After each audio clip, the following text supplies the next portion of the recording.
Se murió, ella se murió. Is she? Yeah, Something, or her dad, somebody died de ella. her son. She had a son that died. Ah, somebody. Yeah. No hace mucho. Like, no, he was young. He was like 15 or something, unfortunately, yeah. Something like that happened. That's why I bring a jacket, that's why I bring a jacket, because it's always cold in there. Yes, her son, I think, was the one. for your jacket. He got cancer or something, a boat and. She was a great dog. Oy, Yuri was. Julie Brew is I gotta really Y Vicky good. Leiva, like, She lives in, Stanley Price. she lives part-time in Oye, Vero amigo, and is padre, going to amigo. Spain. La bulla, la gritería de la boca tuya, la oía allá en el parqueo. Yo sé que. I believe that. Eso sin duda alguna. I believe that. La oía hasta allá. Ahí yo, Thank you, thank you. Thank you. Me va a romper ya, yo te voy a romper la silla de la oficina ya. Pero it's, yes, I was there to say, it was good, I loved it. I had a great time there. Sitting in the attorney's office. Whatever, you can't I use did the my main internship, was in Thomas, and then I went, Meetings are now. I was certified, and then I got hired. Here. This is the meeting conference. Oh, look at that, so we're downsizing. We finally made it to the right place. This is. Yeah, this is where we-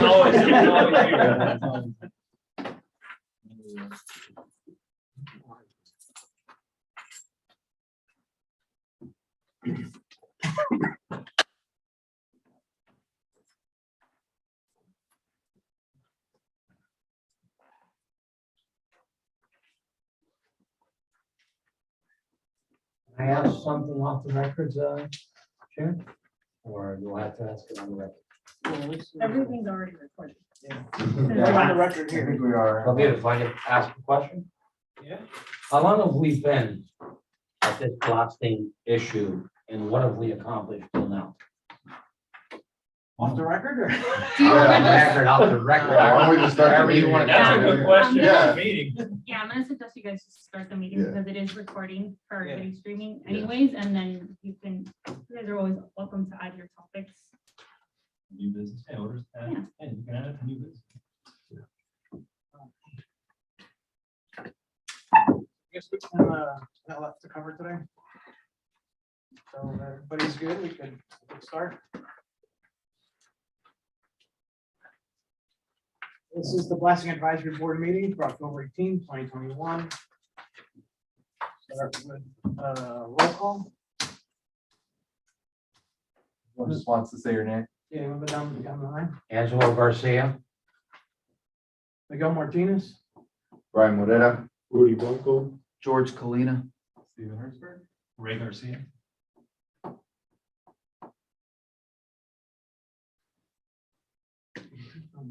and Angel Ernesto. How many times has it been misread? I have to check for you guys, but just so you know, you guys are the ones keeping the minutes. So if you want me to provide you with like a tracking sheet, I can, and I can print it for you every meeting so that you guys are That'd be good. easily be able to see track. At this point, we would have to go back minutes to see if it's been more than All right. the 3 times. Off the top of my head, I don't think so, not for the regular meetings. This might be the second. I think it's the second. Pretty sure it's the second. I'll go back, I'll make sure all the minutes are in, Okay, and go back. all right. So public comments. Open the public comments. Do you have any comments? yes, my question is, You're not public comments. oh, Anybody, no more. No, and I haven't received that. Yeah, we don't have that on one. Just, Just yet. Just as a point of order, I'll move to add Angel's question as item 60. Angelo. I said Angel, didn't I? Yeah. My well, bad. you could call me anything you want. But yeah, I'll move to just add it as item 6D right there in new business. That way it makes sense. Makes sense.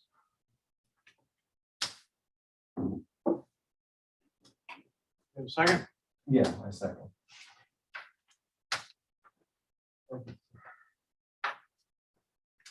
All right, adoption of minutes. Move to adopt. Second. All in favor? Aye. Okay, the old business. Item number 5, status report from the subcommittee We had the bike ride, league review, and blasting rally. Yeah, well, bike ride was, I believe, a success. We had a good turnout.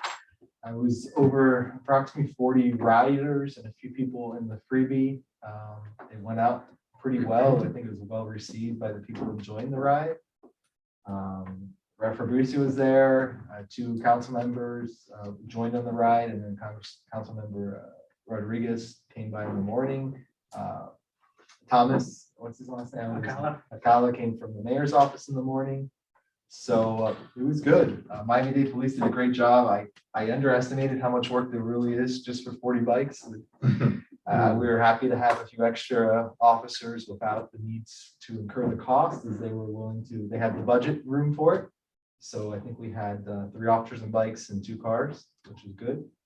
And it shows that if we make an event and post it, people, they'll come.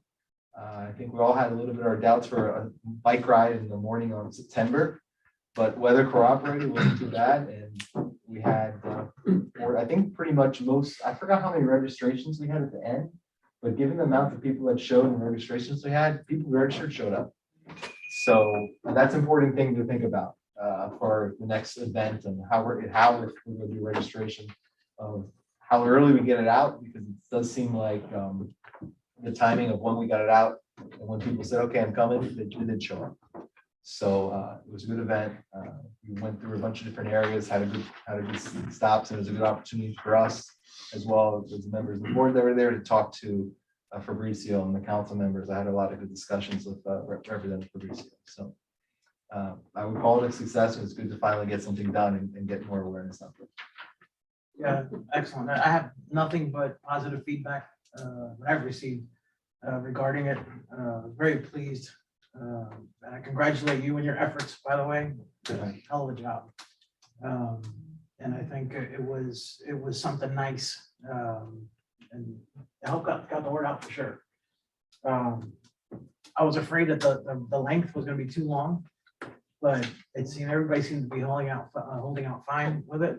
Except for me, I flew poison the day before. Oh, my God. And I tried to ride to catch up with you guys. and whoa, I got dizzy and I had to come back.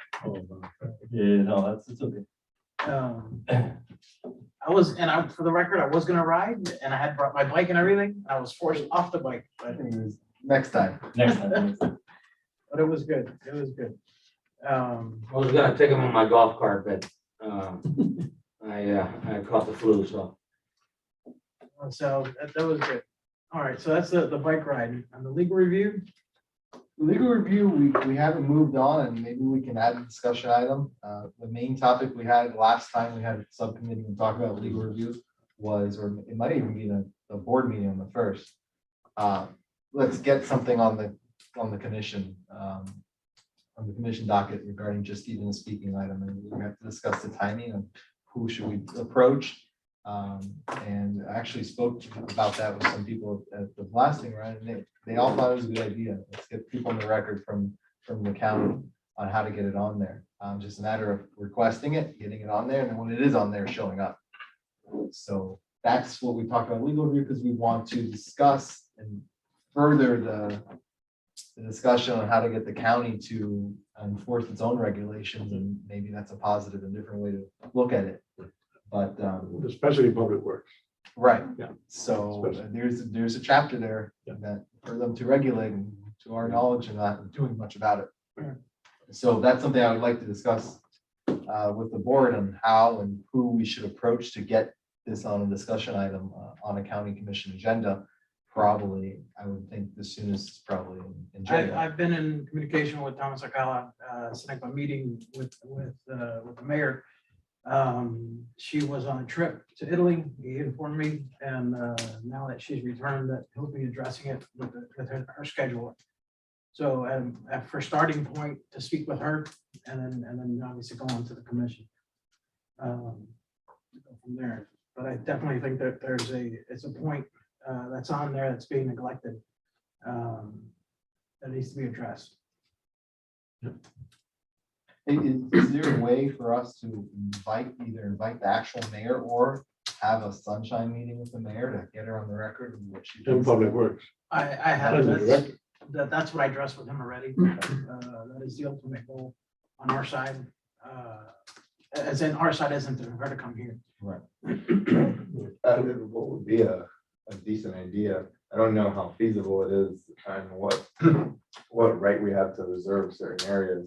But it'd be great to have, if we're gonna call someone like that into a meeting, bring them into a meeting at the Royal Oaks Park meeting areas. And then you make it between 11 AM. Yeah, you know exactly what I'm getting at. So that in the middle of that meeting, there's a blast. If you do that, maybe it might actually drive home the damn point. The problem, and I can tell you, and share with you, every time an elected official, every time there's been a new elected official, the miners invite them to the mine. They then blast at half blast, and it's been recorded that they're doing so. Yeah, and then, but then So- if they're doing that, then we need to do our part and also be like, yeah, That was half. that was half, okay, now come over here and feel what half feels like. Right, as I'm saying, what you just felt was half. Mm. So it's Um, 0.075, is that Was that? 0.075 instead of 0.15. It basically. Hmm. That they've been caught on the record, maybe not on the record, but somebody has attested to it. That they have acknowledged that they do half blasts in their demonstrations. Keep it secret from them, I guess, I'll let them know. Well, it's public now. Right. Well, And Well, also- no, but Yeah, I mean, look, data you can't really keep it a secret when you're meeting with a public official. That's Right. not, that's a no-no. well, last minute, like, But yeah, and we can also figure out with legal what That's what I was gonna workarounds, say. because, I mean, you think, I hate to use national security as as an example, but it's the most obvious example, right? There are some times where there is a valid reason for Like, avoiding, sunshine, and it's to avoid them hiding and doing a half blast or something like that, and actually, feel what we feel on a daily basis. I've also had, from the CFO's office, Cassio Cinco, in my office. And we literally, she had completed some meetings and she literally was hanging out in my office and we waited for a blast. And apparently, I'm assuming they blasted on the opposite side of the mine, because I got phone calls like crazy and she's like, that was it. Over here, but you're getting the phone calls of what we're feeling, what they felt there. So, it's a hit and miss, but yeah, I agree with you. I agree with you. But I think that we should talk with legal, approval, and talk to the public works director, who's a new guy. He's very, from California, as an For the county. environmental, for the county. He's a new guy, young guy, very much into the environment and so forth. And bite his ear and just get on him. And in this case, bring him here, do whatever we have to do. Legally, I'm not gonna, in any shape or form, but Dragon. get him here, drag him, let's get him in here. If we have to have that meeting in the morning here, so they could hear the blast, then we do it, instead of 7 o'clock or 6:30, that's just the bottom line. But we need to talk to the public works, because he's the official that has the power, if you read that Right. chapter. Nobody else, not the mayor, not the commissioners, nobody else, it's him or her. And in this case, it's a brand new guy, and I think we have that opportunity to get that, and whatever we gotta do, send him a letter, send him whatever it is with the commission over here, whatever it is, but we have to do that. That's who the state fire marshal That's it, no, No. the public works director of Miami-Dade. of Miami-Dade. That's in the book. Eckley, his name is Eckley, Eckley. Eckley, Eckley. Eckley, Eckley. I forgot his first name, I think it's Keith or something. Eckley. That's right, you brought this up. Right, I brought you up, remember? Yes, Yeah, at yes, the yes. meeting. Yeah. And I think that's who we really gotta hold of. All right, and going, the blasting rally. I know we had a meeting in, the subcommittee and you had sent out an email. We had the CAC committee is interested in participating, and if you want to share what was discussed in the subcommittee. Yeah, so to share those that weren't there, we discussed, we definitely determined that the December date is impossible. It's not feasible given that there's no town council meeting in December. That would leave us, and even our November regular scheduled meeting would be too late, I think, to get on the council. This type of event would probably need a budget request and an itemized budget request. So we discussed one, pushing into January, and see if that's feasible. And second, to discuss with other committees whether they're interested in having, joining us, and not just making it only about blasting, but basically, hey, come to this event, learn about the committees of Miami Lakes, and depending on if it's 1, 2, 3 committees, a joint effort to have some people come by, meet with us, talk to us, and hopefully have state and county and city officials come as well and be there and talk to everybody about that. Basically, the more people that get in the ear, the better it is for us. And also the goal is to have momentum for the session that starts in January 11th, I believe. Correct. Early on in the session, so while the bills, the Are in potential committee. bills are in committee, Right. maybe push some momentum to have them actually heard this time. We all know it's a hard road to even get them past committee, especially something that just affects Miami. Which you mentioned at the meeting. Miguel, it has 3 bills coming up, I think. Right. Yeah, that's in critical, critical. Uh, Critical. Yeah, well, I guess. that- Right, that's right, I agenda. know, I know, I know. Believe me. I had a meeting Same way. this afternoon with Clarissa and Lorenzo, and regarding a rally, of having a committee event, if you will. The reality is that the committees is the true liaison between the town and the municipality itself. And many people don't realize that interaction that exists and all that. So it'd be fantastic to have the committees present in general, where this becomes a larger event than what we're just planning or thinking, just considering just for this committee itself, this board. They seem to be receptive of it. So it'd be nice. We're in the middle. Miami Lakes in the process of revamping the procedures and whatnot for committees and boards like this. Yeah. So I suggested that maybe be part of it. So just so you guys know. So that you know, for those who didn't What do you attend, mean maybe part of it, like make an annual date? Right. That's a good idea. so that you know, for the ones that weren't here, we have planned January 15th as a tentative date for the rally, Saturday, January 15th. That's what we have in mind. That sounds good. We had a couple of places still to decide. One was Royal Oaks Park, Graham Park, right back here, or even the parking lot right here. Yeah, I have a Alright, couple three. of updates. Oh, okay, Based great. on that. Awesome, that's awesome. Um, Thank you, Ike. So no, you're not gonna need a special event permit or a sound permit. You guys are fine with that. We can provide a mic and speaker Right. for the event. That's what I thought. You are allowed to use the parking lot of town Oh, hall, so Thank you. that's an option. Grand Park is also an option, but something to keep in mind, you would have to request parking from the Grams, because the only parking you have is what surrounds it, and that's not allowed. So you would have to request access from the Grams for the parking lot right across. But that's something that we can do. Where the theater is, you mean? Mhm. Yeah. And then you guys asked me to ask if Royal Oaks Park would be available January 15th. Right. So it is not available January 15th. It's already, they start, I believe, soccer, baseball season, something that, so Saturdays are pretty busy. January, they're suggesting that you guys do Sundays. And if you do have to do Saturdays, you probably have a better option of doing the evening.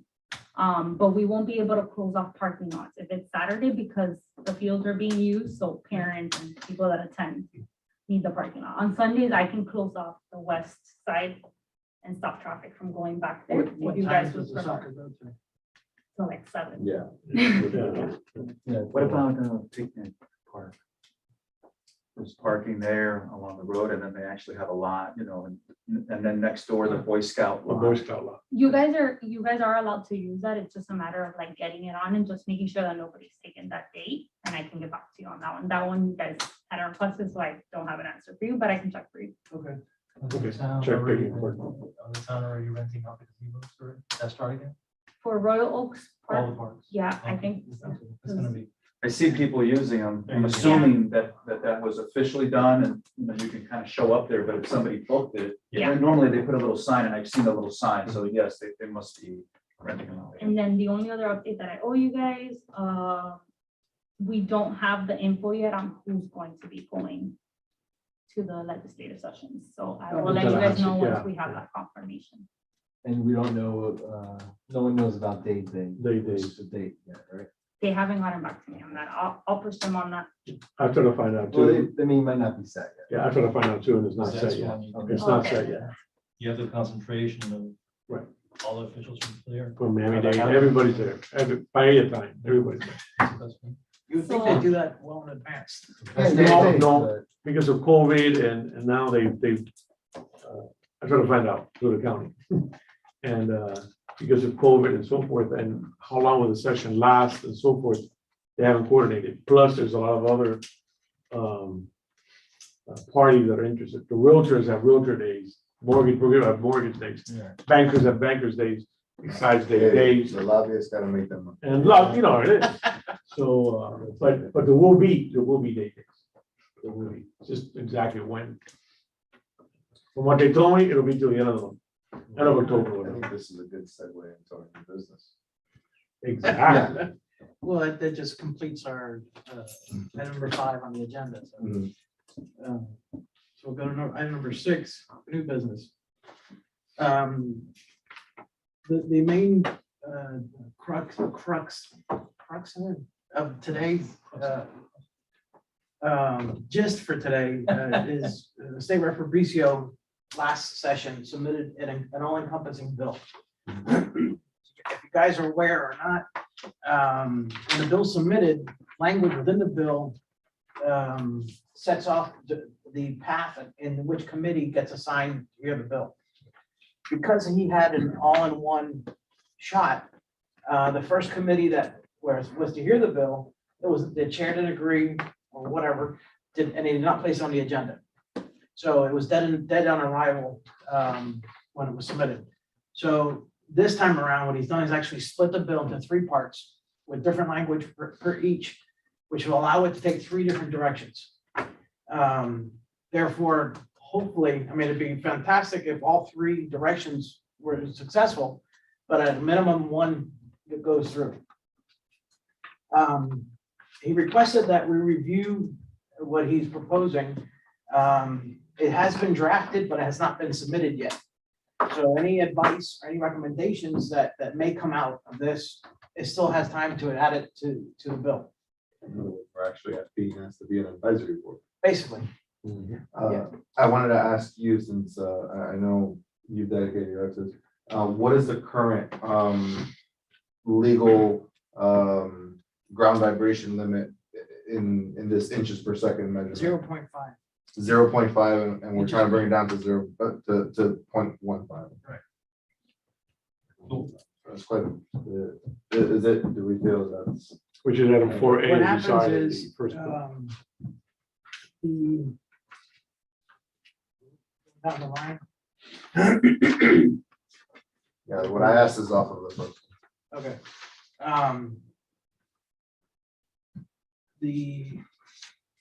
Let's read it out loud, we're the record. Yeah. So we know what we're going at. First section, bill to be entitled, an act relating to construction materials, mining activities, amending statute 55230, specifying, Florida statute, specifying ground vibration limit of construction materials, mining activities in Miami-Dade County, authorizing the chief financial officer to direct the state fire marshal to modify the standards, limits, and regulations for the use of explosive in connection with construction materials, mining activities in Miami-Dade County, providing an effective date. Enacted by legislature of the state of Florida. Section 1, subsection 4 is added to section 55230. And as far as statutes to read, 55230, construction materials, mining activities. Beginning July 1st, 2022, notwithstanding any other law, rule, or ordinance, the ground vibration limit in Miami-Dade County for construction materials, mining activities may not exceed 0.15 inches per second. Notwithstanding this section or any other law, the chief financial officer may direct the Florida fire marshal to modify the standards, limits, and regulations for the use of explosive in connection with the construction material mining activities in Miami-Dade County, including but not limited to the temporary cessation of blasting. This action will take effect July 1st, 2022. All right, first off, to answer your question, the legal limit right now is peak particle velocity. And if you recall, the first presentation I had given, velocity is direction and speed. And that is set at 0.5 inches per second. It has been investigated by the Department of Interior in some of their studies, at which point this plaster break, which is 0.175. So if we're going at 0.15, we're below that. So theoretically, nothing will crack. The reality is plaster breaks under air pressure. And as I explained, there's 4 different energy waves being produced plus an air pressure wave. However, if it can, again, theoretically be reduced to this limit, theoretically should have any cracks. Now, that being said, they have submitted their blasting levels, and they are currently below 0.15. Most of the times, most of the blasts, like 95% of the blasts. So in reality, there's no reason to contest this. They're blasting at about 0.09, so 0.1. Through the chair, if they're blasting 95% of the time under this, and we're feeling what we're feeling, I propose we got a little momentum. Let's recommend cutting this in half. Agreed and understood. The issue is we have to take baby steps. If you come off at the knees to start, you're dead in the water before you even get anywhere. And I understand that point 100%. However, the reality and the facts on the ground is they're already doing a lot less than this, and it's killing us still, right? So this, to me, sounds like a gesture. And I understand we're making progress here. We had this, didn't we close this last year? They didn't Nothing was heard. nothing was heard. Nothing was. Okay, sir. So I'm not too afraid of it. That's the reason why it's not being heard. I'm more worried about, in general, we're building some momentum here. Let's take advantage of that momentum. Let's ask for at least half, because if not, if it does pass, we're gonna still feel the same thing. It's gonna be the exact same results, and then, okay, we passed the bill, but we're still feeling the exact same thing. I mean, what else? I don't think we have anything to lose, to be honest with you. We've taken it so much. Right. It's time to push back a little. We got some momentum. Let's use it. That's my 2 cents. What do you guys think? I guess the first question is one that I'll have to put the tinfoil hat on. Am I actually feeling sub 0.15, or am I feeling something higher and being told that it's 0.15? We're recording and the results I'll give you is what my group has recorded. Okay, so you're telling me that I'm feeling 0.15 or lower on like 90% of them? Right. Okay, so then there is an issue with the 0.15 number. Right. So, okay, so now that's all out of the way. I understand your sentiment of, going for the knees and all that stuff, but I think it's also an argument can be made for the opposite, that it is sort of an all or nothing, that we're not gonna get another shot at this 2 years later. Once we get this implemented at 0.15, and then we turn around now and say, hey, you know what, that 0.15 is actually still not cutting it for us. It's still damaging our homes. They're gonna say, hey, now you're the unreasonable one. Yeah. Right. We already capitulated to your former request. So I do feel that it is a bit of an all or nothing thing. If we're gonna go, let's go for the number that is gonna be safe to the most extent possible, safe Right. for our residents' homes. And then lastly, one of the things I did as soon as I got the agenda was I pulled up, these, I thought that maybe they were submitted already. So I was gonna pull up the text of the bills. And then what came up were the prior bills, the ones that died, right? And one of the things that I would welcome anyone to do is, this is just a printout of the Florida House of Representatives website. And you got this little link right here that says lobbyist disclosure information. I recommend anybody goes to these websites and click on that link. Because what you're gonna see is a list this long of lobbyists showing up for multiple for White Rock Quarry, several for CEMEX, several for other mining companies, and none for the residents. I think you see at the very bottom, who for the town of Miami Lakes, including my good friend Will McRae. But that's not enough. So maybe another thing that we need to do is also work on how can we get our voices heard as well? Not, and, you know, I see it happen here in town hall. Someone shows up for a zoning variance. If no one shows up to oppose it, it's gonna get approved. Even if it's completely ridiculous, Yeah. but if no one shows up to oppose or support, the council's just gonna allow it. Same thing, same concept applies over there. Through the chair, just, I'm sorry to interrupt, but last year, we proposed to our council, hey, 0.15. All right, they agreed. They listened to us and said, yeah, okay, we'll agree with that. 0.5. I don't think we're gonna get pushback from the council. So I think that if you already said, we're already blasting at 0.09, and we're feeling like it is, we can ask for 0.06 or 0.05. I think they will agree with pretty much anything if it's reasonable. If you make that argument, hey, they're already blasting at 0.9, and look what we're feeling. It's obvious to them that 0.15, if it's approved, is not gonna do anything for us. In fact, they can say, oh, they approved 0.5, let's raise it up. Hey, we're following the law. We're following the law. So again, The question is, and obviously I agree wholeheartedly with what's being stated. The question is, what would be received with the least amount of pushback? You know, some sort of middle ground. So if we were to say, I'd rather say 0.05. You know, half of what they're doing now. But how would that be received on their end? You said, well, you're killing my business. I can't do this. We can't blast at that level. We can't do business. everything we say, that's the argument they have. What was the argument? Will it get to committee? The way that it reads now, we know it'll get to committee. Right. If we change the language, to 0.05, will it die before it gets to committee? Because we can kind of cut the baby in half, leave it as is, let it get to committee, where at least it's going to be discussed, and then there raise the objection of saying, this is ridiculous. We're not okay with this. We appreciate the rep putting this forward, and we appreciate people discussing it, but this is not acceptable to us because it doesn't change what's happening right now. But at least there's more people now to hear the argument. Perhaps, I mean, it's just a thought of maybe kind of splitting it up. Hey, man, let's say, hey, 1.5 to open the door. And then once we get in there, we can say, wait a minute, you know. Or you're saying to say 0.05 and say, I'll negotiate with you, be nice. And okay, I'll agree to 0.075. Yeah, Compromise, once in committee, Right. I like that approach more, actually.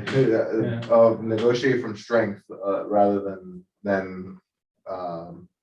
weakness. Succumb. Yeah. That I like. So say,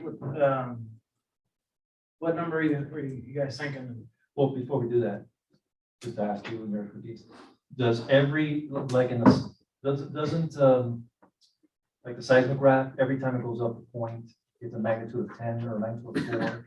So it does make it, it's exponential, right? So it does make a huge difference between 0.07, 0.06, 0.05. It's exponentially bigger every time you raise it, right? Right. So just saying, we'll compromise in the middle. I'd like to see, For buying a car, maybe, or a house, maybe, Right. but for the actual science. doesn't make- using the science that hasn't been done to date, you know, taking advantage of the information that we have. It's an undulating wave. There is nothing to regulate the length of that wave, the height. It's the speed is the BPV. So how come, I can imagine my own question, it can't be introduced because there's no study to reflect that. But there ought to be something that says, no, the undulations, it can't be the distance between them, can't be greater than this, because that's the vibration that we're feeling. Because if it was tighter, it would be just a quick rumble, Through the chair, is that the depth of the charge or the pop, the, how much actual explosive in the ground? That's the science. I have no idea. I wouldn't be able to answer that. I have a question. If we were to suggest a lower amount, and let's say we get it, right? Let's say we start out at 0.05, we end up negotiating 0.075, right? Which is half of what we're suggesting. Great, right?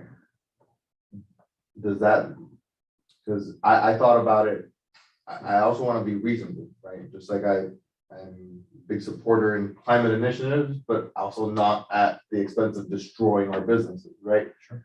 Here, I'm thinking about it from the same point of view. They bought that land and they have, worked that land and they have a right to make a profit. What's gonna be their response to this type of thing? Wouldn't it mean more rapid succession of blasts, smaller blasts, but They would now, have to blast more. yeah, now we're gonna see 4, 5, 6 blasts a day. Right. Is that gonna be our lives, and are we actually, and if It's a they're great currently- question. Does it make it worse? Yeah, Make it slower, lower, but but Let me more. ask you something. If they were to blast quadruple what they have, Mhm. what they do, and we don't feel it. That was gonna be my question. Will I It doesn't feel, matter. will I feel Matter. a 0.07? If we're feeling it, and more importantly, because you know what, I don't mind the little brief massage that I get every day. What I mind is knowing that my house is getting damaged, that my property is eventually gonna crumble. That's what bothers me. I don't mind the little massage I get. So, I don't care if I feel it. The question is it damaging my home? And so if you're telling me that 0.07, we're not gonna feel it, and it's, gonna be pose much less of a danger to our homes, then, just let them blast 8 times a day. As long as it's not damaging my house. Listen, I can, through the chair, I can tell you, taking off this hat and putting on just resident of the town, right? If we go through all this work and we pass this bill the way it is, and I'm still feeling the same thing, the frustration that's gonna come over this town, the residents of this town, it's gonna be crazy. People are gonna be like, what the hell are you doing? You've been working on this for years, sir. I mean, this gentleman right here has been busting his butt for years. What have you been doing? And it would be sad to think we've been doing a lot. Well, I'm still feeling the same thing. So I can tell you right now what my vote would be for. Or whatever the number has to be when we figure it out. So what if they do, listen. I know. They're gonna argue no matter what, They're gonna argue no matter what. no matter what. They're gonna say that They're the gonna say it sky's costs us falling, more, the it's gonna sky cost us is 10 falling, times the more. economy's gonna fall. They're gonna say it's gonna everything's cost them 10 times more. And I don't want that to happen. Of course, I don't want that to happen course. to them, but again, they're the gonna say ability of that. rock mining in this country and in the world doesn't require blasting. We're not telling them stuff to blasting. Right. We're not saying stuff to blasting. We're saying, the reality of what it is just destroying the way of life here in the town and the surrounding area. So Do we know what it costs? What The blast? the cost to do a blast? Yeah. I've been told $100,000 per blast. Okay, so if they had That's to their do expense. 2 instead of 100,000, they would spend 200,000. Well, not really, because you're Not really. using less blasting element. Because you're splitting it up over how time. expensive is that anyway? People making that up from going to the pharmacy and putting nitroglycerin together. How expensive is what they're using? That's what they I say. just, I think that's what they said. I don't know, and benzene and all that.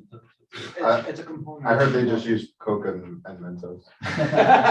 Maybe they should use coconut Mentos. And the other one, what's the other one, the little powder one? too? Pop rocks. Yeah, I dated myself. Pop Rocks. Blockbuster days. Exactly. I heard it from your generation, Mike. So on the record. But yeah, so, but also, I think you said the one putting this forward is Fabricia. Right. Let's also run it by him and see what he says. I don't know, because absolutely. Obviously, well, no, obviously, let's run it by him, but when you present the, hey, look, we would believe that 0.05 would be the target metric here. He's probably had contact with these lobbyists, they're probably providing him their number. Right. And so here's our point, to dig in and see, okay, what are they saying? Okay.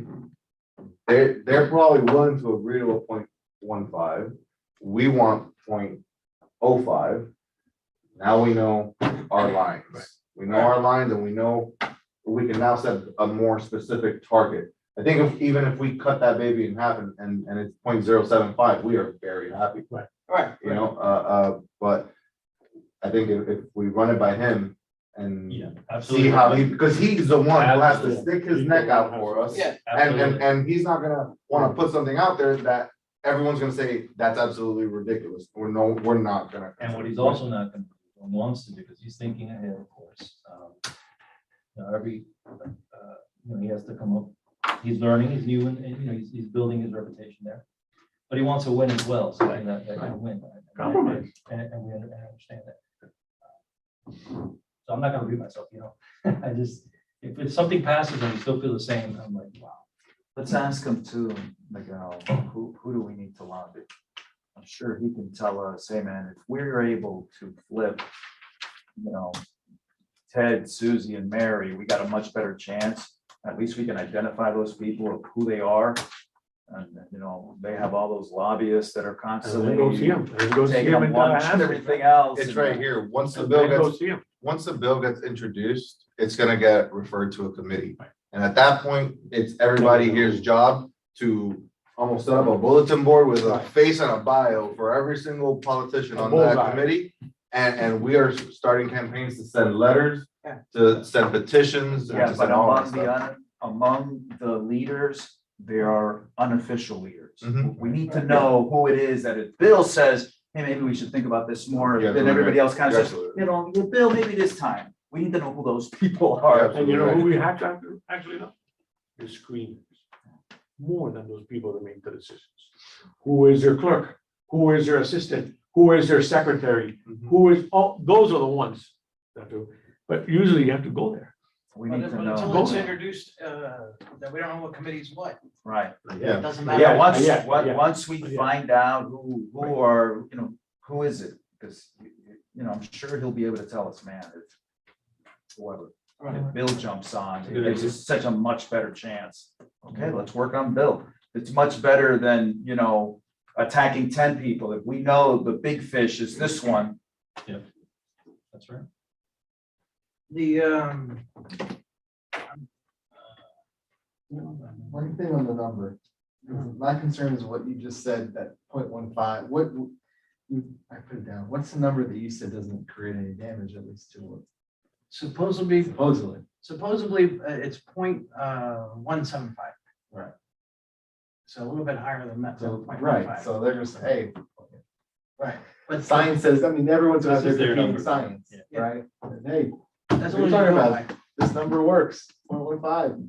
It must be shoddy construction, it makes damage after that, right? Right. That's their position to it. The big issue that I see though, that number came from, the studies from the Department of Interior on a different strata. There hasn't been a study done in this strata, period. That's So, where we're going with FIU. I agree with everyone though, you just start a negotiation. We want to give, you know, something away potentially, but we want a number that would make a difference. okay, If 90% of their blasts right now are done under that, then we're only fighting for 10% of blasts, but every day you see people complaining. Right. Not 1 out of 10 days, every day someone's complaining, so. I think the Alright. number needs to be lower to the number that we're really making. so at the start, 0.05 inches per second. And number one and number two, who the lobby. Who we Right. address the efforts to.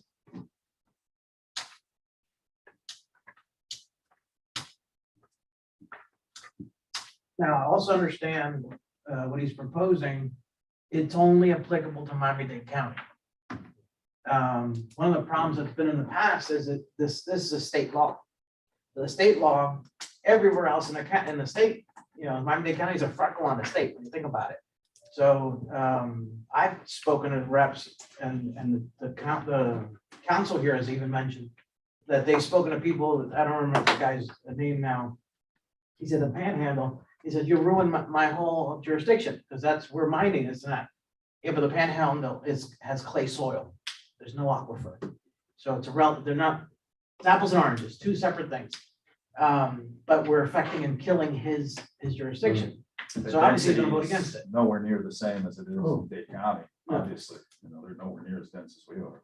Well, I mean, if we were a country, we'd be like, the budget, like 175 or something, 200 something. I forgot what it was. Yeah, we're big, it's true. Yeah. And I mean, Dade County is a massive Yeah. county. It is. So I think that is a valid, That really should help, that it's only applicable to Miami-Dade County. to everyone else, it makes it like, Fabricio says, hey, can you do me a solid and vote on this? And they're like, okay, because it doesn't affect them. I think it does, though. Exactly the That- point. It does though in the pricing of their, Bob, Minder's argument, Miami-Dade County is a massive producer of, lime rock for the entire state. Mhm. So costs more there, so it costs more to build a house for Orlando. And you know what? Maybe White Rock Quarry gets so upset with Miami-Dade that they move to one of their counties and they'll be so happy and so will we. And they'll save all that money. Yeah. Yeah, but you still have CMEX and all the other mines. One at a time, brother. One at a time, yeah. What about this next one? I don't know what it's mainly a repeal statute, but what is it that it's repealing? I think this is what ended up putting the bill in the reform committee, right? I think so. If we can go 1 second to the B on 5523, where the chief financial officer may direct the state fire marshal to modify the standards, limits, and regulations. What is he trying to do there by first saying, yeah, you can do it, or you don't want to, you can direct the chief file or the fire marshal, and is that who we want? Is that the only agency that's makes sense to regulate? I'm sorry, say it again. Then B, notwithstanding this section, under the law, the chief financial officer may direct the state fire marshal Oh, to modify the standards, limits, and regulations for the use of explosives in connection with the construction in Miami-Dade, including but not limited to the temporary cessation of blasting. Is that saying, hey, thanks for giving us the limit, but fire marshal, you can determine how to regulate? because, well, right now, that's what it is. The state fire marshal has the exclusive jurisdiction on how to regulate this. Right. No, I think it's designed to give some flexibility, because instead of may, they could have used shall, which means you have You have to to. only go to them. May mean, here it's better that I go to the Department of Transportation because blah, blah, blah, blah, blah. So maybe it's just for flexibility, putting may instead of shall. Right, and that we're all a big fan of the state fire marshal and the job they've done so far. But To be clear, that's not what that's saying. What it's saying is section A creates a top limit Right. in 0.15 as it's written right now. Section B says that the CFO can direct the state fire marshal to set it at 0.05. That's what B is saying. It's the A is your overarching, this is your limit. You do not have discretion to set that limit above 0.15. Section B is saying the state fire marshal can set it lower, but this, If you look up the. yeah, you're right, because the first few words. Look up your- Yeah, notwithstanding Are you on the internet? Yeah. Look up the shiny 55230, logo coming to work. and you're gonna see this underlined part is a change. So Right. I'll read to you guys. What was there? Annotation. What was there before? Yeah, as notwithstanding provisions of 55225, which is what the two statutes contradict each other, the state fire marshal shall have the sole and exclusive authority to adopt standards, limits and regulations regarding the use of explosive and construction materials, mining activities. Such authority to regulate the use shall include directly or indirectly the operation, handling, licensure, or permitting of explosives and setting standards or limits, including but not limited to ground vibration, frequency, intensity, blast pattern, air blast, and time, date, occurrence, and notice restrictions. As used in the section, the term construction materials, mining activities, means of extraction of limestone and sand suitable for production of construction aggregate, sand, cement, road, blah, blah, blah. So he's putting here, notwithstanding any other law, rule that ground vibration limits of Miami-Dade County for construction materials, mining activities, and I exceed this, notwithstanding this section or any other law, the chief financial officer may direct the state fire marshal to modify the standards. So he's adjusting the wording a little bit. He's also removing, notwithstanding the provisions of 5525, so he's respecting it. It's in the law now, that it's overriding the So previous what law. about your opinions? What about that first sentence of B, notwithstanding this section Mhm. or any other law? The Mhm. chief financial officer may direct the state fire marshal to modify the standard limits and regulations.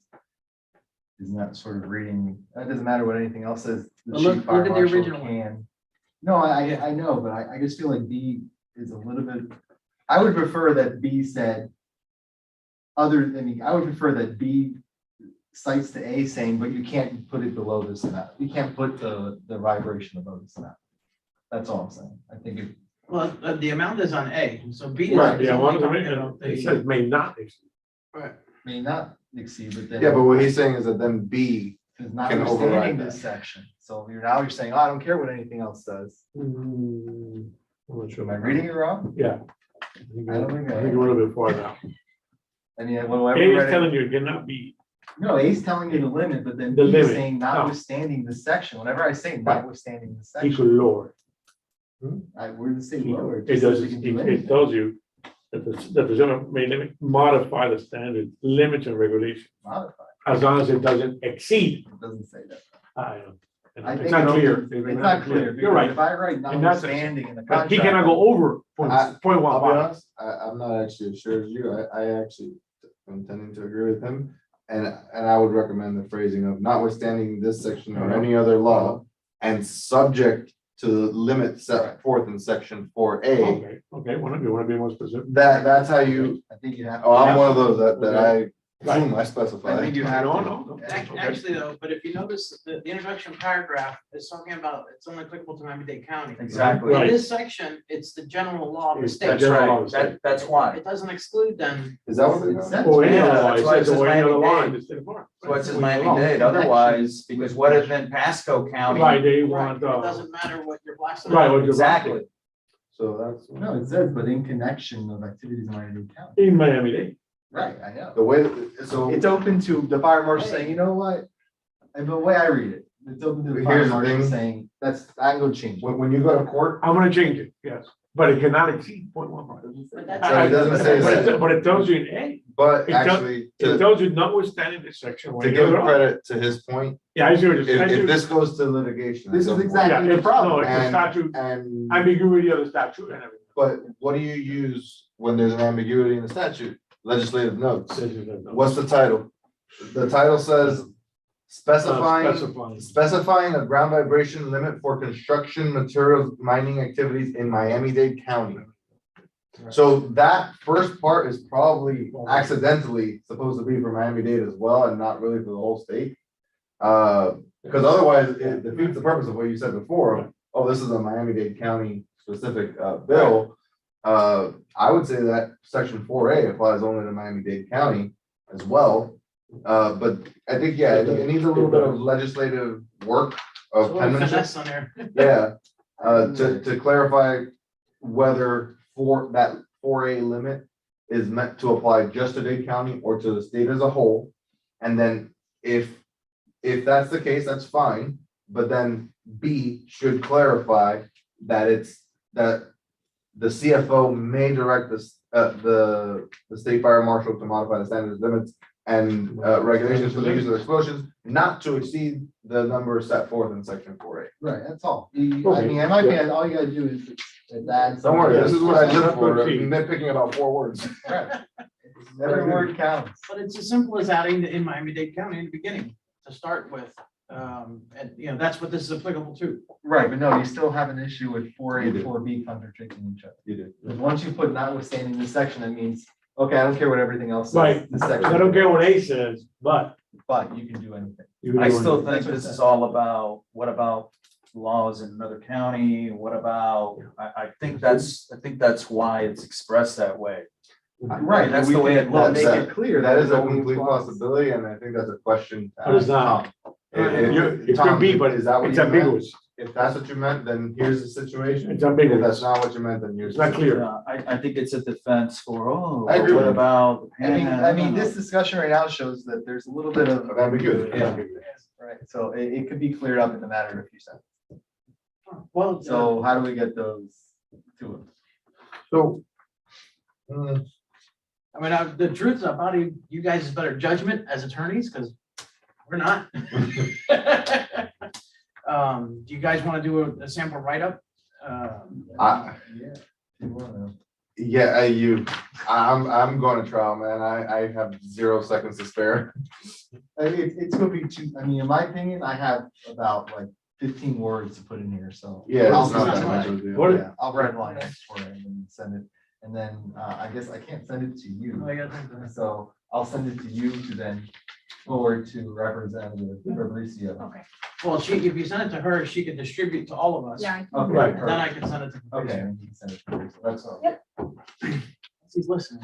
So, Save I us all. so just so we're clear, we want to make it clear that this is, one, of course, Miami-Dade County, so we don't get fight from other counties. And then two, the fire marshal is able to regulate, but it cannot yeah. revise the limit. It cannot exceed. Exceed the limit. It cannot. In exceed- Miami-Dade in County. Miami-Dade County. And when you Right. send the revision, just already go ahead and send it with a 0.05. Right, Yeah. exactly. Oh, yeah. Snap it in there. So I hate when there's no zero. It's 0.05. That is correct. Yeah. That's another thing I would say, it's at the zero. I agree. That's fine. Yeah, and so you guys understand at 0.5, the legal limit now, I've been told it's about a 7 on the Richter scale. What? Oh, no, jeez. 0.5? Oh, my God. Because it's exponential what we're talking about. So the other problem that our construction here is we're not wood, we're concrete, we're very rigid. Brutal. And you're broke. So if you hit, it doesn't flex and dance, it just collapses. So that's why you're seeing the damage and the crack. Because we're hurricane proof, not earthquake proof. Exactly. Was Exactly. anybody home on Thursday around 11ish? No, man, but I saw the Facebook post. No, it That was was a really, not, really big both, one. both. We had just gotten off a cruise ship and my wife was home at that time and she normally isn't. And it went on long enough where I'm sitting in the living room, I was doing something on the Yes. computer and I looked at her and she was like, what in the world? Yes, It was a big it one. was huge. It's like you felt the wave coming. Yes. Pass by. No, Yeah, it really it was was- like that. It was No, like, no, you and see, then no, the Rockies. you felt the you stuff, heard it, did. you heard No, stuff. you heard it, you You heard didn't it. just move, you literally heard. It was really bad, crazy. really bad. When we started recording, we have recordings at 0.3, 0.32. Jesus. So 3 times what you just felt. And that was a big one. man. We had Thursday was all a big one. cadera, all the tops that hang, wipe on the top. Take those They out. all are close to each other Oh. and they were just all rattling. Yeah, it was a big one. Yeah, I have a sophisticated machine for measuring. It's my Mike Lowell bobblehead. Mike Lowe was Yeah, shaking away. he's shaking. So just because I want to make sure we hit all of our agenda items, I know, Al, is the NIC using this room as well? Yeah. Oh, shit, okay. So 8:30. we got, 8:30. We got 30 minutes. oh, 30 8:30. minutes. Okay, so we got time. I thought it was at 8 for some reason. I was like, yeah, we gotta punch on our items. So then this next one, what is it repealing? Like Alright, the section- 552.40? 40 is the administrative remedy for alleged damage due to the use of explosive protection construction. I'm not gonna read the whole thing. No. It's basically what predicates you to go to DOA, Department of Administrative Hearings. In here, you have 90 days from a blast linked to a specific damage that you have found or approved, and take that to DOA. And it goes to administrative hearing, not to a court. As we all know, the blasting is not a specific single blast. It's a multitude of blasts, like a jackhammer, affecting us. So if you were able to prove a single damage was caused by a blast, it'd already be discredited because it doesn't happen that way. The law is geniusly written in their favor. So this would repeal that, and also I can tell this is the provision that got last year's bill killed. Right. I think so, yeah. Because this is the reason it Yes. ended up in the reform This committee, is, on the regulatory reform. Yes. Committee. No doubt Yes. about Yes.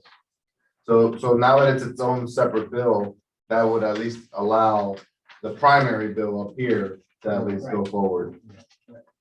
So then 55242 says the petition, it's the appeal. The petitioner or the respondent may appeal the final order of administrative law, to the District Court of Appeal. So basically, if you lose the case, the losing party can appeal it to the, actually go to court now.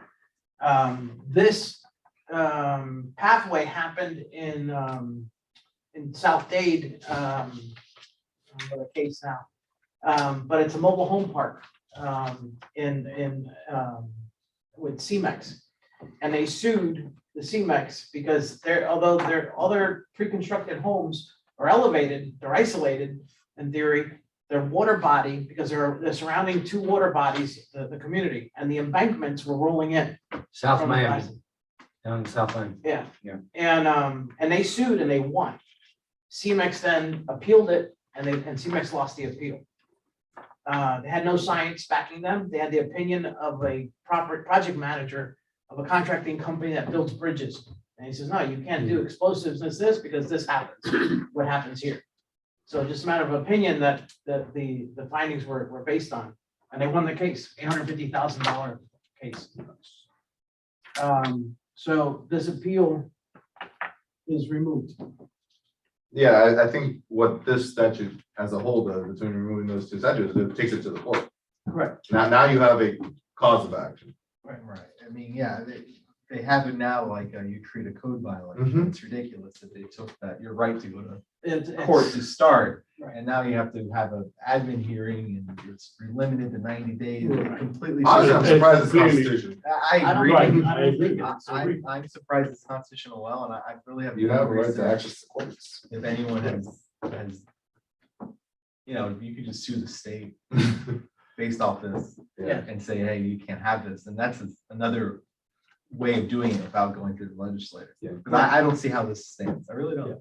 I haven't done the research. We could spend, Hey, Weeks doing that's it. an avenue if this bill were to fail. yeah, and I don't think through the town, unfortunately, but. No, but Right. through that's the hard us part. You have to have us a standing. individuals. You don't Well, want anybody that. has standing, anybody. As a resident, as a resident. If you have damages. As a then- resident. You have that. As a resident. It's Um, easy. As a And resident. Nobody has looked at the Florida constitutional. No, and this is, I've been saying it, when I formed my group was my first statement, my first meeting. I go, the law's unconstitutional, and this is why. And they're like, good luck. I've never understood how it is, but you have to have someone who's willing to Hasn't been challenged. challenge them. Can we get the St. Thomas? Professor. Law review. Get the state law review on it. Yeah. Honestly, you give those You guys could do something that. to do and they'll Yeah, actually, we'll do it's like the engineering students at FIU. They'll be Yeah. happy to take it on. It's a type of case that goes to the Florida Supreme Court potentially. Yeah, what about 55234? That's We have- legislative findings. Great attorney. Ooh, huh? Leslie Landing. She does administrative law on a rate. And she's a town Oh, clerk. that's, you're in the next section, right? I'm like, Oh, yeah, I'm, Leslie Landing. I've moved. all right, well, we beat the dead horse already. Yeah. You guys are good, we can move on to the third part. Yeah, I mean, obviously, we agree that those two sections should be. Yes. In the entirety. All right, bill to be entitled, an act relating to Florida Construction Materials Mine Activities Administrative Recovery Act, repealing 55234, Florida statute relating to legislative findings and public purpose, construction materials, mining activities, repealing 55236, Florida statute relating to the exclusive jurisdiction of the Division of Administrative Hearings, we just said, for claims relating to the use of certain explosives, providing the effective date.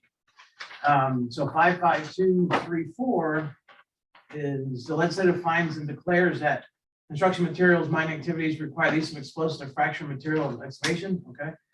The use of explosives results physical ground vibrations and air blasts that may affect other property owners vicinity of the mining site. And three, it's the best interest of the public to provide specific administrative remedy complaints related to these explosive construction materials. I have a feeling, or my take on this is stating that blasting is the ultimate means at which you can extract the rock, That's terrible. which I guess that's why he's repealing it. It should be repealed because of the second part, because of, Use of explosives. no, what was the second or third, the one about, Exclusive jurisdiction. administrative, remedy or something like that? Hearings for claims. It is the best interest of the public to provide a specific administrative remedy for That right complaints there is the related to worst the part. use of explosives. Anytime you have that, it sounds great, but it means what we just spoke about. You lose your access to the court You can no longer take this before, you know, a judge. If here in Miami-Dade County, you gotta go before a bureaucrat. It's like a waiver, Anytime that it's like a happens- waiver, Yeah, Like anytime a that happens, waiver you're your rights. losing rights. a waiver of your rights. So this is great that that gets repealed. They know how to do it, huh? Yeah. Sounds nice. We're gonna have what, 10 lobbies? Hmm? 20 lobbies? I lost You count. gotta get something. I lost Yeah, I count. mean, this is, You I gotta don't- get something. I don't understand how that's even allowed. I don't. Oh, You're not allowed to sue somebody for this type of thing, sorry. I mean, I guess they're seeing public interest in construction equipment, you'll bankrupt you can end up bankrupting all the miners. That's. If you wanna get pissed, That's their You position. can use learn that how for this any. law came into being. Maybe they want to Huh? avoid If you wanna get injunctions to pissed, stop learn how this law construction came of sites, into all of place. that. It was embedded in a law. They tried 3 times and failed. They log rolled it? Huh? They log rolled it? Which Well, is when they didn't long roll it. They lobbied for it and didn't happen. The last day of session on a Friday, which half the legislators are gone already, Yeah. they embedded it into another state law regarding oversized trucking on I-95. They slid it in. To the chair, have we given up totally on, as they move the jurisdiction from Miami-Dade to the fire marshal over there in Tallahassee? We've given up on getting it back here? Well, that's Well, what this That's another, does. that's This another. brings it back. Yeah. All If this you- brings it back. If you repeal, Those, okay. it comes to your local It goes back jurisdiction. to- Now there's no choice. Well, not necessarily, unless Wait. the CFO says the fire marshal should. That's unlimited. So this is the The hearings and everything Right. else. No, no, I know that, we want to just get rid of them, Right, understood, right, all that. understood. Now, question for you guys.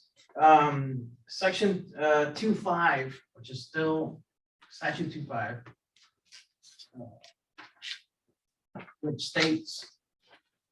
Municipal and county ordinances, rules, and regulations, nothing contained in this chapter shall affect any existing ordinance, rule, or regulation pertaining to explosives. Of any incorporated city, town, or county, or other local government entity. In the state, not less restrictive than the provisions of this chapter. It's still in the books. Right. So if the other, Yes, restrictive. what he's proposing, it still contradicts this. Right, but you want to let the Yeah, county math have on its that. own Not local less jurisdiction, so long as it's not less restrictive. Correct. than But what the in, state is, I mean, it's simple. correct, Yeah. but The the, government. that's, Typical, the smaller the government, the more they can restrict. So, Right. so that means that Miami-Dade County can actually choose, or the town of Miami Lakes can choose to set that limit at 0.01. Right. If it wanted to. right. However, in the other one, where the, on 3.6, it contradicts that. Because it's saying that it doesn't matter what, notwithstanding the 55225, the review procedure set forth, this chapter preempt any claims. So it doesn't matter what else is in this chapter, this takes over. You have to be careful when you start jumping statutes. It's an art. It's an art, and you're gonna see that word notwithstanding and all that fun stuff in there. And it gets very confusing very fast. You know, I have people telling me in my HOA about solar panels, look, here's this law, it says that you can't tell me I can't put solar panels. I'm like, this applies to governments, bro. HOA is not a government. Get out of here. Alright.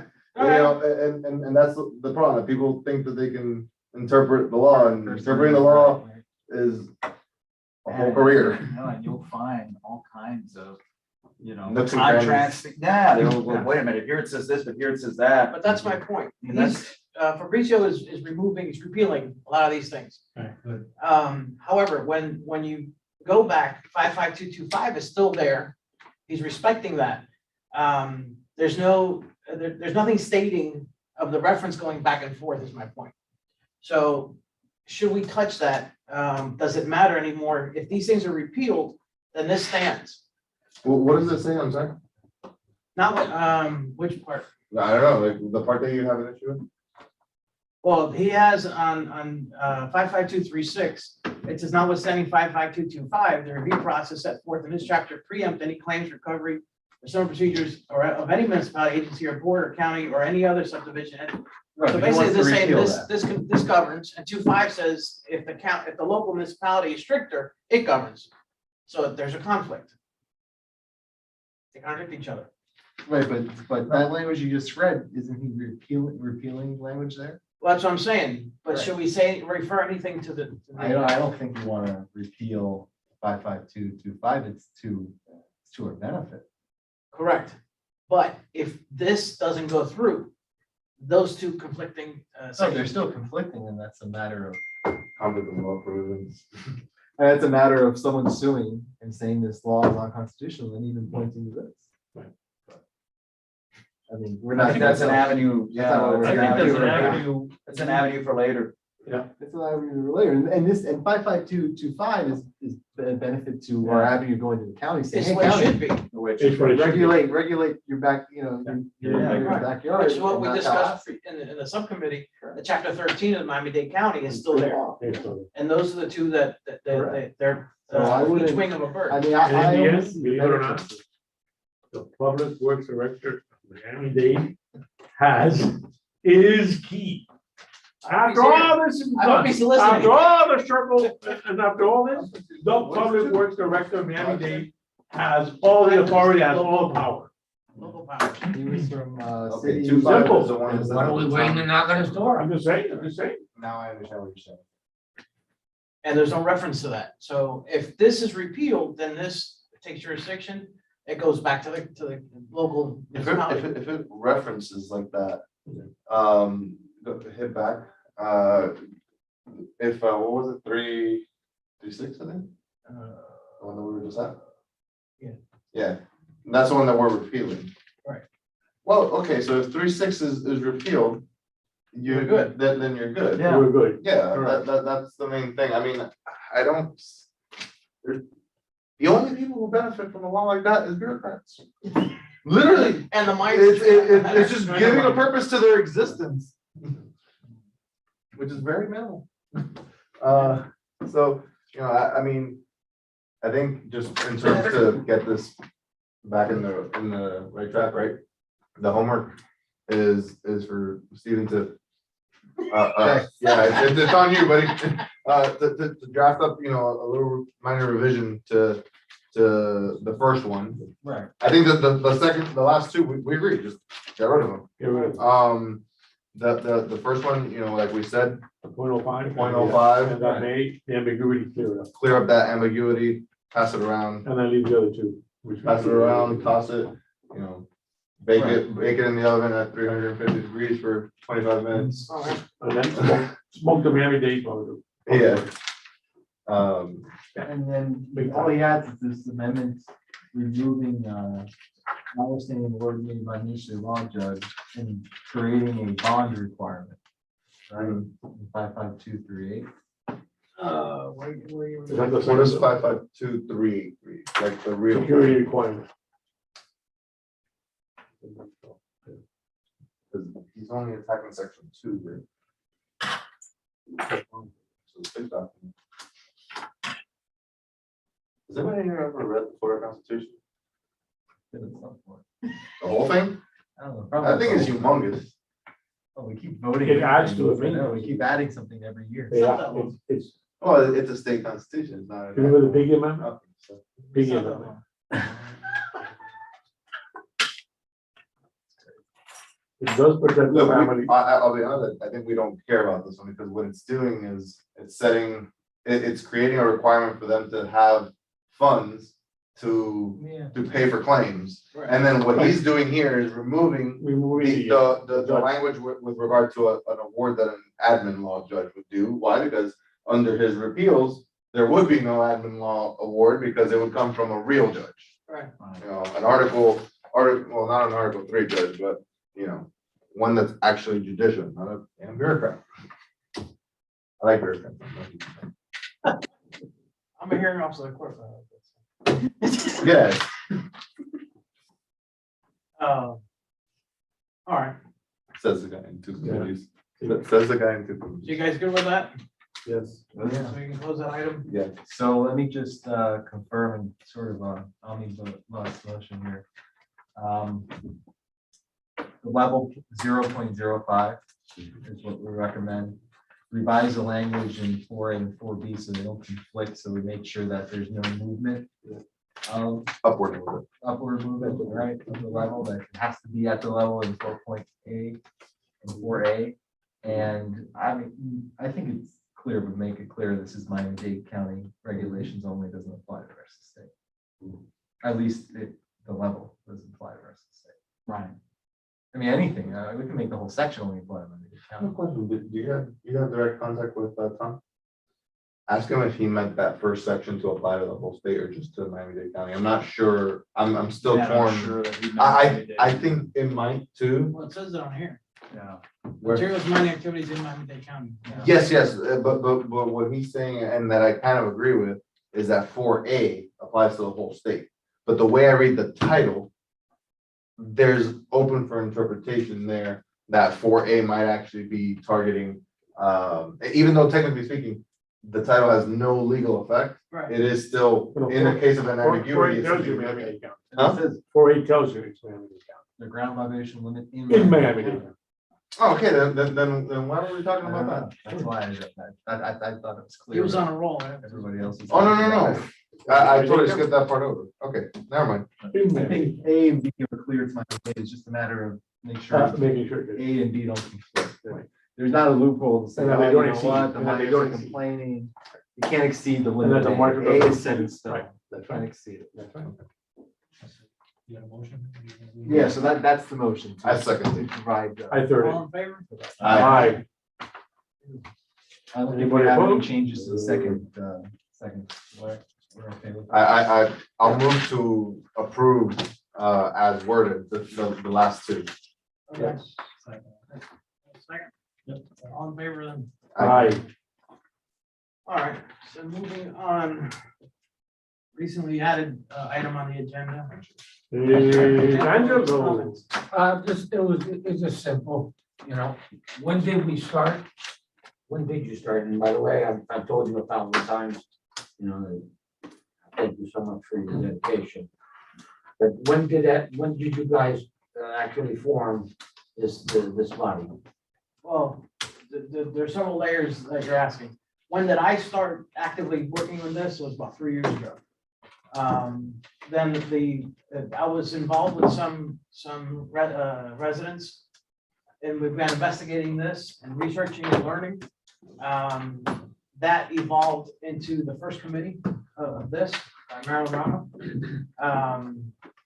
I was involved in that, in the first committee, and Bennett was the chair at the time. Bennett brought a lot of information, of historical information, background, and I had more current information, combining the two. It created the committee. The problem with that committee was that it was delayed on its initiation. So instead of the 6 months, which the initial committee is given, a lifespan, we're only open for about 5 weeks. Once it sunsetted, I made my own group. And my own group then did a lot of our investigation. We had an attorney that sponsored the study that we did, and we That began was to Michael. discover science. Michael. We discovered science with everything, and so now we can prove what we're experiencing, because to date, that had been intentionally avoided, because obviously, to their benefit, they don't want to know what's happening. So now we have a basis of some groundwork with science backing it. And then No. I was not involved in this committee. I thank you so much, and every single person here that dedicates their time, because it is really, it's a real dedication. And it's no joke. I can tell you that. I mean, just taking out of your busy schedules. I could see it myself. I have a 94-year-old mother, and I should be there with her now, and here I am with you guys. Just, I'm really, I wish that every neighbor and every resident would see this challenge, this dedication that you have put together. It's unfortunate, but everybody, the mindset that somebody else will take care of the problem for them. Yeah. And the miners, they bet on that. They know that. They know that. And that's what's been happening. But that's where we're at. So hopefully that answers your question Yeah. for me anyway. That it does. Are we ready, guys? We're gonna add one more thing. Sorry, I need that guy. Uh-oh. Subcommittee and trying to get something in January, we should find availability for another meeting. before the next meeting will be November 15th, at least regularly scheduled. Give me a moment. I You guys believe. are third Monday, Yeah, Third Monday. so that would be Monday, November 15th. okay. I won't be there for that meeting.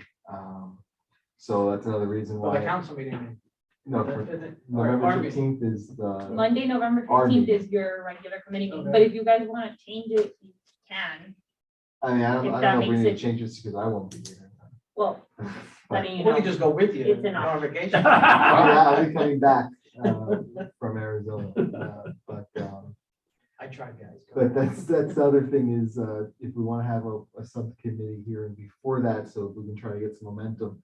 If we're trying for January, that's still I think really so. tight, because there's no council meeting in December. In December. That's right. It kind of irks me that we had the CAC committee who gave a positive response, but he's not here. Which one's the CAC? The, Cultural affairs. But nobody else responded or, No, he was the only one. that was- I mean, that'll probably be the best committee maybe to have host some type of event with. I would think the neighborhood improvement committee also. Yeah. Oh, yeah, I think everyone should be All right, looking into that. It would make a budget request much easier. yeah, Especially if you have, hey, we want Yeah, to the basically majority. a committee fair, right? But something like that will probably take a very long time too. Unfortunately. I think it'd be a That long was, time. this whole idea was discussed at length at the last subcommittee meeting. Yeah. Right, don't know, Benjamin? I'll just ask you to say something about it at the NIC meeting. Okay, You know, just because unfortunately I can't, since I wasn't able to make it to that subcommittee meeting. but you can. I mean, you guys are discussing it now. You're more than welcome to invite him. If you think he'll take it better from you than from me. What? That you're welcome to invite pretty much the committee, see if you wanna. Well, yeah, no, that's what I want to do, but Because I did send an email out to all chairs. I don't mind reminding him, but I'm just saying you can, because it's being discussed now, and they obviously want the extra support. yeah, no, that's what, but what I'm suggesting is that during the NIC meeting, I'll just be bringing it up and you're more familiar During with which meeting, sorry? the NIC meeting. Okay, uh-huh. I'll just bring it up, but I don't have the details Oh, of okay. it since I Got wasn't it, at got that meeting. Yes, Then yes, you can kind of help me fill in the Sure, details. sure. That's what I mean. Yeah. And see if we can get the NIC behind it. Right. Okay. So I'll reach out to Isle about the subcommittee Yep. meeting. We just need, quorum is 3, I believe. Yeah. For the subcommittee, so. but you want to set a date already, or? I don't know if you're I can check for you. available guys. to set a date. Or you can give me a few options at least so that I can Yeah. get back to you. I mean, I can give you a few options that are available, and then I guess if you could reach out to everyone to see if we have enough, a few people to show up, and that would be. How do you want to handle it in terms of waiting for everyone to respond to say yes? 'Cause- and I only say this because sometimes, it gets complicated. Right. Do you expect an answer from everyone before I said it? Are you okay with having 3 people? Like, how do you want to go about As it? far as the subcommittee or as far The as the other? subcommittee. the other- Subcommittee, Right now, but our subcommittee, or are you referring to the other committee? your subcommittee, that Oh, he wants to plan for now. I think correct me if I'm wrong, is if we're in the evening like this, that we're more. We're Yeah, available. if we have some meeting times, and I think if Okay. 3 people know they can show up. For around when, like 2 weeks from now? What are you looking for? Um, Yeah, I mean, I guess the first, well, actually, Halloween's on that. Bring candy.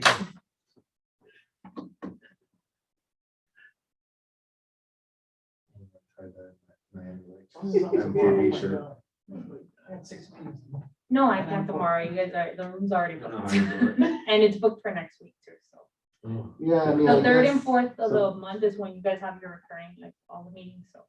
just- Sometime in November, first week of November. Just so I you're. guess, yeah, sometime. You'll be the here? first or second week of November. I'm here until, Okay, I'll give you Yeah, options for the until first 11. week and the second week of November, if that's okay. I'll give you Okay. like 3 options. just give me some options and. Okay. Right, and we'll go from there. Yeah. You had the 8th set for next month. I have in my calendar. I don't think so. The town council's on the 9th. On November, I have it on my calendar. I don't know. for What's on November the 9th? on the 9th of November. Why? It's a Tuesday. 8th. The town council's on the second Tuesday? Yeah. Oh, yeah. So I guess between next week and the following. We got 3 weeks. I mean, we have 2 Every weeks. week. It could be the first or second week of November. So we send some First or second options week. and then send it out. And then, like we said, we don't need 3 people commit and we're okay. I'll commit to. Just know, See where anything between here and November 15th, I won't make it out. I'm leaving to Fort Myers November 1st. And before that, pretty much after today, I'm just completely unavailable. I have trial. Somebody felt like it. Yeah. I have an arbitration hearing coming up November 2nd. And it's a 10-day trial. We don't, our side doesn't expect it to go 10 days, but the other side apparently does. It's gonna be as long as they feel like it. Nice. All right, so you'll get back to us on that. And then, then we need to set up a meeting then definitely with the CAC, and then if we get with the NIC, go from there. Yeah, it'd be cool if we get all the committees involved. That was great. Neighborhood improvement. Neighborhood improvement. Oh, wait a minute. That's why I said it. Start early.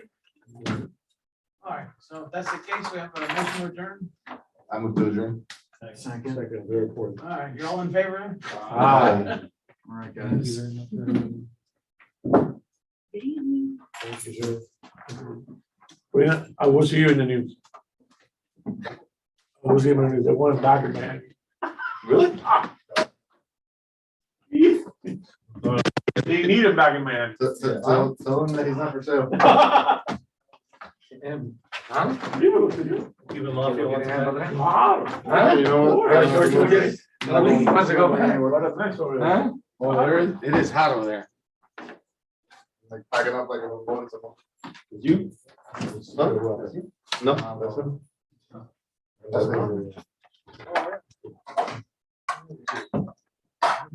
Yeah, big ass TV. Because I thought you were wrong. No. Because I'm the last one up here. Really? You're not here. Yeah. As representative. She was a nobody, and I told her exactly what to do. Look where she is. Yeah. So, it's Really? time to recover her favors. And she's in that position. Yeah. Because she's a vice governor. Interesting. So, I know what I gotta do. Interview. Como si hubiera un meeting aquí, hombre, she's gonna do it. Yeah, because I made her. Wow. She wasn't even gonna run. Really? And I met, she wasn't even gonna run for state representative. Then it means. Yeah, it was, I finished it.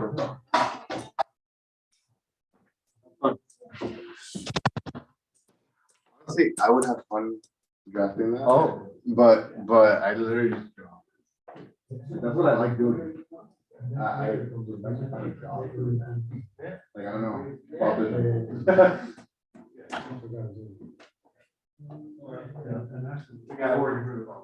Yeah, I could do that. Like, I came to those too. I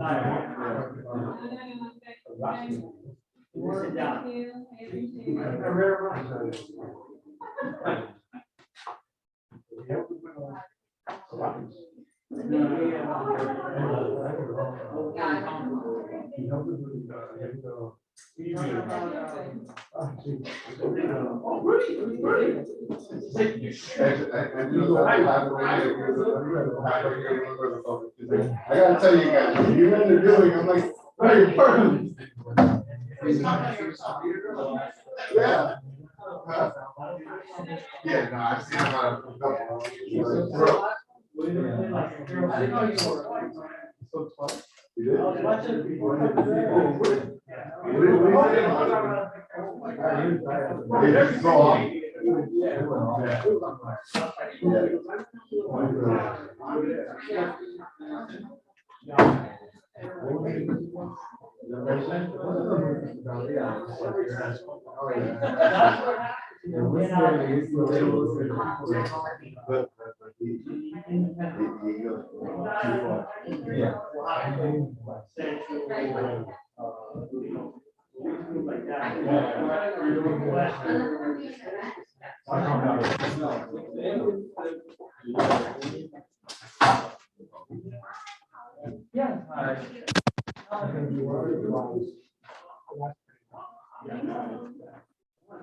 Yeah, you can go.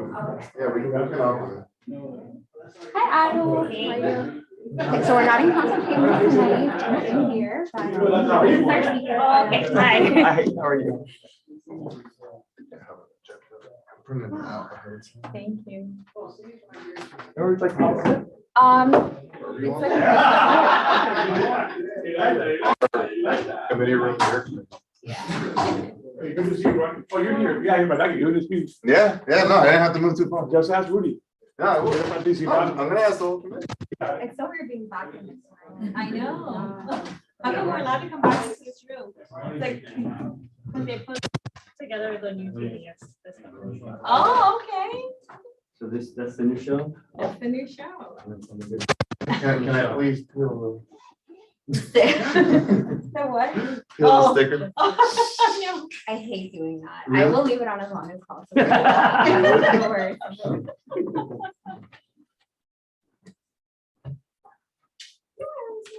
She was actually sick. for a little bit. Oh, I don't know. Oh, I'm so sorry.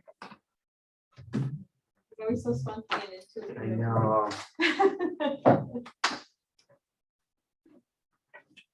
You doing better now? She's doing better. Okay. I really would have been here by now. I mean, it's practice.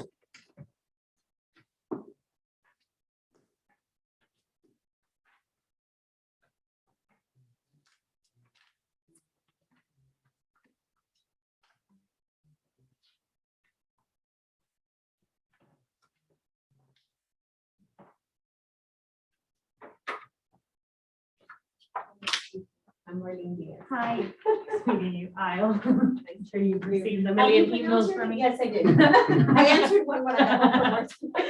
And I'm like, Sorry. okay, it's 6:30. I'm I answering, will yes, I say will be. that wasn't me, that was the chair that asked me to call.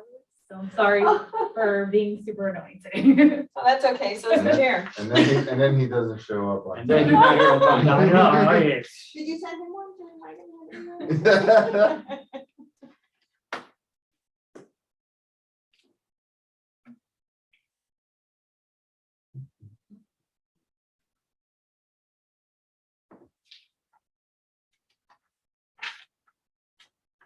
If they wanted to do something about this shortage here and Mhm, because of the accidents, huh? What mhm. happened? Yeah, that was me.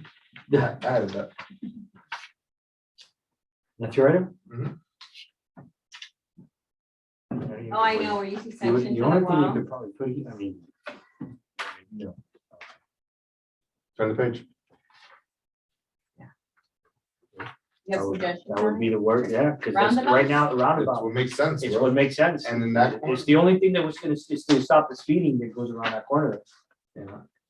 I have. It- I have That quite and a bit. aesthetically is the only thing that will look, Aesthetically Yeah. to match my. And Yeah. there you go, and you'll see, I have quite a few points. you can to do make some about other it. things, but aesthetically it won't look, you know. Yeah, no, That like, is a- like that's- chicanes and that's stuff. really nice. Yeah, I think that that would be beautiful. We And have that- the medians, we have the. and that's off of two-way. Google. You did that? No, I said that's off of Google. Okay, this is I just- definitely not in South Florida. No, I said that's I That's love all the way off you of wanna Google. make it look like fall, but that's not South No, Florida. no, that's all Google. But you were in here, We have hot and we have summer and summer We June. are having a Yeah. fall day, don't ruin it for me. I'm Yeah. having a very That is nice fall true. day I'm today. surprised we're not all wearing our scarves. and No, boots. tampoco, it's not I know, tampoco, I'm yeah. sorry. She's got- Seriously, it's not that cold. It's winter in here, like 20. Yeah. That is true, If I that leave is true, here, that is I- true. It's raining here and I forget, like, when I come I back. remember when the meetings in the chamber, I would have to go up the time, but I'm sorry, I'm shitty. You know what, that's, so realistically, to make that kind of change, because this has been, I've been in here for 30 years. DOT, And accidents have happened yeah. there for 30 years. Mhm. So realistically, what's the time frame to get something like that done? Who owns the street, at the town, or we would have to? My whole thing with putting this on the agenda was, hey, let's start discussing it and then probably start It soliciting. is, it is a town. big, it is a big issue, I do agree with you. Yeah, it's a huge issue, but it's also. Who Doing a repairs that poor roundabout. lady's wall? That ladies wall breaks Insurance, every 30 Yeah, days. the insurance company, I guess, or? They're probably, they have to knock it, I mean. No, it's the HOA. HOA, It's yeah. the HOA. Oh, is it Um, really? Is that the same in, the, like, area by Goldman? There's always like a wall that gets hit. You saw that? Yeah. Yeah, like. I never drive that direction. so I don't 87th know. and 143rd, correct? Always, Yeah, always. We did something similar to this in downtown Miami, and they did it rather quickly, and I kind of used wording that it was true. And it is true, but once you start saying, someone walking or someone running, because in Brickell, so we used to manage the Wells Fargo Center in downtown Miami, but people would come from the Brickell Bridge over. And when they came over the bridge, they were going fast and they didn't realize they had to make an immediate right. You couldn't go forward because it's one way now facing this way. So you had to make, and they didn't have time to make that turn. So they would crash into the corner of the building. Yeah, That's they a would- design issue, like, I hate that. The speed. Because of the speed, not because there was anything wrong, because the road is wide and everything. It's just that when they would go over, and they weren't familiar between the Epic and the Wells Fargo Center, if you don't make a right, the traffic is facing. So when you come over, you have to make a right. And we created like a really pretty median in the center. So now they hit the median. Yes. But Now, that's now okay. they hit the median right in front of them. Yeah, now, Well, but now the it's just the median- cost of replacing some flowers. Yeah, but the median is not the same as a pedestrian, and I can tell you selfishly, my son lived right near there, and he would run at night, and people were. Oh, I mean, yeah. if you would have hit, thank God they always hit the And all, building, but if I they hit a like They person, would've- somebody walking a dog or something like that, and let me tell you, as soon as I used those words in the meeting, it miraculously got approved, it was like ding, ding, ding, ding, ding, ding, it was like, it just went straight through. Yeah. Because now, unfortunately, but you know what, I just said it selfishly because my son would run through there. Mm. And I said, God forbid a person gets hit. And, thank God here, it's always at night and it's always, obviously, I mean, just the wall. my HOA is plagued with speeding issues and, our board wants to take up speed bumps. And I'm like, Speed bumps are so tough to get. oh, no. We're gonna Very get them. expensive. Number one, you gotta replace them every like Where? 2 years, Yeah. unless you get All over the asphalt, place? and I would refuse to get asphalt. And then two, let's be real, we're in Miami Lakes here. Does that really look like Miami Lakes? No. It's so aesthetically unpleasing. It cheapens the look of the community. It is so annoying because it punishes the speeder and the non-speeder. So, I've been trying to suggest some recommendations for alternatives to speed mitigation, speed trap cameras, things like that it only punishes the actual speeder. Yeah. And then one of the other ones is there's a particular area with a lot of speeding that would do great with a roundabout, but one thing is the town of Miami Lakes budget, another thing is an HOA budget. It's a big investment. But we've talked about, the police coming down on the speeders. And the town is not very frowned on having to, like in Miami Springs, you know not to speed on Loveland Drive. Right, because you would have that police officer or two, that you went, it was 30 miles an hour, you went 32, you're getting a ticket. So if they did that here in my because we asked them, hey, just put a police officer. I guarantee you that after, the third week, people are gonna stop speeding once you hit their pocket. Yeah, but you know what, if you go and you look at the people who, we had an accident in Lake Martha on New Year's Eve, and none of the kids lived here. They were at a party. And they used somebody else's car that was a fast car, and they decided, it's people who don't know our roadways. Yeah. Because if you know our roadways, even if you're a speeder, These accidents here yeah, are from folks that are not from. they don't not belong, from here. they're not here. And we had one on Miami Lakeway South also, and it was a young kid, the girl lived here, but he didn't. So he was speeding, and I don't know how much speed you can actually get on Miami Lakeway South, because it's from 67 to, and he hit the tree. Well, this young man, there was a fatality. They turned into Lake Martha, and they didn't realize that was a lake. And when they turned, they went at full speed straight forward, and they literally went, they went like the cars that just fly in the air, and they landed in the middle of the lake, the deepest part of the lake. Oh my God. Yeah. that's so scary. Yeah. That happened. And on- you had to hit the median, and then you had to hit a wall. They missed the median and the wall. They went airborne. They passed the median and the wall. They went over the whole thing. I mean, it's not a huge wall. Yeah. But if you were driving even just normally fast, you would have hit that wall and not flown straight over. But when they hit the median off of the street, the little, what is that called? Containment, the little on the ground. The one on the ground. When they hit that, they went airborne. They went airborne. It's usually- So they missed the entire wall. So sometimes, and I can tell you, none of the three kids lived here. The problem That was is the one that with road. the in party, particular- The party was New Year's Eve. Hey, It was New Year's. Okay, Eve. all right, thanks, man. problem is that road is really inviting, really inviting. Good evening, ladies and gentlemen. Good evening. Good evening. Come on. What's going on? Andy. They think it's a straightaway, but it's not. And actually, the roads were built that way to deter the straightaway speed. Well, that's the problem, the curve actually encourages. Well, if you're not driving a car that can do that, I can tell you there's Oh, cars yeah, that that's the can. problem. Yeah. Everybody thinks that there's Yeah. an IndyCar races.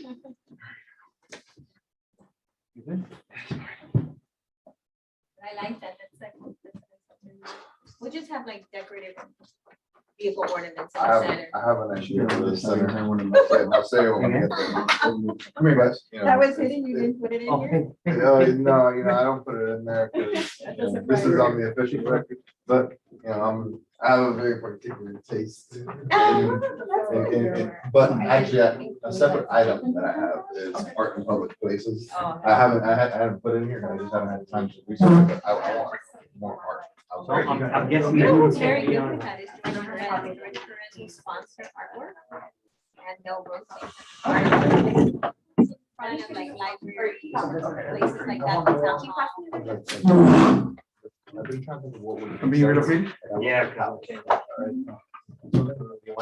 See the cameras are in front of you. Something to the That's town. But it's also more accessible to, especially in the west side.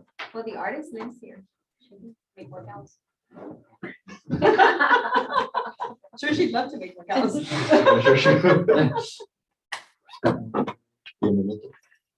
Thank you, sir. Sorry for the delay. I was actually another meeting and at Optimus for the town, for the, The park? yeah, Optimus Park. How's that going? Good, good. Well, I'm gonna meet, there, I'm part of the Optimus Club, member, yeah, so, yeah, I started coaching baseball this season. I don't become one of those baseball dads. I don't know what they are, but I know I'm a dad now, and I'm a baseball dad, so.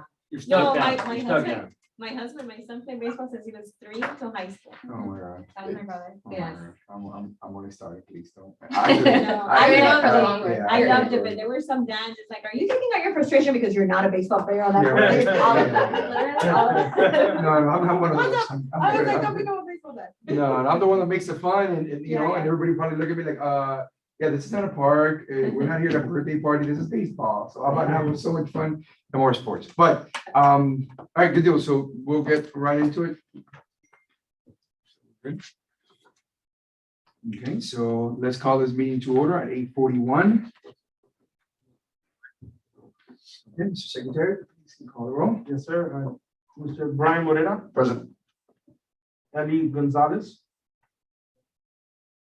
Helen Roden, Javier Ley Soto,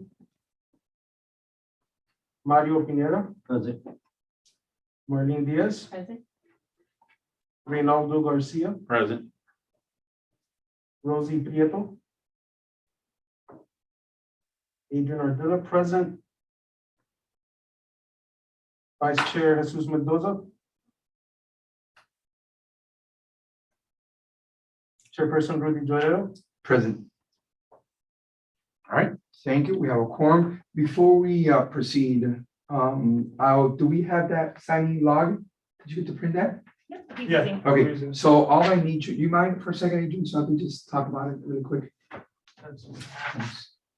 All right, so this is a log that basically I I created, I think it was last year. It was just a way of tracking down, tracking the absences for town staff to know, once you have the 3 absences automatically, you're no longer part of the committee. It doesn't mean you cannot get reinstated, but I found this to be a very, easy to track, piece of documentation. I did, before I created it for this year, we did it with Adrian. We went over the minutes. Okay, so we went ahead and put, so if it's got an A, that means you're absent that day. If for A or B reasons it was satisfactory, please just email, our liaison, let them know that that day, you were the doctor, whatever proof we need to provide to the town. So that would be satisfactory. That does not count against your absences. So you will have a key down here that basically says, A for absent, EA excuse absent, NA not applicable. The not applicable basically is for new members, right? So if you were not there at that meeting, that's not applicable to you. And then R, if you were removed, for example, if we have somebody that today, it's a third meeting out, then we'll put an R in that, on that space. Other than that, as it goes around for those members that are here present, please make sure you initial, on the, blanks for for the date of the meeting under your name. That means you were here that day. Okay, any questions on this? Awesome. Here. Go ahead and take care of mine. And. Awesome. Okay, so order of business, deferrals, additions, deletions, so. Yeah, I'd like to make a change. I'd like to move up, the Miami Waterkeeper presentation. Colin here has generously donated his time, so I want to make sure he speaks first before, sustainable communities. I'll second that. You want to move it, what, to, just, I don't know if Well, that's. Actually, no, you public don't, no, you don't need to. It's still an item. It's still A. Yeah, I you're was good. confused. It No, looked you're like good, B. you're good. So he can speak. There's nothing into there. perfect. So we're not recording on. No, there's nothing there. No, you're good. Okay, I know, there was an email sent. I think Adrian wanted to add a few items. They weren't necessarily the two items, it was just the two that each committee member had to come up with. It wasn't necessarily, I'm not exactly sure if everybody submitted it. Correct, they did not. They did not, only a few did. I was actually gonna put that officially on the announcements instead of making an item, Okay, a number. So I was gonna make that official because we did have it at the last meeting, but now we're gonna make it official where a communication is gonna go, out by, I'll to let them know, hey, at this meeting, this is what the NIC requested to do. So please send us for the next meeting to bring one agenda item. That's only for the ones that haven't submitted something. I know that Brian did already. And we have hasn't, so that will be for the rest of the meeting. Okay. So we're good with that. And then there was two items there. What was the other one? That you sent, Adrian? What was that? It? Oh, that was it, it was just. That was it? Okay. Proposal on additional. Right.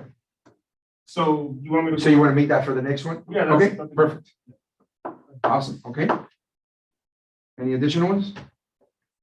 All right, seeing none, we'll close that one. We'll go to public comments. Anyone from the public would like to speak? All right, seeing none, we'll move forward on that. Approval of the minutes from September 19, 2021. Let's do it up. There's, Nope, never mind. I had missed, I was hoping you guys can help me out on the approval of the minutes for July 21, 2021. Oh, you said July? Yes. You and I. I don't know that. Don't remember. Yeah, it was- For some reason, I couldn't find in my notes who made the motion to approve and who had seconded. So I'll, I apologize. no, I know, Where? so what's gonna happen? Number 5, approval of minutes. Approval minutes, committee member, can we just prove, can we just add Mario in there? Well, no. Which was that easy. So what's gonna happen now, Love to if see you the can, recording. please, right, I'll do the recording. send Adrian the recording for that meeting.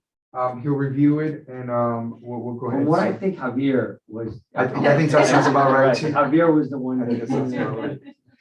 So why don't we do something just for purposes of finalizing these? Let's go ahead and add Javier on there. And after you see the meeting, okay, if there's any changes, we can come back and amend them. Okay. So we're gonna approve them. Brian, you want to approve with a motion, with a motion of that if in the event that it's not Javier who made that motion, that those minutes are then corrected? I'm just gonna move subject to the addition of the appropriate names. Okay. Move subject to the addition of the appropriate. Is there a second? Second. Mario, second. All right, any additional discussions? No, seeing none, all in favor, say aye. Aye. Against? I have the, excuse me, the ayes have it. All right, moving along.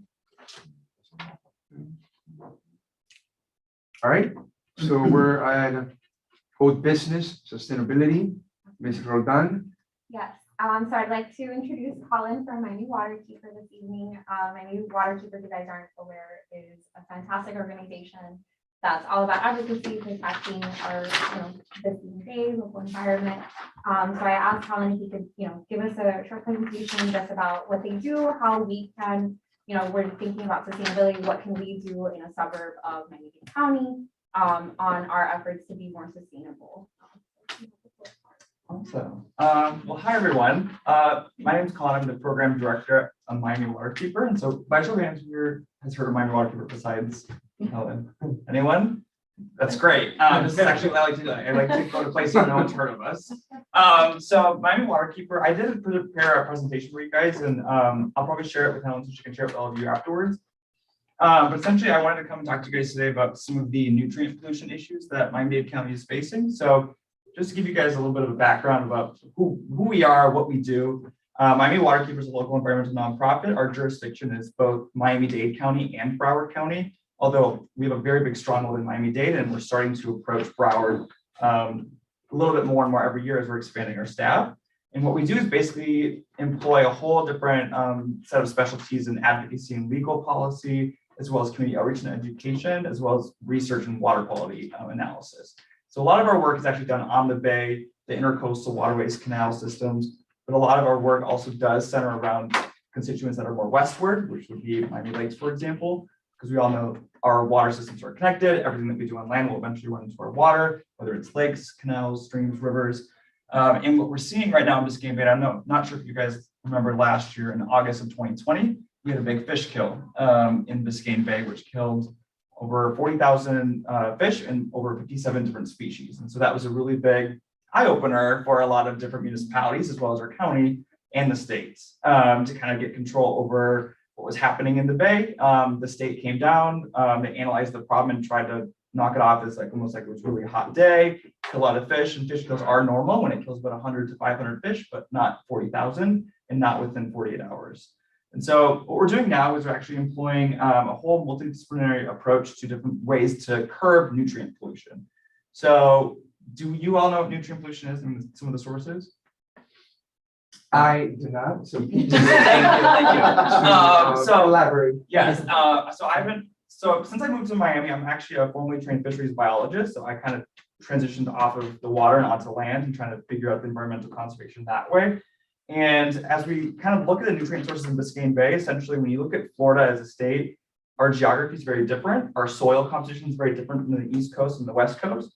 And so curbing nutrient pollution is very different. And the state likes to say, oh, we could just pass laws that encompass the entire state and they'll solve the problem. But we realize all the environmental organizations, we have to kind of pass laws and ordinances, as well as education initiatives to basically be able to personalize our way that we're solving these problems. And so 87 counties across Florida right now have fertilizer ordinances. Miami-Dade County was one of the last ones to pass it, and we just passed it in April.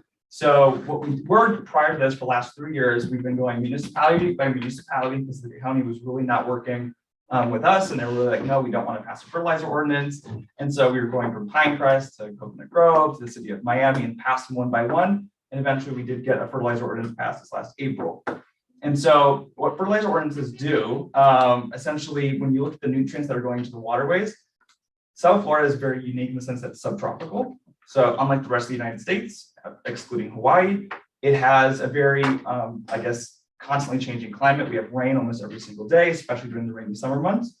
And what we put on our lawns, what we put on our streets is really important. And the amount that we put on it is also very important when we're thinking about limiting these nutrients. So what I like to tell people is, nutrients are really good. And when we're talking with gardening and, golf courses about fertilizers, like, oh, we want our grasses to be green, our landscape is really important, our yards, South Florida is beautiful. However, during the rainy summer months, people are putting fertilizer on their lawns when the grass is already too saturated because of the constant rain. That actually doesn't work at all. None of the fertilizer is being uptaken. And so a lot of people have questions about fertilizer ordinances. specifically related to like, does it even work? Is it just like, hopefully like we'll pass it and it might work, it might not. But we like to use Manatee County as an example. They passed a fertilizer ordinance, and along with passing it, they also invested in a huge scientific study to actually see the before and after effects of it. And they actually did see a slight tick downward in their nutrients in their Bay Area. So Miami-Dade is actually the second county to do that. So we're working with the EPA right now to also do a nutrient study in the Coral Gables waterway, as well as some other different areas in Broward and in the intercoastal area right off of Edgewater and some other places near Morningside Park, kind of where the fish kill happened last year. And so I just wanted to come and talk to you guys today about kind of what those fertilizer ordinances mean. Helen kind of shared that like no one really knew about the county passing it. And of course, the education and the outreach side of that has been really kind of rocky, and it's a kind of big feat. It's almost like an honor system of people just knowing about the ordinance and kind of just committing to it. But it also is a cost saving benefit for not only municipality, but also to residents. When they realize that their fertilizers they're putting in their lawns during the summer months isn't actually working, and it doesn't make a difference to your lawn, you can actually save money by reducing that, as well as landscapers who are also, having to put down their lawns. And so I just wanted to go over some different, I wish I could show on a big screen, but I can show you guys this end of the table. Wait, hold on, but how did I say you were coming with this big screen thing? Oh, I know. You didn't bring it, oh, Helen. I know, I wish. Helen, there goes your I eye, could've Helen, brought I can from you. Just teasing. No, it's okay. I'll just share. You can kind of see it. It'll be good. It'll be good. It's okay. So this is just Biscayne Bay. I'll give you guys an example of some of the scientific studies we've been doing over the last couple of years. So the blue areas in Biscayne Bay and the intercoastal here, that's good. This basically is a proxy for chlorophyll A, which basically means how much algae is in the water. So currently right now in Biscayne Bay, it used to be a seagrass dominated habitat, which means majority of it was seagrass. There was a mixture of mangrove and seagrass interactions. But over the last 10 years, and I think 20 years is when it started to begin, we've seen a steady decline in seagrass, and specifically in some areas that have a lot of canal systems, a lot of output, the Little River area, a lot of the northern canal systems up by the Little River, which probably connect to some of the canals that kind of lead actually from this area as well. And so what you see here is that the Coral Gables waterway and the top here up in the intercoastal, where the fish kill happened last year, that's where we have the highest amount of chlorophyll A readings, which what that really means when we analyze it, and we look at what those canal systems are surrounded by, is a lot of residential homes, a lot of landscapes, a lot of big rivers that connect to other areas that have runoff and lawns. So a lot of like the city of Miami obviously does not have a lot of yards, I would say. They have a lot of like gray spaces that run off water. As you can see here, the chlorophyll levels actually off of Brickell and downtown are extremely low, but we do see where a lot of the residential runoff is happening, is where the highest levels of that chlorophyll is happening. And chlorophyll is fine. Yes, sorry. Oh my gosh, sorry. Yeah, hold up. So Yeah, that I know, that one I know. yeah, so chlorophyll is basically what turns plants green. And chlorophyll in the water means it's algae. And so algae isn't a bad thing in small amounts, but essentially what we're doing right now is, phosphorus and nitrogen, which are two elements within fertilizer and nutrients. They're okay to exist in the environment, they exist in it naturally, but right now it's essentially we're giving it too much. We're giving the bay too many nutrients that are coming from 4 specific pollution sources, one of them being fertilizer. And so essentially what I like to tell people is like, if I told you to eat an orange every day, it's healthy, right? Those are nutrients, it's good vitamins for you. But if I told you to eat 10,000 oranges right now, you'd probably get really, really sick. And so that's kind of what's happening with Biscayne Bay right now in some areas. And we're trying to target areas where they have a lot of residential areas, lawns, specific green spaces where people apply those different chemicals and different fertilizers. And we want to make sure that this is not, the communication part of it is important because it's not a ban on fertilizer. We're not telling people it's against the law to fertilizer, we're just trying to get them to have better practices and being more responsible for the way they do fertilize. And so the risk factors that are involved, obviously, when we're having this much algae that's happening in the environment, what happens, and I'm sure you guys probably see this in some of the lakes here. I'm not quite sure, but I'm from Minnesota, so I'm kind of familiar with eutrophication, which means a lake that just dies and turns green and probably smells bad and turns very not great. And so what's happening is essentially all this algae is going into the water in these high amounts. Algae have a very quick, lifespan, and once that algae body dies, essentially it creates a lot of bacteria, and that is the bacteria that actually closes beaches. So if you want to go to the beach and you see that it's closed for the day, that's actually because of bacteria that not necessarily is because of the algae, but the algae and the death of the algae harbors that bacteria. And so that also leads to things when we question sewage leaks, septic tanks, and other nutrient sources that are affecting the bay. And so this is just a map of, this is essentially seagrass in the northern area, the North Bay Village. So the dark area, if you guys can see it, it's kind of hard to see, but essentially the dark area is what the seagrass used to look like in 2011. We took satellite images of it in just 5 years once we took the satellite image. It's slowly changing. I wish it was so slow, but it's basically. These are the pictures I was telling you guys in the last meeting. Yeah, so essentially we've lost a lot of, about 80 to 90% of seagrass in a lot of the Northern Bay area, which is, you know, a lot of people are like, oh, that's not that bad, it's whatever, it's just a grass. But when it's almost like essentially taking out the only oxygen producing plant within our bay, which is essentially going to spell dire consequences for our ecosystems, our fisheries, a lot of different areas. And so what happens when that algae now can come in here and take over that seagrass habitat, and algae it's thriving right now, the macroalgae at the bottom. And a lot of people actually come here and look like, oh, look at the beautiful seagrass. And it's actually, a lot of it's algae, it's macroalgae, and it's really bad. And so we're trying to get a handle on this because seagrass does regenerate itself, but we can't regenerate it with it just constant pollution sources. And so we're trying to curb it in different areas to prevent this. Essentially the fish kill that happened last year that affected all of the Northern Bay and the intercoastal area. It was really bad. This was a very rough week for Miami Waterkeeper. We're out on the bay every What single day. what are those markers? The red marks are where dead fish were sighted. So I actually do have I turned it into a GIF, but essentially I showed like the kind of the transition through time. And the hardest hit area was North Bay Village and Morningside Park, that kind of just right at the Julia Tuttle Causeway. Is that the most residential areas? Or? No, it was just the hardest hit areas that were near the Little River, which we think is the really big culprit for that fish kill. And Little River obviously connects to a lot of the waterways a lot westward. And so that basically is that canal and river system is essentially just pollution bringer into this intercoastal area. And because of Miami Beach, we don't get the wave action. We don't get that circulation. And so everything that we're putting in here is just like sitting and festering, especially in the hot summer months. And so what we're trying to propose, and what we did propose, was to try to prevent this from happening. So this is the algae bloom that happened directly after the fish kill, which led us to believe it wasn't just a hot day. There was nutrients in the water. There was a lot of different sources. And that kind of, made the EPA kind of take a step back, like, yes, okay. We do have a big problem right now in Miami-Dade County because of our prolific sewage leaks. We have a lot of pipes that are bursting regularly, at least in the Edgewater area, as well as up near a Little River State Park. A lot of, I know, right? So I don't want to go swimming anymore after I started this. But it does keep me on my toes, but Miami is there's a lot of things going on. There's a lot of different issues with our waterways, and for me, it's a great place to try to address it because you can kind of pick what you want to work on. But I look at it in a way like every single community, no matter where you are in Miami-Dade County, can do something to help this.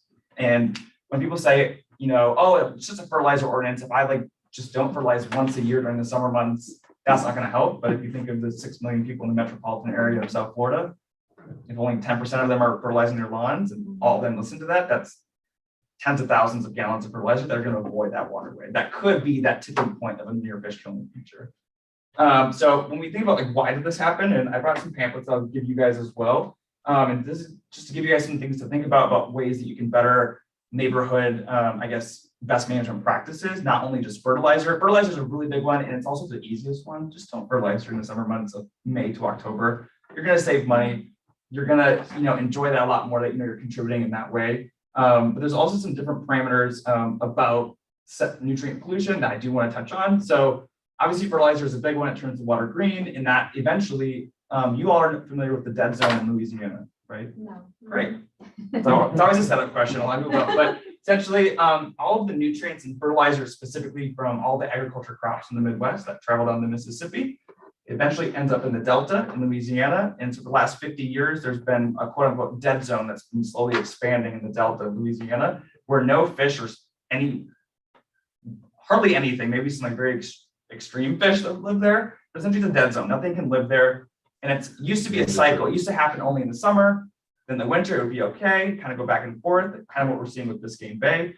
But now Louisiana, that dead zone is permanent. So there's no more fish there. There's no more fisheries. They have to go around the dead zone and kind of go away from the Delta. And so what we're trying to do is actually get a handle on this, because what we're seeing in Biscayne Bay is really early stages of a dead zone.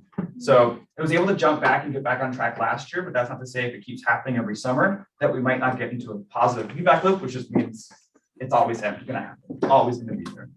And what we're noticing with stormwater, sewer, and septic tanks, those nutrients that are coming, and we know that they're coming from these sources because we do bacteria tracing. What's happening is that's actually clogging up a lot of the canals, and specifically in the Coral Gables waterway system, we actually have prolific green-blue algae blooms that are constant. So there are already algae blooms in Miami-Dade County that never go away.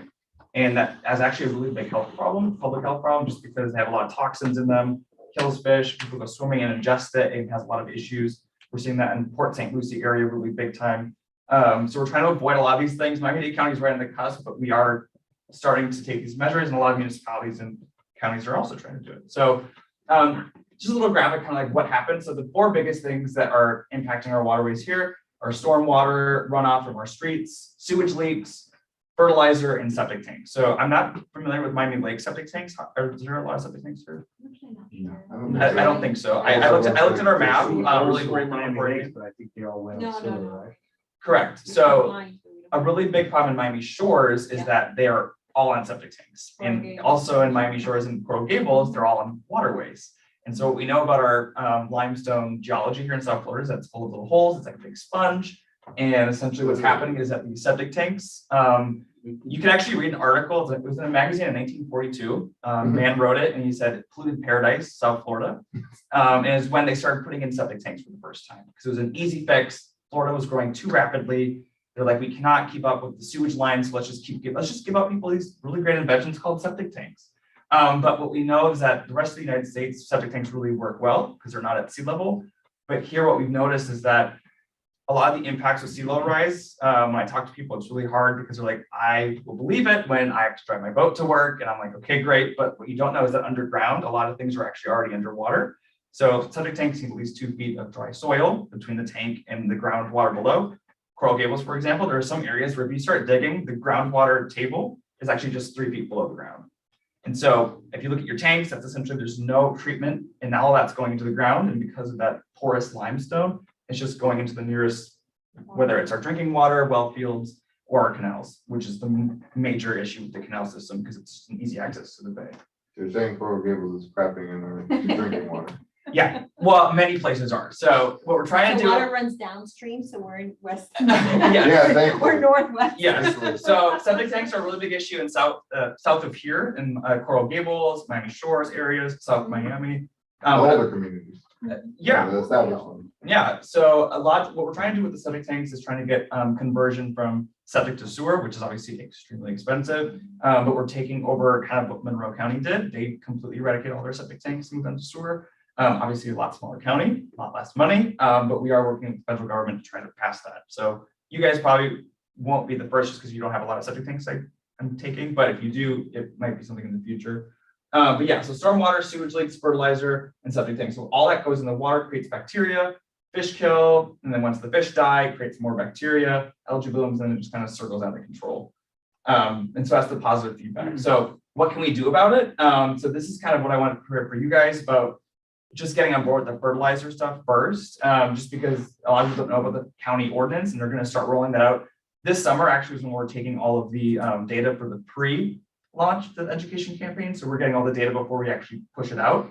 And then next summer is when we're actually going to go and enact it. So this summer, I'm sorry, so this is the summer that you're utilizing. Summer's over now, so you're done. yeah, so gathering data? this summer, yes, we collect all the data. We have that baseline data, and so we're doing the Manatee County approach, where a lot of counties just pass fertilizer ordinances without getting preliminary data beforehand. And we really fought hard to not do that because we really needed to prove that Miami-Dade County is obviously the fertilizer ordinance that we passed is actually a gold standard fertilizer ordinance, which means it's the strongest one in the state. And so I think all eyes are on us and a lot of the fertilizer companies, fertilizing, Scott's, all that stuff.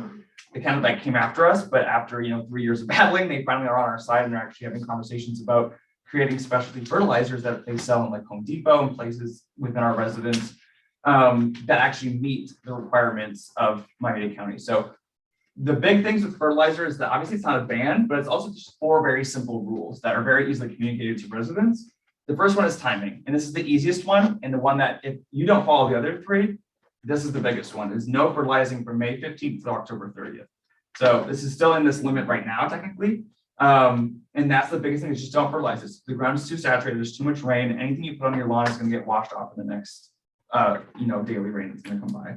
Okay, I'm sorry, I already have priorly wrote from May to October, but now you give specific dates. So that Yeah, would- so this is specifically the county ordinance that has like very specific dates. I just say the rainy summer months of May to October. But yeah, the dates are May 15th to October 30th within the county ordinance. And the placement of fertilizer, so they also created a setback, so you cannot apply fertilizer, you should not apply fertilizer within 20 feet of any waterway or storm drain. So that is a storm drain in your street as well as any kind of canal or lake essentially. And essentially it's just 20 feet back, just because fertilizer kind of spreads to your grass, so you don't really need to worry about it going, not touching the edge of your lawn. You'll be fine, just don't over fertilize it. And the second one here, the third one here is the rate. So this is the hardest one. And if you guys look in your packets here, I see that Helen included it. This is the rate of nitrogen essentially in fertilizer. This is why it's the biggest issue for fertilizing. Yes, this is why it's the biggest thing for fertilizing companies to get on board with us, because the state of Florida is so difficult to kind of gauge. So for example, Miami-Dade County on the East Coast, our soil is actually phosphorus rich. So we have so much phosphorus in our ground just because of all the limestone we have, that we should not be having any phosphorus in our fertilizers, period. That should not ever be in it. However, in Naples, just on the other side of Florida, their soil is actually phosphorus depleted. So their phosphorus and their kind of like mixture of fertilizer is actually not the same as ours, which is the biggest point of contention and the biggest point of like fight at the state level right now. But this is why we're trying to pass county ordinances that are very unique to each municipality in the area. And so the one that's complicated the most is the 65% slow release nitrogen, which you see in the sheet right in the middle. It'll tell you how to read the numbers. And if you're like me, I would not read that and I would not be able to do that. If I was a resident just wanting to have an easy fix, that's why I say the first and foremost, the best thing to do is just not fertilize in the rainy summer months, period. And then the second easiest thing to do is make sure that your fertilizer is phosphorus free. You will always see it on the fertilizer package that it's 0% phosphorus. You don't have time to sit down and do like the math as you see here. Our general counsel thought that people would, but I'm like, no, they do not. So nitrogen, of course, we want to get to that level, but I feel like that's gonna be a top-down approach with the fertilizing companies when they start getting on board. And also just like kind of noting each of the fertilizers at each of the stores. And we're already doing that in the city of Miami, working with Home Depot and some other lawn care companies that sell those products, that we're gonna have like shelves and like actually with little disclaimers saying these are fertilizers safe for Miami-Dade County.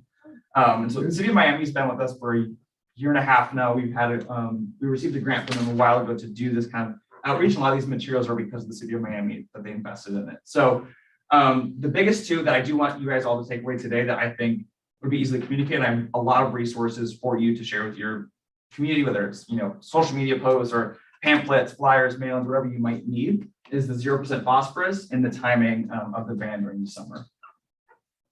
Question. Yes. I know you said it's not a ban. Correct. So what is the consequence according to the county law, or the county ordinance, if someone does fertilize in the summer or does fertilize within 20-foot setback? So I believe there's a very small fine associated, but it's not enforced. So the ordinance is not going to be enforced in the sense that people aren't going to be going around checking. So it's essentially there is something very minor there, but it's not. It will never be enforced. Okay. The only thing that would be enforced is any kind of county buildings, and any kind of, if it's a municipality building, I'm not sure how that translates in the ordinance, in the sense of like, all Miami-Dade County properties have to follow this. And if there's an employee that's not following it, or any kind of county property or park, that might be a little bit different in terms of enforcement, but I'm not sure how that's spelled out. A quick follow-up is the second part of, the first part was don't fertilize in the summer. Second part was don't fertilize within 20 feet of a waterway. That second part that applies year round. We're not saying, oh, don't do it in the summer or in this part of the year. We're saying at any time, don't ever fertilize within 20 feet of the So water. the rainy summer month is just that's like, just don't fertilize during the rainy summer months, save yourself money, save yourself some time, and then the other three items are really all year round and just best management practices for a healthy, Florida friendly yard. Essentially trying to limit those nutrients, get phosphorus out of our ecosystem, and try to not cause any kind of eutrophication in our waterways, lakes and rivers. You said you have the fertilizer companies working with you guys? Yes. When they sell the fertilizer for, let's say for South Florida, do they specifically mention the dates that they should use it? No, they don't. So right now, it's very early stage in the sense that like they were fighting us for about 4 years on this about not wanting fertilizer ordinances. And they've seen that obviously a lot of other counties in the state of Florida have already passed them regardless. Because Miami-Dade County is so large and a lot of people look to us for, what we're doing. They have been kind of taking a front seat of kind of coming at us at different commission meetings and different things like that with the county. And now that the county finally did pass it, they kind of said, okay, it's inevitable that this is going to happen. There's a lot of community support. And so Scott specifically is working with us to try to get, Florida friendly fertilizers for this area and to do that kind of outreach. And so it's interesting that they are working with us. That doesn't really happen, but they have worked in other states with, the Sierra Club and other big environmental groups. So it's not a surprise. Well, on that one, it's basically go back to we can't beat them, join them. Yeah. So that they realize that. And then to piggyback on what Brian said, my two questions is one, is how you gonna police this? And two, what's the enforcement? So pretty much at this point, there isn't. None. No, it comes down to education and outreach. So essentially, it's just an honor system of, I feel like there's, at least from my perspective, I'm very new here to South Florida. I've been here for about 3 years. The community here, we just get so many questions about how can we help? What are some small things we can do at home? I always hear at home, not really, where do I have to drive to? What do I have to do? Where are we gonna go restore that habitat? It's really what people can do and make it easy. There's a lot of things going on here, just across the board. And so just the education and outreach for people to do at home.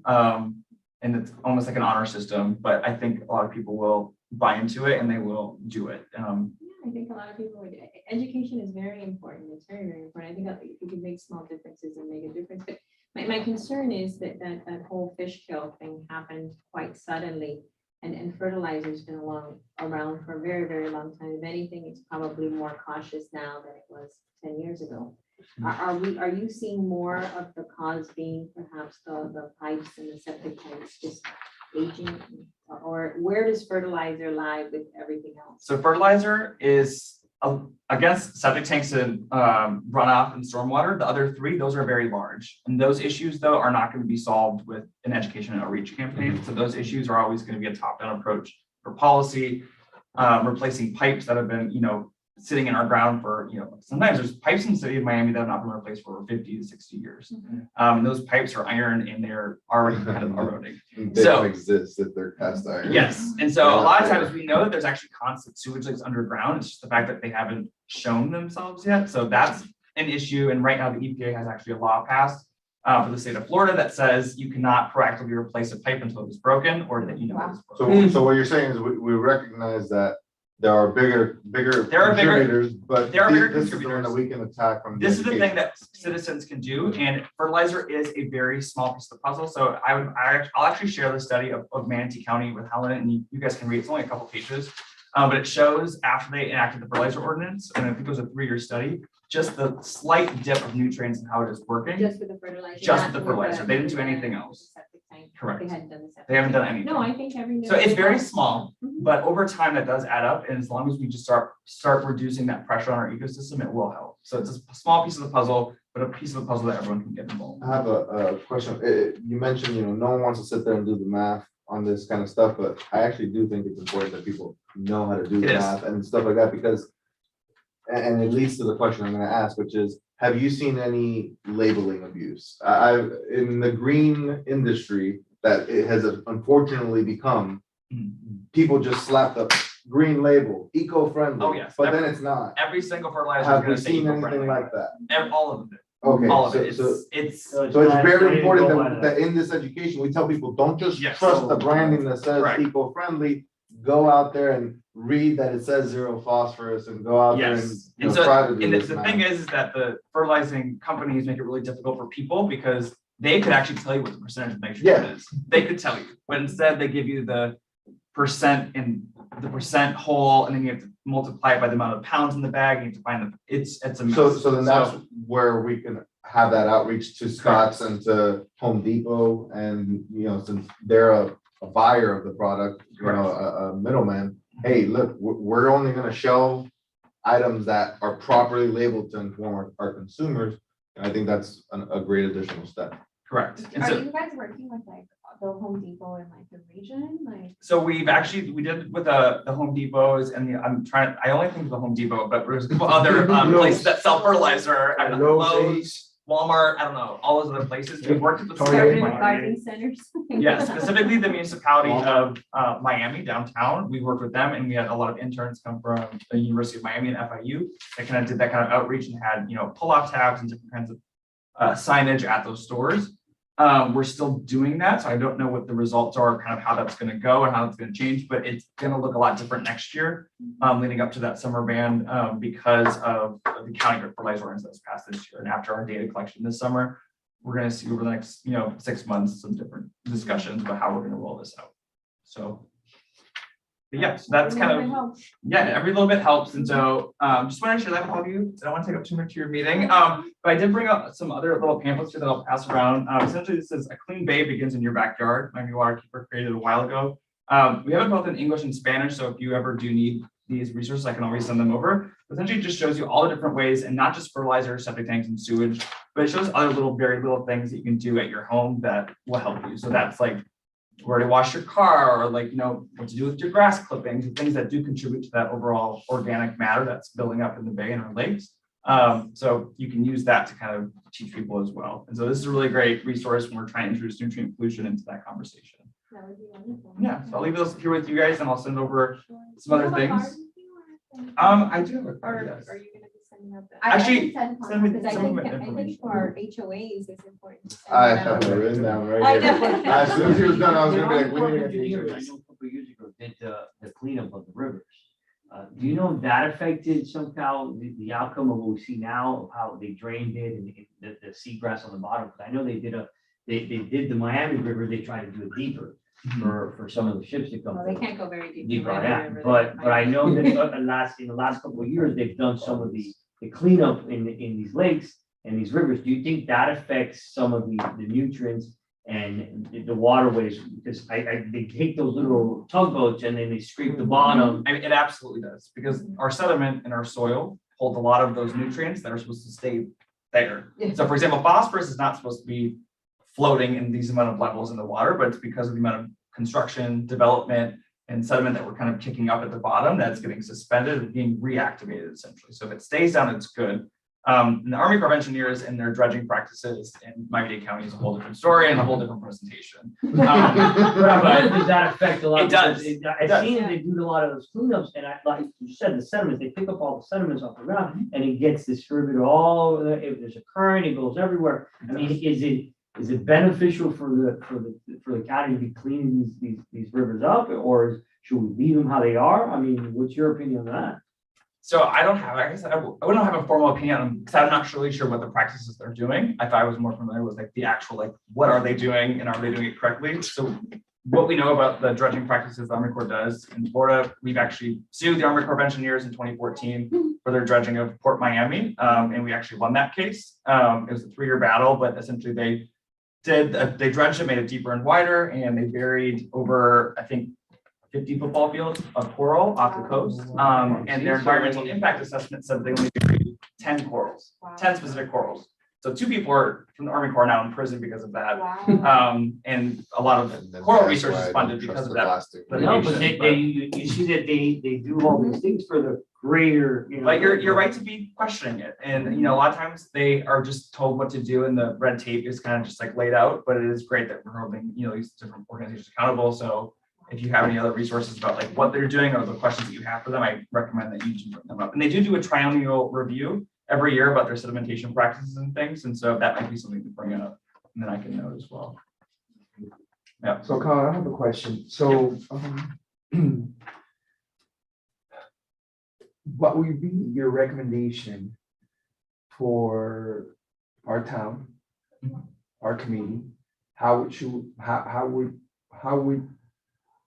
should we approach, right, this initiative? What have you seen that has worked, right? Because from what I've seen, just basically putting the information out there, but we want to be successful.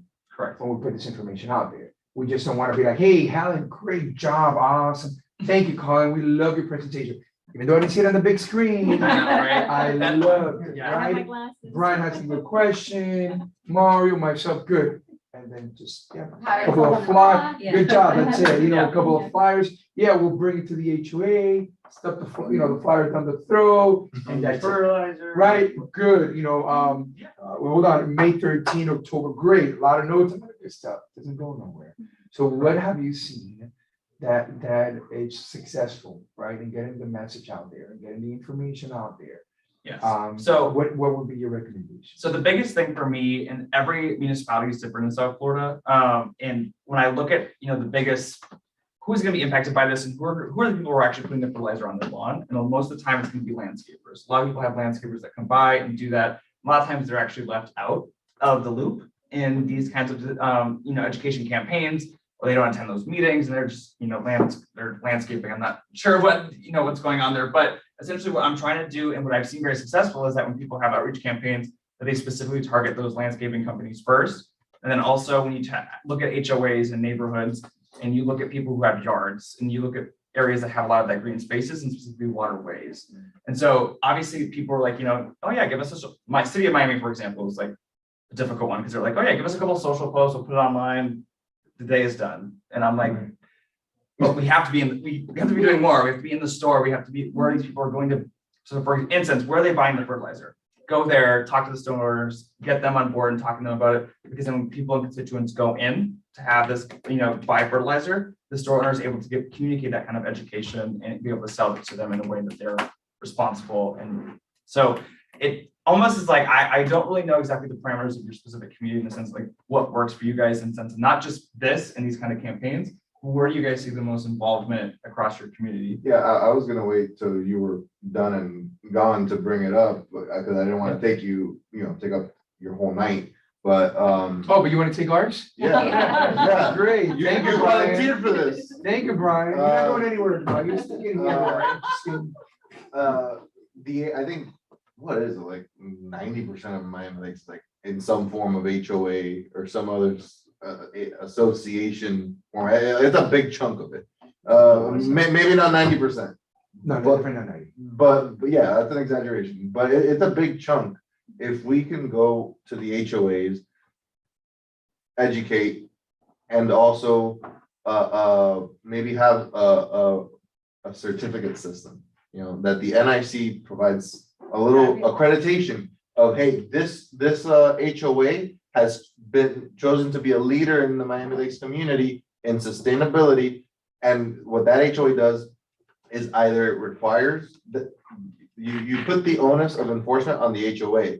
Either the HOA, if it doesn't provide landscaping services, it requires for its individual homeowners to use landscapers that use sustainable fertilizing practices.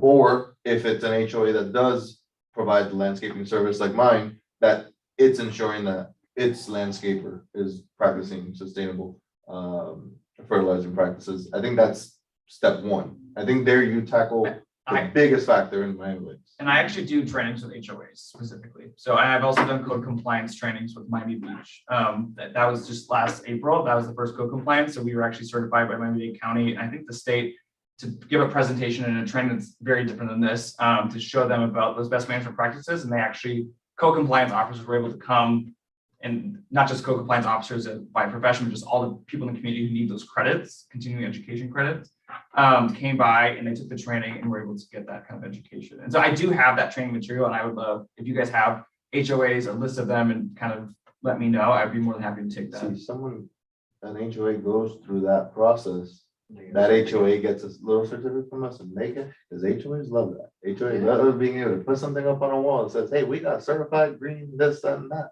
They all love that. You provide that incentive, and then you help the overall, environment. So on that note, that definitely sounds like a good first step. So Colin, I would probably prefer, instead of the neighborhood improvement committee, I would give it a little twist and maybe something coming directly from you guys. Yeah, I would. Right? Yep. Give it more, a little more certificate. That's got a little more teeth on it. It's got a little more power, in my opinion, right? got your logo, it's, you know, man, water, it's big. Now that, hey, yeah, I mean, We can listen, I present love, it to them, right, but right. I love the NIC committee, but, you know, I want to make sure that, right, I want to make sure that, Certificate of participation. yeah, I want to make it exactly, yeah, you know, so I think, you know, definitely. Yep. My only thing is, one, we would need to gather a list of HOAs that actually have a lake, or, you know, have a body of water, because if you Not don't all of have, them do. right, you don't have a body of water, then that, Storm drain? It doesn't So matter. it doesn't necessarily matter, so it's almost any HOA can do it. And just because we do want to make sure that, you know, all those fertilizers that are going into those roads, even if there's not anything nearby. What I like to tell people is that a lot of people don't realize that storm drains actually don't get treated. They actually just end up going into a canal somewhere very far away.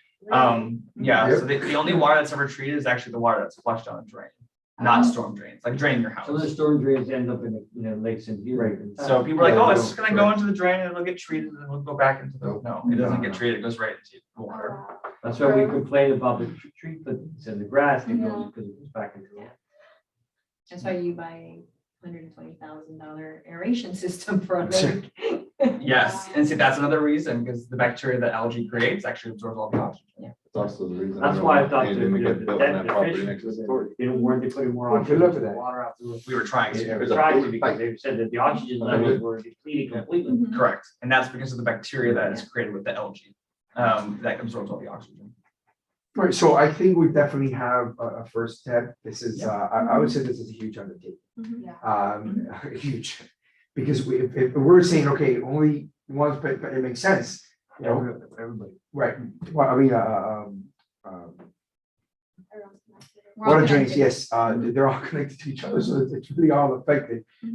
So I made some notes, you know, we'll talk amongst each other to see who's gonna tackle this responsibility, and how could staff assist and gather. I know that we have been working, or we tried at one point, and that's when the pandemic hit, to try to update the list of HOAs, which is endless. I always, And- that's also part of my, I always continuously updating lists of community groups and Yeah. HOAs all the And time. then that kind of had to take a back seat on it with everything in the pandemic and all that, so maybe we have to bring that, yeah, maybe we have to bring that back, update the list first, then after updating the list, then maybe scheduling accordingly, because we're not talking about 10 or 15 HOAs. Okay, we're talking about that you can be out here an entire year, Yep. you know, coming out here every month or every so, and we don't want you working every week either in our community. That's honestly, I don't think that's reasonable to have that kind of expectation. So we may be looking at a years long worth process by the time that you tackle, you know, all these communities.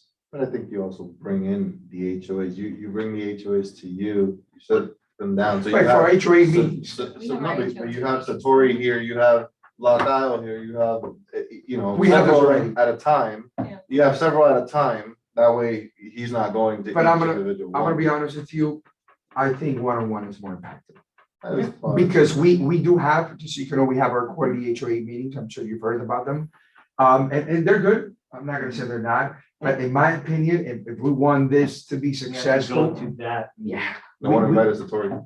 The what? No one invited Satori. Oh, good luck with that. We'll talk to staff. I think the I don't think they have a one-on-one number. will be more impactful, you know, showing up at the meetings, you know, then the residents being there, they're bored. I think there's a I think it's more more, impactful if you go to their HOA, because you're gonna have more residents, correct? You're gonna- The only reason I say this other one is, if you have me here from Satori, and you have him here from Lock Isle, or they're from Royal Palm Estates or whatever, just takes one. Just takes one saying, you know what, I'm gonna take the lead on this. Well, you know what, now Satori's not gonna be the environment hater.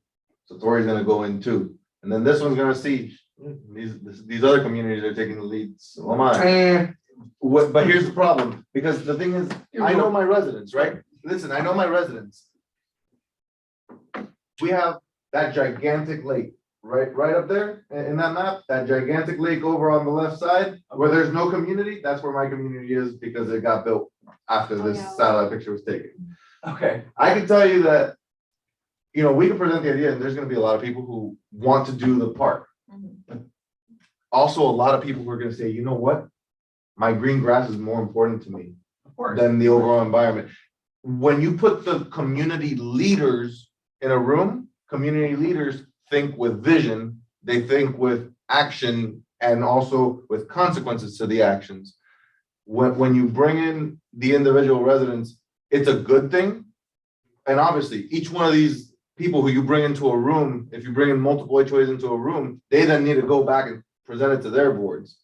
But you send them back over there armed to take on presenting it to their own boards.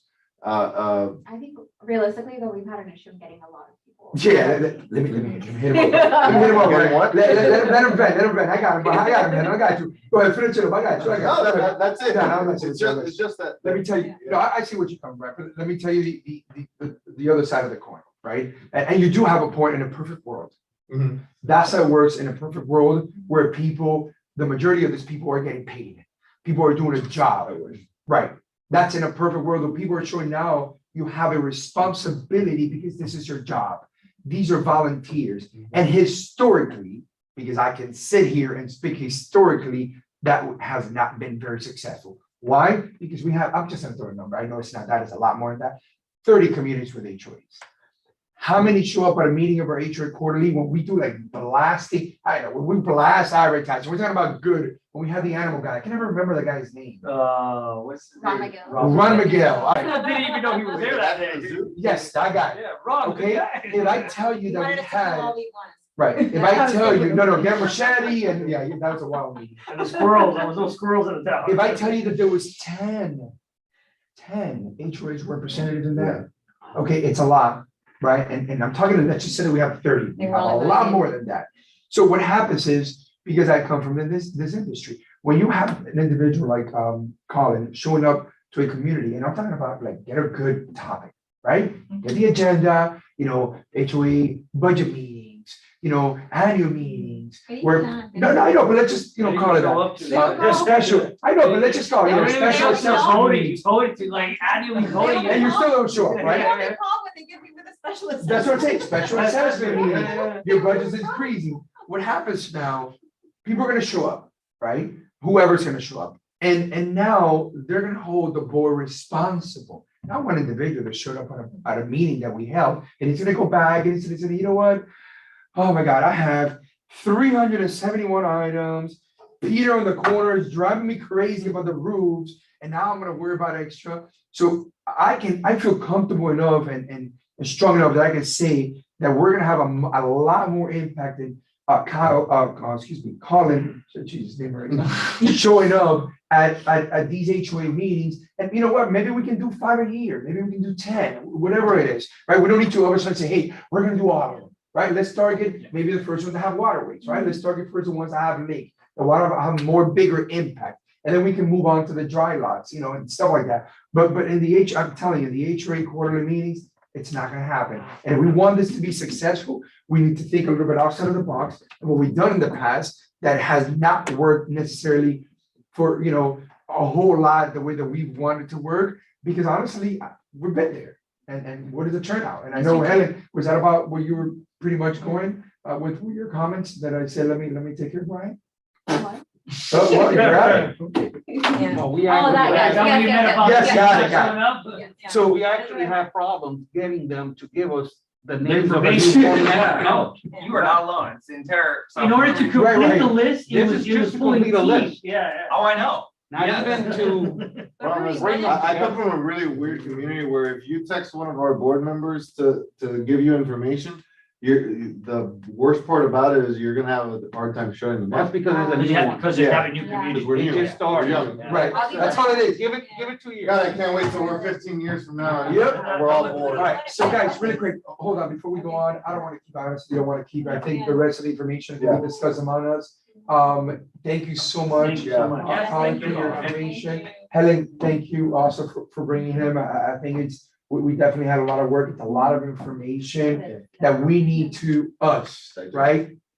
Digest Of course. before we can go out and put a plan of action and all that good stuff, because we want to seem educated. We want to seem on the same page. We want to see that the training is moving forward, now that we're weak, right? If the speed needs to be nonstop right there, just banging and bagging until we get that information out there, so.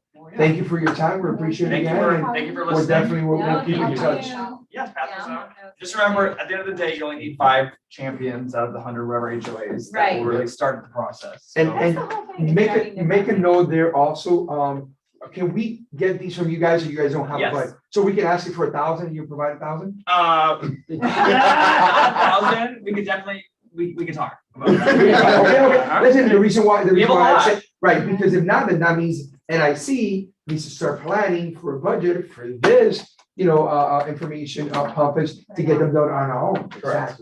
Yeah. Thank you so much. Awesome. I'll- Keep it I'll walk you low. outside. Yeah, thank you. Maybe we could give this to the multimedia person here. If you, I'm sorry, if you have, I mean, we can go through you, like, I know you guys are gonna do more than just educational online, but we have a social media coordinator that will be happy to blast it out. and- Yeah. Awesome. I have Or actually a whole, I share have a whole with- folder that's just like graphics of Okay. those Yeah. things. But If also you get if that you to have them, anything- Yeah. that'd be.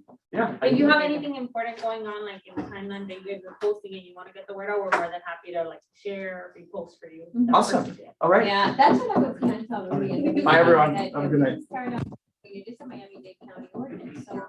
Like the Start Start info- educating the. You can start it with even with Miami Lakes and from, putting it out with Miami Lakes and then sending out to, as a neighborhood improvement committee, sending out the information of what the ordinance is to the HOAs. I mean, we can't force all the HOAs, but I can tell you that HOAs that have lakes like ours, we've been promoting this forever, the fertilization, and to Oh, do it in the really? summer, yeah, we have the algae blooms, I'm telling you, we just spent $120,000 to start a fountain aeration system with bubblers under the water and the fountain, so it's not only the pretty fountains, but it's an entire aeration system from the bottom because of the algae blooms. And you have to bombard it with this green dye to kill it, but that's not the answer either, I mean, so it's a band. We stocked our lake with thousands of fish to take care of the algae problem, to clean off the chemical treatment and go Exactly. it towards natural. But you know what, in the Yeah, summer, I it's can tell you the fish crazy. will die. Oh, yeah. The fish start dying and then you start seeing the blooms, but Cedar Lake anyway, is doing. long story short, it's a. No, our lake is doing great now. Yeah. And when we started, it was doing, woo. Yeah. If you actually look at old satellite photos of Satori's Lake, you can kind of see it a little bit in that one. It's very faint. There's a diagonal line Yeah, in the yeah. middle of the lake. And if you look at older pictures, it's really, not older pictures, but more recent pictures, when the construction was at its peak, Wow. you saw that algae bloom was thick. It looked like an island in the middle of the lake, and we've eradicated it. We had to use heavy chemicals at first, but now as the fish started coming back, Mhm. then the fish themselves, the carp, naturally take care of it. And then now that we stocked it with thousands of baby fish, as the months go by and they grow, they take over. But you're not They- gonna see the difference, but if you don't. For- Oh, it's gonna be a while. We've been Like for promoting next this year, forever or- because our problem with our lake, Lake Martha's 1960. Training?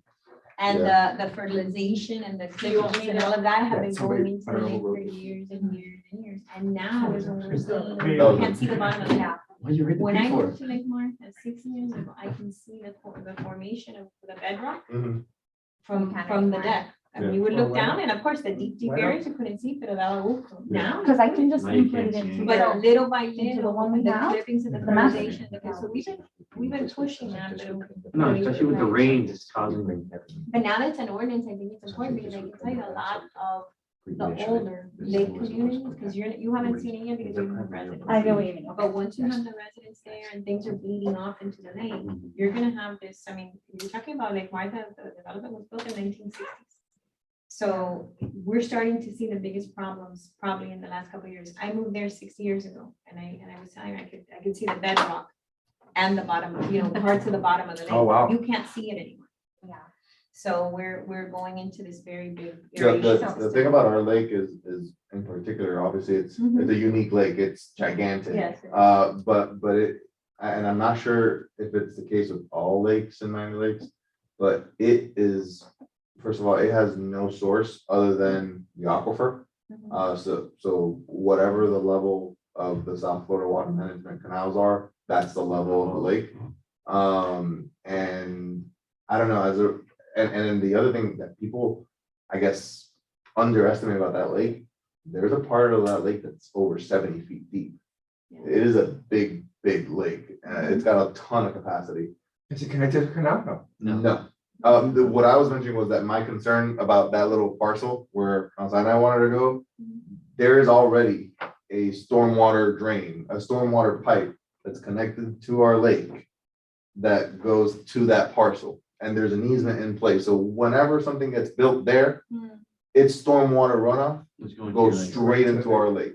Well, lake in essence is a. Right now. Right, you're yeah. getting I think we can use cow- that a lot. That's the reason. Right now, That was getting one of the cow manure engineer, and- that was one of the engineer. Yeah, Uh, that's why they're made, I mean, Yeah. they're man-made lakes, I mean, there, it is a runoff, the Yeah. lakes are runoff, and what runs off into your lake.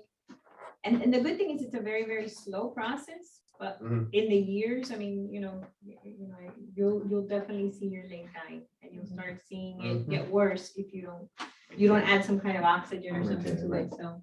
You can All right, drench the fine. bottom of the lake too. We've taken a lot of time on this I know. item, so I want to make sure we like continue, but just to like wrap it all up, since, I brought them in. I took a lot of great notes, like I knew some of the stuff, but I think you had a lot of great information for us. I do agree we need to hit landscapers. And I think something that you mentioned that kind of fell to the side was like also making sure Miami Lakes, like the town itself is following the ordinance. So like that's already like one big, like. Using it as part of the education. I mean, Yeah. Miami Lakes has the I Love Miami Lakes Facebook page, and it has a lot of information. It's just. Yeah, That's the not- Island that's Miami not Lakes is town. not the town. No. That's not the town. That's someone's private. He runs. Oh, that yeah, private, well, I mean, there's different media sources that You the could town just can ask give out. I mean, it is an ordinance. If you just publicize the ordinance, and send it out to, and as a neighborhood improvement committee, Mr. Chair, I would send it out to the HOAs as an education process so that they can put it in their newsletters. All it is an education process. If some people can do it, great, it just makes things better. But I Not everybody's gonna do it. Helen is right. If the town starts, educating, Mhm. what They're we're all doing doing right now. Yeah. This is what we've decided to do. This is what we're doing throughout the whole town. I think it'll get the ball. Yeah. Well, the town But- may be doing it because it's a Miami-Dade ordinance. It's a Miami-Dade ordinance, but like, we didn't know about it, like. I don't think they know. I don't know, I didn't know really that. don't know Yeah. if they I have know no about it. idea. And I mean, usually the things And, were and like, I don't think the town worries about, what is it, something view, the company that they use. I don't think they worry about what fertilizer. Oh, Brightview. Brightview. Yeah. I I'm don't- sure Brightview does it. Brightview is a huge company, and I'm sure they want to keep the ordinances and things like that. They don't want to be, they don't want to lose That's a another thing. county though. account. If you really do the math, the majority of the landscapers, Uh-huh. no, they're not pops. yeah. Yeah. They're, if you tell your landscaper, you're paying them 30, 40, 50, 60 bucks, Mhm. they'll give them a little pump, he's gonna be like, yeah, sure, so. Uh-huh. Oh, or tell somebody with a ficus tree that they have white fly, and I'm sorry, you can't fertilize. Don't be Yeah. like, yeah, okay.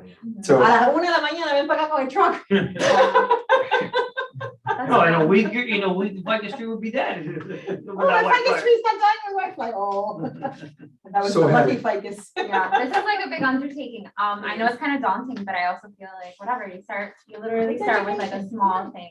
Yeah. so that's what I would do. So why don't we start with some bullet points of things that we Yeah. should first start? So I think first, definitely we should reach out to The town, town, yeah. right? With some of this information, okay, let them know, hey, can we start putting this out there? Has the blessing of the neighborhood improvement committee.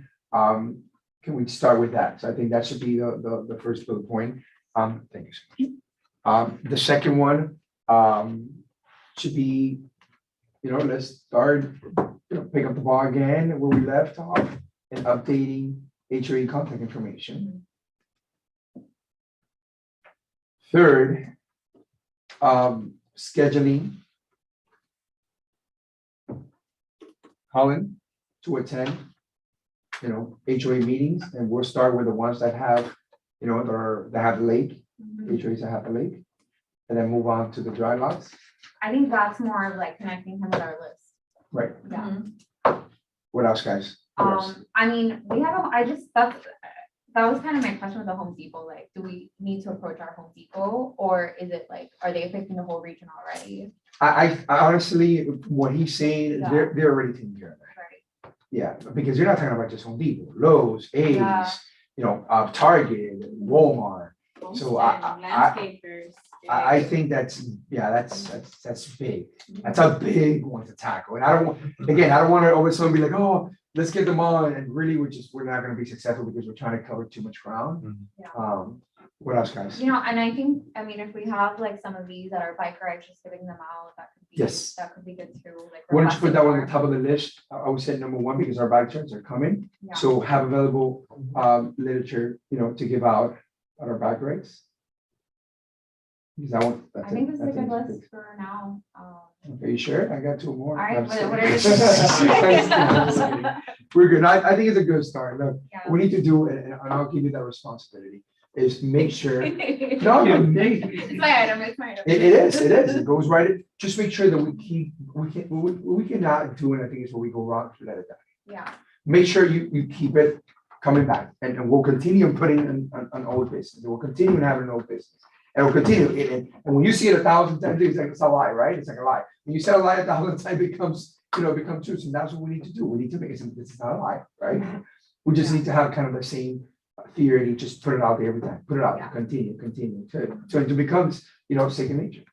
awesome. Thank you guys for, Thank you.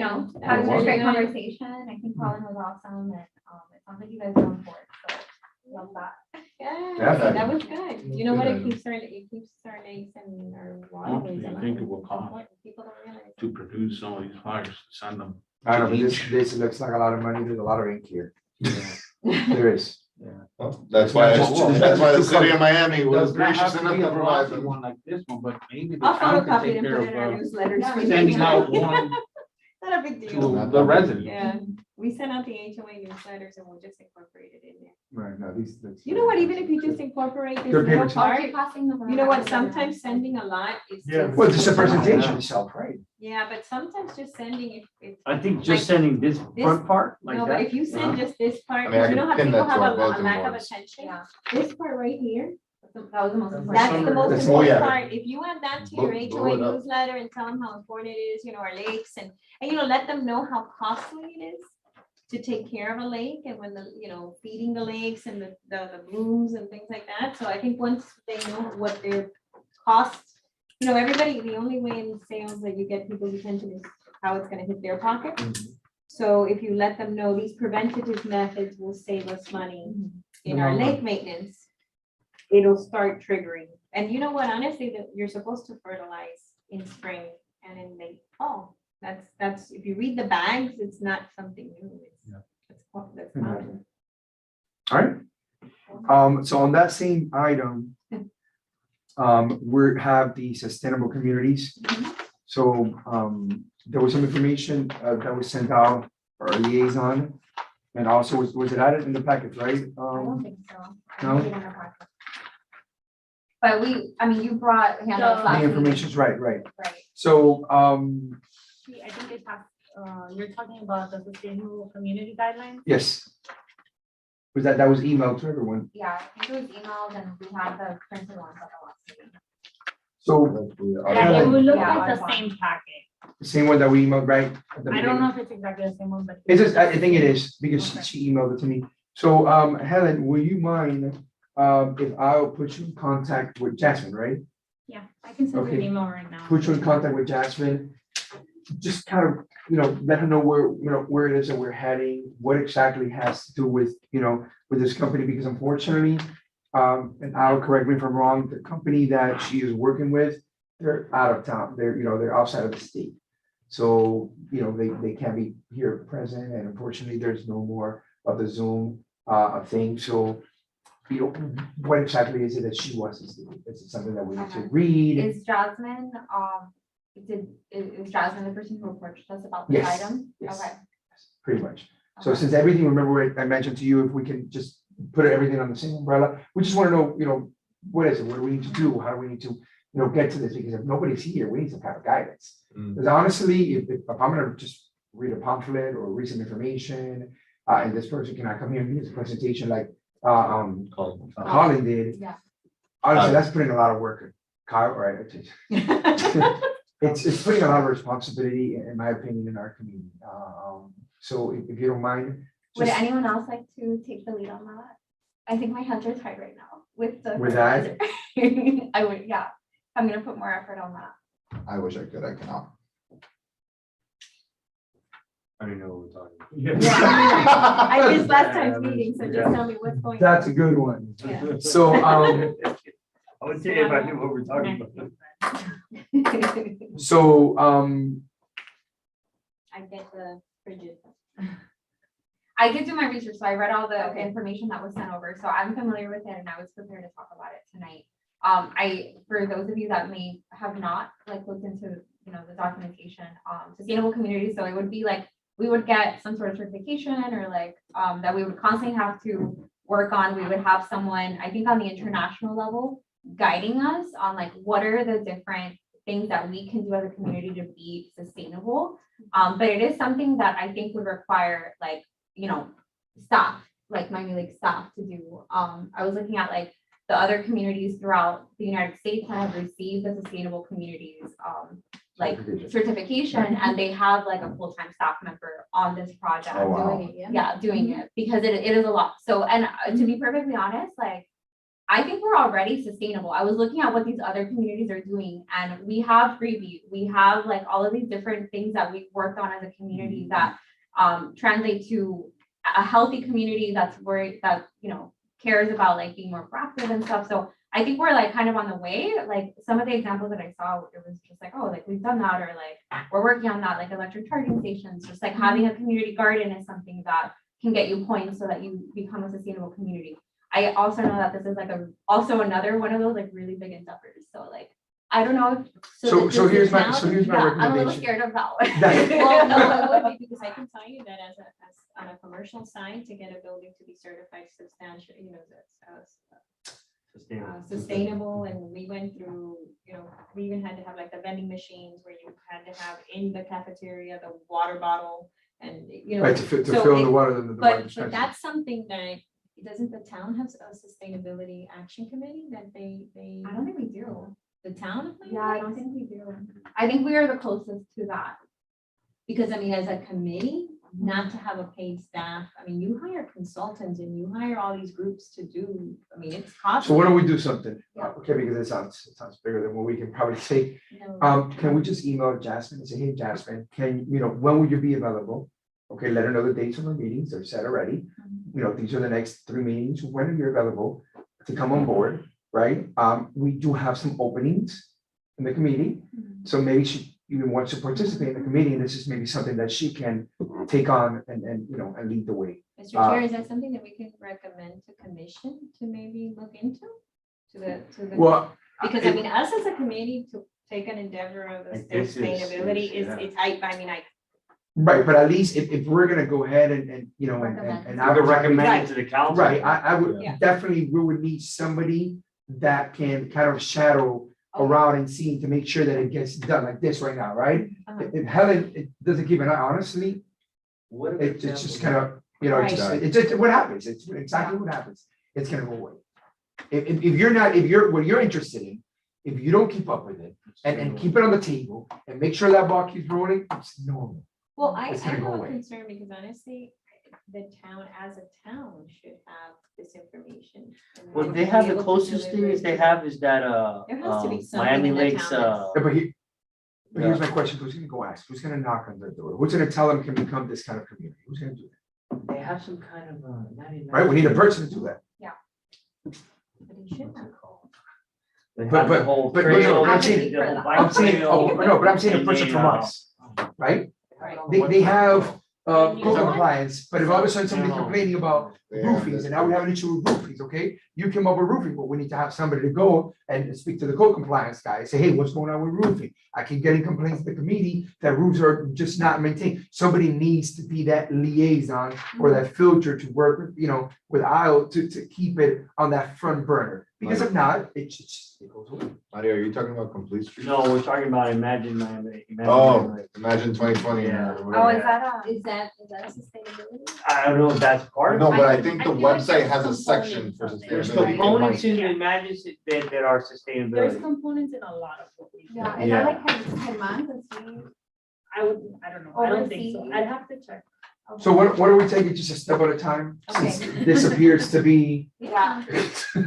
let's get, the Invite resident, her. right, just let him know and say, hey, I'm sure look, we brought it to the table. It seems bigger, Yeah. you know, larger undertaking that, you know, at this level, we can take a bite at it, but we will welcome you to participate in one of the meetings, you know, provide a little more information and what exactly is that you would want, you know, the committee to do and how we can best, you know, proceed with this, and then we'll go from there. Like, let me just like really quickly, so like in one of the cities I got it, it says there are 2 staff members working on it for Right. over 7 years to Yes. achieve the designation. Wow. When I read that, I was like, what?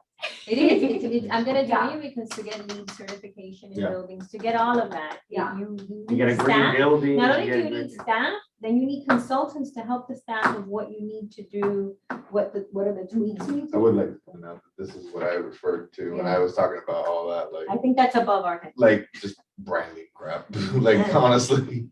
Like what she said, we do a lot of those practices without the consultants, without all the extra. Yeah, we might not get the certification, whatever, but at the end of the day, if our fertilizer footprint is smaller, if our carbon footprint is smaller, because we got the freebie eliminating cars off the street, we're still doing the right things. And I think that's where No, it your counts. walkability, the bikes, I know that they Yeah, promote the perhaps we bikes, could they get didn't the work out, approaches just the we bikes. had were on sustainability. When they did the bikes, everybody Yeah. those bikes Like, are. They're like gonna the try to freebie, bring say we that didn't back. have the Yeah. freebie. Okay, let's Yeah. shoot for something How like the successful freebie, was that'd that? be one step. So let's find something on, Do we not- that what we they're can trying go to for do, that like we the don't have. That That instead of trying to tackle it all It's at gonna once, happen. maybe we'll just Any tackle other one stuff thing we of didn't know. sustainability that we can add to You'll the see path. it. you know? That's a good time to I bring out agree. bikes. So what are we, again, because this was a resident that Yeah. brought it, you know, to our attention. Mhm. So I don't want to just completely brush it off, Right, right. you know, but I think the more important is if you're interested in, you know, doing something, I think it's best, and I think Jasmine, you know, I'm sure that she'll find the time to come out, and, you know, just present and we'll go from there. Can I suggest that Jasmine maybe look into what the town is actually doing already for sustainability? Because they already have incorporated a lot of the sustainability. I just can't believe that I the think for town. us- Yeah, but no. when she's recommending it, we're We definitely can know not what there. we have and what we Right. don't have. Yeah, Oh, we're you not, never know. no, we're Somebody not, will no, tell no, you. no, 100%. No, Because we're I not. know, we're not, 100%, we're not close to getting to that certification. No, we're No, not. no, that's 100%. Yeah. But that's something that the town is gonna have to dedicate staff and consultants. Right, and but we whatnot. need to start somewhere. So we're gonna give that recommendation to the. If it's something that, yes, that this, you know, that this, the committee feels strong enough that we should start, you know, paving the path, you know, to that, then definitely, but we need to have a little more information. Not just, honestly, for us to just read. No, I don't wanna. and- Right. I mean, we have a should lot. be informed of as what it is, area look, we're we gotta not, be you know, honest, we we're can't- not I was reading attacking. before I got here, and I have to read when I get home. No, it's a lot, and that's the only reason I'm hesitant. No, I listen, No, good what job, you- good, good, what no, it you is. looked at me, I was like, and how many people are you gonna hire to work with now? All Yeah. right, so let's move on. And it takes a very long time. But there are really good, you know, they cover everything, like community gardens, wildlife protection, transportation, forestry, like, there's so many I think different that would be one components. grade that we could attack, like a community garden, something we don't have, you know? You know, we had one and it failed, but I think it failed because of the location. It was in a community with a bunch of houses that, like, people have their lawns, they don't need a community garden when you have your own Where did it happen? backyard. They had it at, what is the park, the Royal Oaks Park? No, the soccer fields. Royal Oaks, Royal Oaks. Yeah, Royal Oh, the Oaks one Park. in the behind. They had the Oh, community. yes, garden yes, there. yes. In Where they have the middle of Brianna. It's on the west, yes, on Yeah, the where west they side. have, where they did the Brianna, Yes. garden now. Yeah, which, I Yes, mean, on the that's west side. beautiful, but like, why would you stick a community garden Because in a that checks that box. But, So if you're like, applying for a throwing it- certification. No, you Yeah, use it and you in need that to plant area. one somewhere, you're like. You Where know, would you put honestly, it? I would All put right, it, I mean, let's move on. I'm in an apartment, so like, I would put it near my apartment, I'm here on Main Street, so like, I would put it somewhere in the. Somewhere where area. they don't have a garden, so Yeah. it gets more. yards. Exactly. All right, let's move on, guys. All right, our You got next, the walkability, we don't. I walked here tonight, actually, yeah. our next item, speeding issues in the town of Miami Lakes. Oh. Mr. Morera, the floor is yours. Thank you, Mr. Chair. So, when, Vice Chairman Jesus, I believe, was the one that brought this up at a regular council meeting. No, that was a committee member, his name is Javier. Oh, But you got one thing good, one thing okay, he's a member of this committee. well, It's I keep getting him messed up. all right. Well, he brought up the issue at a council meeting And it drew my attention because I used to live in this part of Miami Lakes. My parents still live over in Eagles Nest and I live in Satori. So this is a street that I have to take to get to them. And I'm tired of seeing that wall broken. That wall owed to the people who live there. My God, it's like, I feel like every 2 months, they repair it. And then as soon as it gets repaired, they break it again. And then that's just the property damage side of it. You said his name was what? Javier Leso. Javier eloquently pointed out the tragic fatality rate of accidents here. And, even you can go further and talk about the injury rate, which, an injury can be life-changing. I don't have them, but Javier would have them and he could provide them. My goal with this was to bring a discussion item to the committee to then go further and see where we wanted to take this, because you could take it very far or, just keep it to very minimal things. So the very first page of the presentation provides very simple, just the Google Street View look at both directions heading into this corner. That's the problem corner, quote unquote. I assume you're all familiar, more than familiar with it. Correct. And one thing that I want to point out from this, these street view images is you can barely see the light. It's there, but you can barely see it. I think we all can see it because we know where it is. What light? Is this actually? Exactly. The street light. If you see it from the top, you can see you can see light. If you read the speed limit, you should make the left without a problem. No, That is honestly, true. it's so easy to speed there. Like It is it's very so easy to speed there. One thing I want to point out, but before I even get into, actually, you know what, I'll get into this one, which is the one with all the little circles on it, right? The red circles on either side, you can see it's symmetric, right? Inside you see the 2 yellows, the 2 greens, and then the 2 reds. The reds represent where the current speed limit signs are. And I wanted to point this out because I actually had no idea what the speed limit was there. I truly had no. It was 35 and it went down to 30. Yeah, it's 30 miles an hour. I usually go over and like, I'm saying that honestly, like I forget. So do I. Like, but 40, your car stopped. Huh? Where do your cars? Just FYI, this meeting is being. Oh, sorry. I know I just wanna make sure for the record. It is truthfully very No, but easy the to speeding speed. is bad. Yeah. It is No, I truthfully get that. very easy to speed on this road. Where It's gonna be the easier lights? Because it's going down to 25. So exactly. Now, here's the thing. I'm one of those that I truly do not believe that lowering the speed limit lowers speeding. No. It really does not. Why? Because I don't care personally, and I'll say it to that camera. I do not care if the speed limit is 25 or 30. I'm still gonna go at the same speed, which is the rate of traffic. Rate of traffic is usually what dictates. The flow of traffic is what dictates your speed, and also what's reasonable. Is the road wet? Is the road dry? How's my visibility? These All those accidents things. are not happening with our local people, and these accidents are You're not absolutely happening right. because people are not inebriated.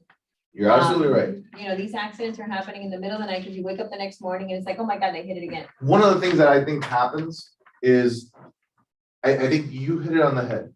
It is so easy to speed on the street. It's so easy to not realize. I was gonna say, hauling ass, and I didn't want to say it there, but honestly, that is the truth. It's what you're doing. You are going very fast into that corner, a lot faster than you should. I've done it myself. I'm guilty of it. And as I'm getting to the corner, and I'm like, oh man, I'm about to pull like a 2G turn here, and NASCAR style, you're leaning into the seat, and you're like, wait, I gotta push on this brake to slow down. So that's where you have these green circles. These green circles are me proposing these type of speed limit signs. These type of speed limit signs will start letting you know, hey buddy, you need to slow down. You are going too fast. It's not, one of these, it's not a regular speed limit sign. It's one that's letting you know that you specifically are going The too one with fast. the little like red and the flashing. have a few of light. those. Yeah, like. Yeah, It's yeah, on we- 87th Avenue. Yeah, we come over the bridge on I think- 87. We have a You're on Miami 87? Lakes. Yes, We have yes. Miami Lakes, we. One two thing of I'll them. tell you is they don't do, I think that they are so wrongly used, those signs, like, for example, on 87th and 170th, right when you cross the Miami Lakes boundary into PSN, there's one there. Mhm. And I'm like, every time I see it, I see it as a challenge. I'm determined to get the high score. The problem is, when you use it in the correct context, it can actually I've work. never heard that before. Huh? I've never heard that. Yeah. For the record, I've never played that game, and I don't wanna win that game. I'll Is tell you 99 what, the high score? No, the high score is slow down. What is the cap off at, right? Slow down. It literally starts flashing at you, You slow want me down. to tell you something? The problem is, I sorry, go ahead. I just think that every single time they catch the poor mom that's taking her kids to school and she's going 15 miles an hour because they ran late. But they don't catch, they don't stop the accidents.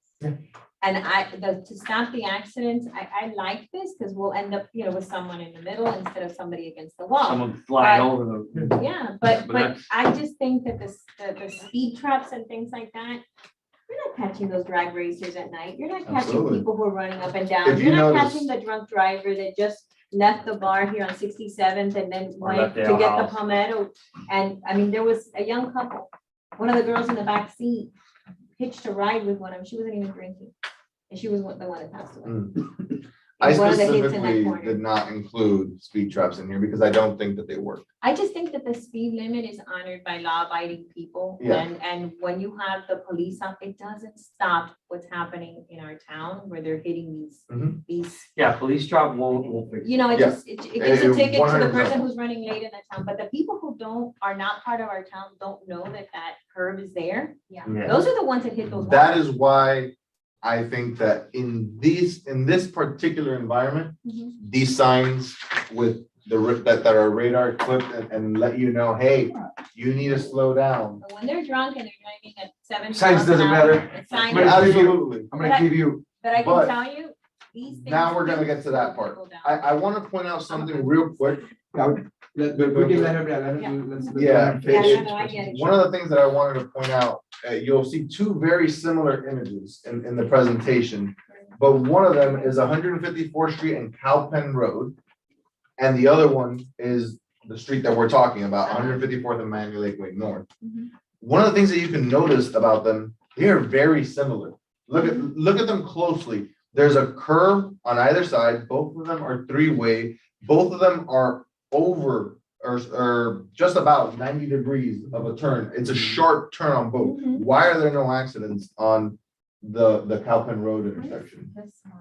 There's a lot of cows. This one here, why is there no accidents on this one? Is that a commercial? by, Where's no, Cowpen No, this Road? is a residential. That is Eagle's Nest that's right next to that.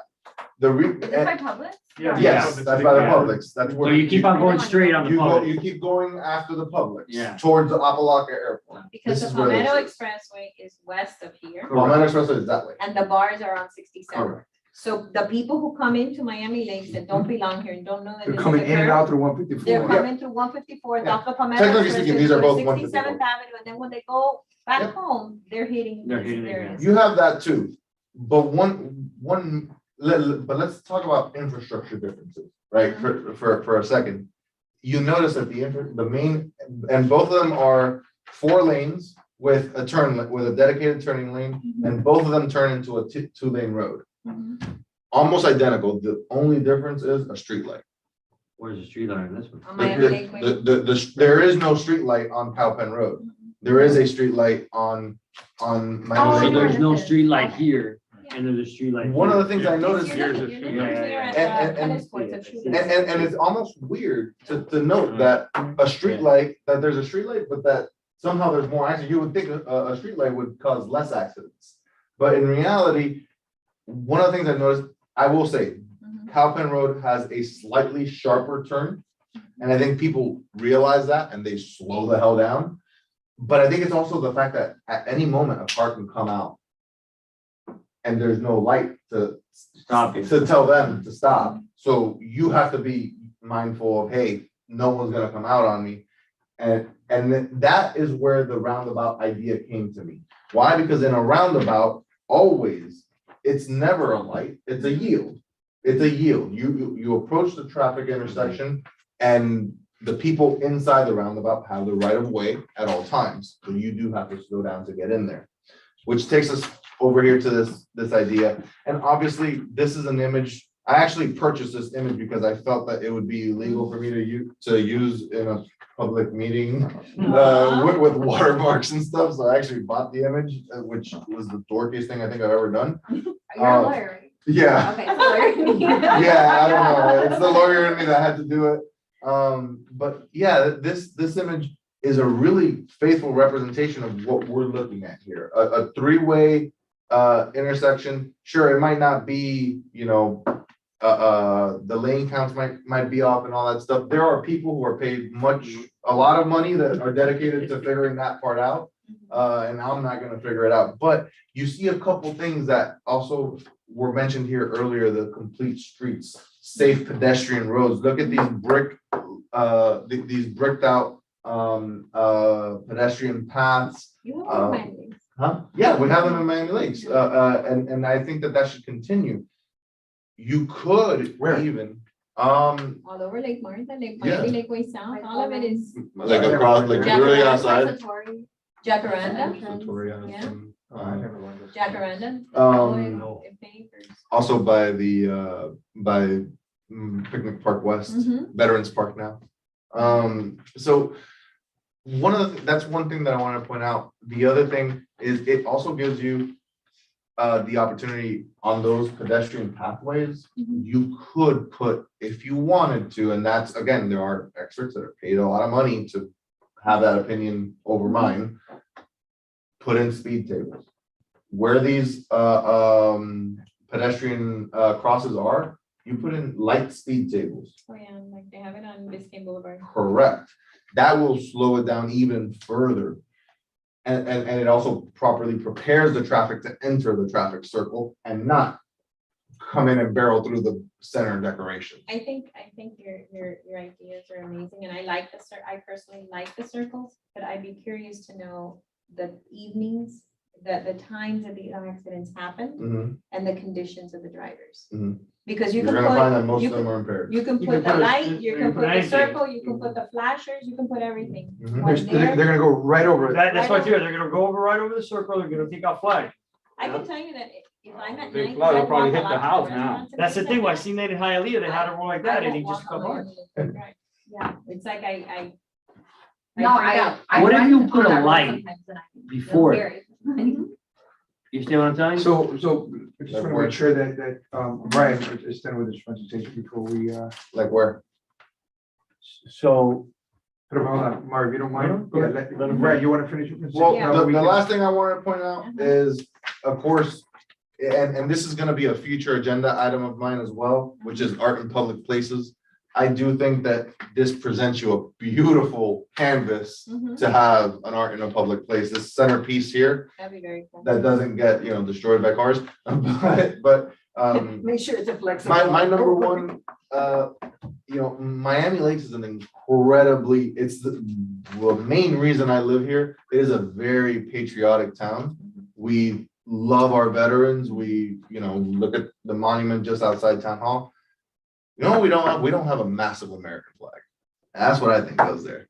I think this is one of Does it the, go bend like when the car goes over the? yes, no, like, I don't know if you know the ones I'm talking about, like, I'm talking about like the big ones. Yeah. Those, that's what I think goes there, surrounded by a beautiful, little garden, and then you can get the Boy Scouts involved and have the Boy The Scouts veteran. bring in, put the flag in and out each day, or we could just have it lit so that you don't have to bring it down. Okay. That's it. So I'm gonna start with a couple of points here. Ready? First one. We need to reach out to the safety committee. Yes, sir. Okay. Okay. Public safety. So that's the first one. If we can put us in contact, we can put Brian, I'll in contact with whoever, the chairperson, well, whoever, no, the chairperson, no one has here. And my recommendation is the first step we need to take, we need to alliance with him. To what? Okay, we need to alliance. with him. Okay. Okay, so find out when is the next meeting. I Okay, can tell you right now. awesome. Their next meeting is next Tuesday, so October 26th at 7 p.m. in this. Okay, so. You said 7 p.m.? Yes, okay. So at the end of this agenda item, of course, we'll vote on blessing this initiative, right? So you can move on to the next step, and that will be the first thing, okay? By the way, this is not the first time that comes, this to this table. Yep. So again, I'm making it a point, because I feel that it's my responsibility, that if moving forward, whatever item gets in this, gets to this table, follow through it, but follow through it the right way, right? No, don't just give you all the rings and bells, yeah, hey, Brian, we got this, and go, no, let's take the right steps and get it to where we need to get so we can be successful. Because if not, I'm telling you, I've been here long enough, and I know where this is gonna head. Okay, and you're gonna start hitting those brick walls, brick after brick, and you're gonna be like, maybe this is not for me. Okay, so we're gonna do what we're gonna, so that's the first thing. Let's get their alliance. After they get their alliance, ask them, hey, I know you've done this before. What has been the barriers that you've hit to see if there's something that we can overcome? Or it's a dead end. We gotta figure it out. It happens, I think, with my street, with Lake Patricia, okay, that has been for years and years, they talked about, these speed bumps that we have in some of the inner streets that have the nice pavers, then the concrete and pavers again. But what happens is, for life safety, these are arteries that go in and out of these towns. So guess what? You can't touch them. Yep. So for first responders to get through, this may be an obstacle. So it may be where it sounds great, but they turn around and says, I'm sorry, unfortunately, this cannot be done, because now that would impair a first responder 2 or 3 seconds, somebody's life, that you could save somebody's life. Okay, so I think, in my opinion, that should be the first steps to take to see where we're going. Yeah. With regards to lighting, one thing I love the town, or this, I think it's a town, Kiviski is a town or a city? City of Kiviski? It's a village. It's a village, so it's not even a town, so it's a village. I have pictures, and when I love going there, going bike riding and going to the beach and the restaurants and the whole thing. And they have, because they've had, first of all, they've had numerous, to say the least, accidents. Yeah. Not only for bicyclists, right, but for pedestrians. Yeah. So I even brought it at one point where we're here Main Street. Before they put the little light thing, listen, go in that village and just get off and try pressing the little button, and you're gonna see how many lights it turns on. Yeah, that's like a Christmas tree. That's an understatement. It's telling somebody this is a crossway and somebody's about to cross. There's no better place than FIU, frankly. If you look at FIU, they did the same thing. and they came out I haven't great. been that much south in the past, I don't know how many years, Yeah. but let me tell you, when I see that, it's like, wow, right? It's telling me. So I don't know why Main Street, we didn't do that. And we just put one, in my opinion, little light there, The one on blinking. 67? Yes, Yeah. very lack of, street lighting to begin with. And then you just have a very, so now somebody coming from the north side, because they're trying to get to the west side, to the south side fast, it could be. So I would even add that on there, because that also, it's an issue. So And a lot of people are crossing now that street where they. Yep. walk. where there isn't. On this right here, here's another recommendation, which I've seen it, and I said, this is what, in my opinion, what goes there. On that curve, okay, these signs right here. And again, ultimately, I think no, hold on. Sorry, Marlene. I think Marlene had the nail on the head. When you think about all this, we don't have a study Yeah. to go by, right? As to what are the main causes of this accident. We can put, God, please excuse me, we can put the Pope there in his Pope car, and whoever's kind of driving, they're gonna go right by the Pope Intoxication, you're never gonna do and anything. keep going. So definitely that study needs to be at the top of the list before we can do anything. And there might already be a study. Right. Yeah. But Rudy, one of the things that I was. Pero, telling him give me one second, No, you no, don't mind, go yeah, ahead, just go ahead, throw go my ahead. last one in there, then you guys can take over.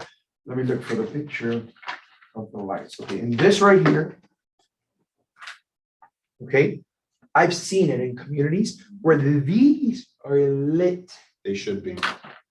sending signs at all times, Yeah. 24/7. Again, I love our canopies, but at nighttime, I think it's Spanish to call it una boca de lobo. My mom says, "Aquí no pueden poner". Yeah, I it's, do. and listen, I understand. I It's the like whole it. I like coziness it. during the my day friend, and at nighttime. Nighttime, it's pitch black. It is. The light doesn't filter through the canopy. So maybe these individuals that, you know, I feel bad for them, you know, they're crashing. Maybe when you see all these light flashing, it's like, okay, I see light flashing. And then those signs that says, slow down, slow down, Yeah. slow down, slow down. So Something those, like that may- yep. may wake 'em up. yep, those are my recommendations, Brian. Because again, I don't want to see good ideas, good initiatives, just go out, walk out the door, you in 2 or 3 meetings from now, say, you know what? Maybe this is not the committee that I thought it was gonna be and the impact that I thought I was gonna make. So we want to make sure that something is done. And if unfortunately, for every reason, you hit those bricks wall, but at least you hit them up front at the beginning, right? Not after 2 or 3 months of just spinning wheels and homework and all of a sudden, it's like, oh, sorry, we can't go anywhere. It turns 20 miles an hour. They don't, it It's does. hard. They don't. It really If, is. if you're on that road at 20 miles an hour, you're not hitting a wall and cracking. it No, up. you're not. No, not only hitting the wall, they took the last time they took To be the clear, if you're walkway. hitting it at 40, you're not hitting the wall. Yeah, yeah. Lately, They you have to had hit the it like- No, but crosswalk. no, but you, They avoid crosswalk. no, but the and they problem took is, the it's not the light, so 40 they- or the 20, guys. The problem is that just they miss it. They don't It's know not the the area. speed, right? They don't, that's the problem. You can be at 20 miles per hour. They don't know Comiendo, You know what you do? now you're Some supposed to, areas- you're gonna go head yeah. forward. Yeah, those arrows that show that there's gonna be a turn. Yeah, the And they're blinking. blinking. That's what he's just. That's what you said, yeah. That's, he's right about that. We have the arrow and I made sure to get the Google Street View image to show that that's there. We have those flashing arrows. We have- No, that we have these arrows. Yeah. And then what he's saying is these same flash. arrows that Should light be up. flashing, Yeah. yeah. Yeah, Should be and that flashing. I think is a great idea. That's a great idea. We should because I get the can tell ones you- that actually have we- yeah. the curved sign Yeah. flashing, not the ones that are just flash on the outside. Yeah, the curve Because I'm sign. not- Right, I right. know, Oh, you won't okay. see it because actually the glare of the light Doesn't let will you see not what it allow you says. to see the curve, the arrow. Yeah. Yeah. You have to get the one with the arrow flashing. Yeah. I think Also, we should have get- to find out. Yeah.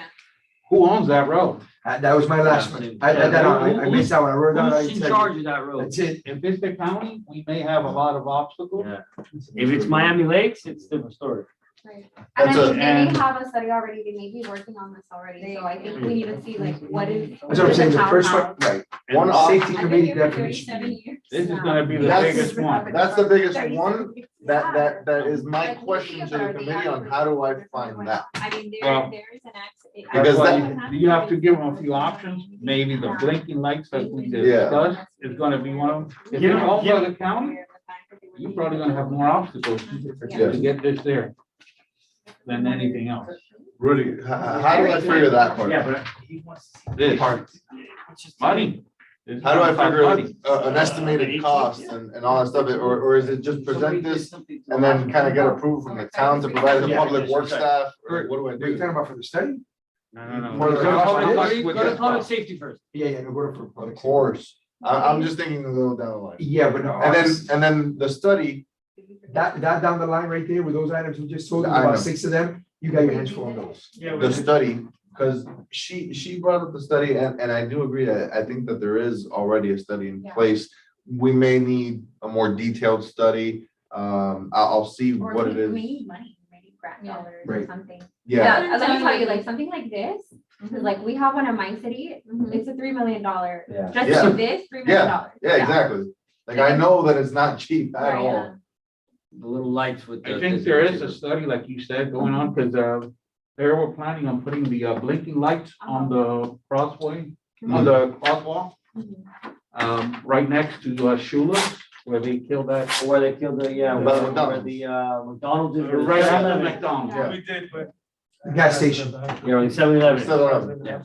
So there's probably a study going on because of that already, because I think they just approved it or They're about to. But I'd be curious to see if there's like money set aside for any kind Something like of changes there, or, you know, what. Maybe imagine my legs house. How- I can The tell you that roadways, if the what road was is the other owned by one? Miami-Dade County, you Something have to roads? make them aware of the I fact think I that already these talked about that, accidents I'm are not happening sure. and how often they're They're not happening. having, honestly, I've been through that, they're not having often enough for them to wake up. Who? What? They're not. Well, I can tell you, you know where the Wells Fargo Center, and you weren't here, I think, when I was saying the story, the Wells Fargo Center in downtown Miami. So when you're traveling northbound from Brickell and you go over that small bridge, all of a sudden the traffic is one way going south. So you literally have to make that curve and turn around. Well, people didn't make the curve. They would hit the corner of the Wells Fargo Center, the corner of the Wells Fargo Center. And there's pedestrians, and thank God that no one ever got hit. And we ended up, we got tired of fixing the glass. I mean, thank God it was just fixing the glass and fixing the glass and fixing the glass. But when we approached Miami-Dade County and there was pedestrian walking, and we approached it because when we had the meeting with Miami-Dade County, we told them, you know, my son would run through there. He lived there. And they put a barrier up immediately.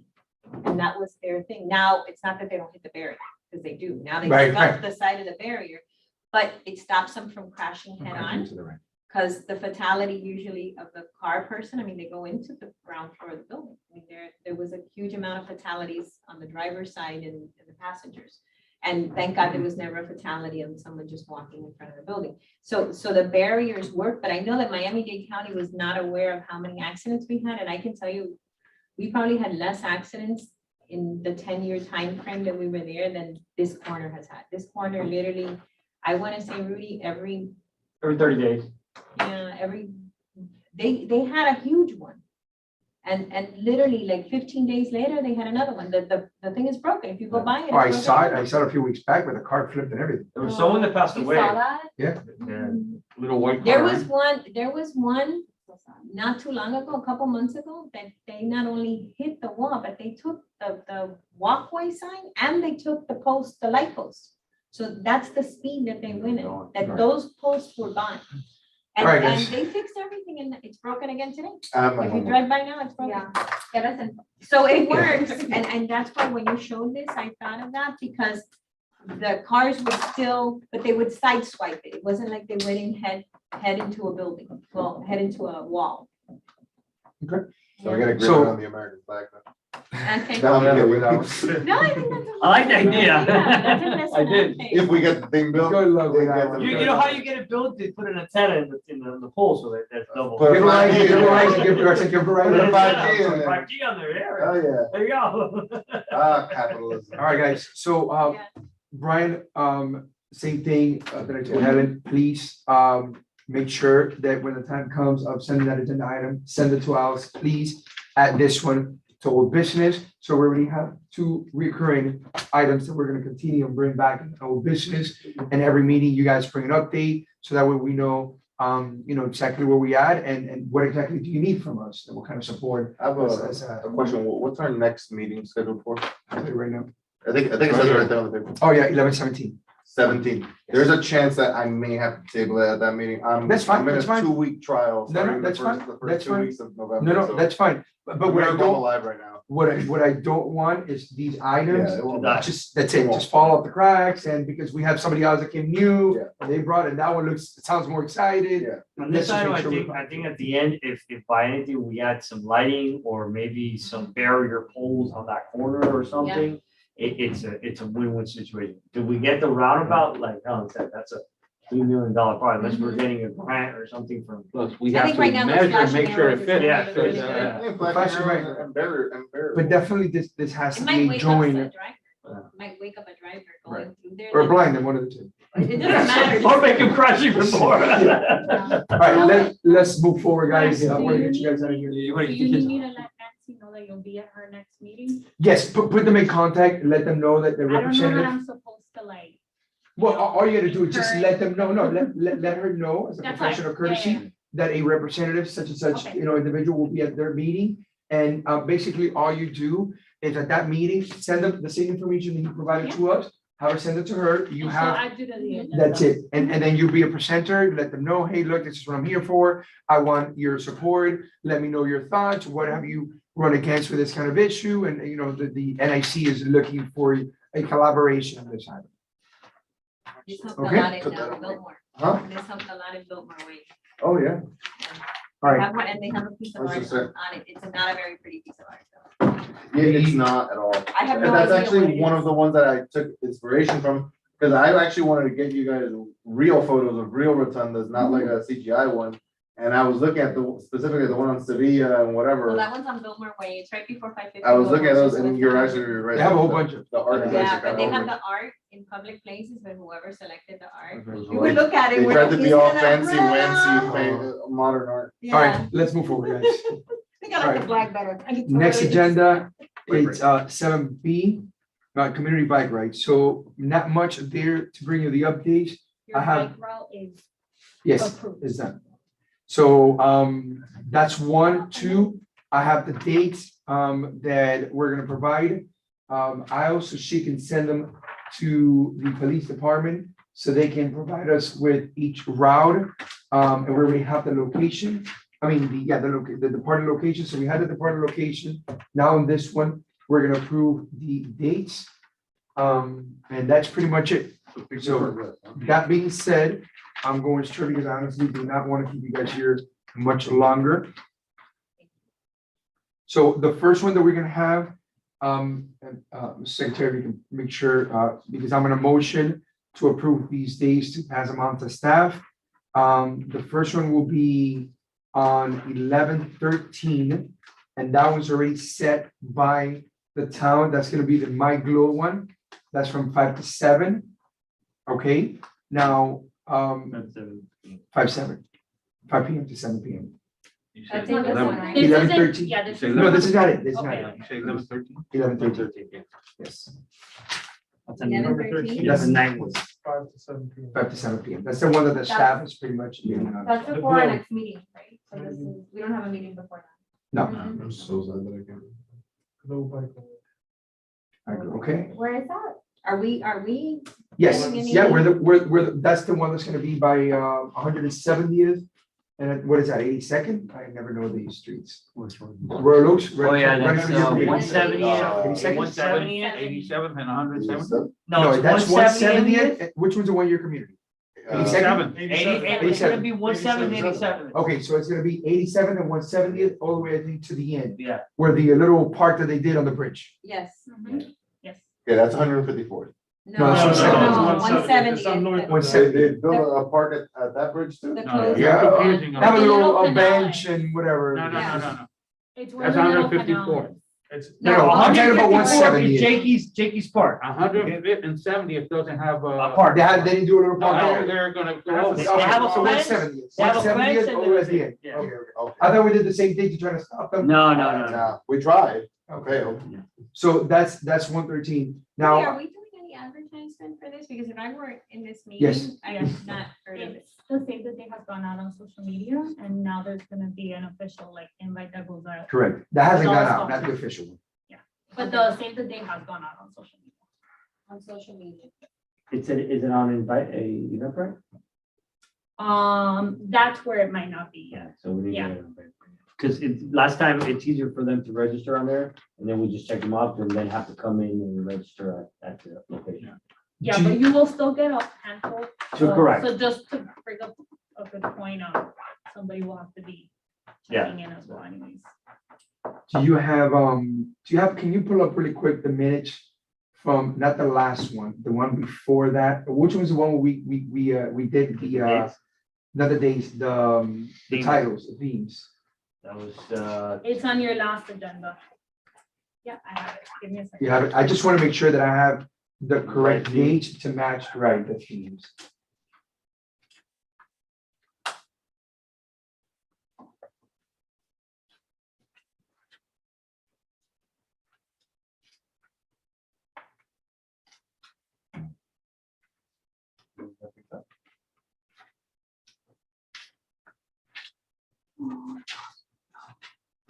Wait, we have nice t-shirts, right? Do we?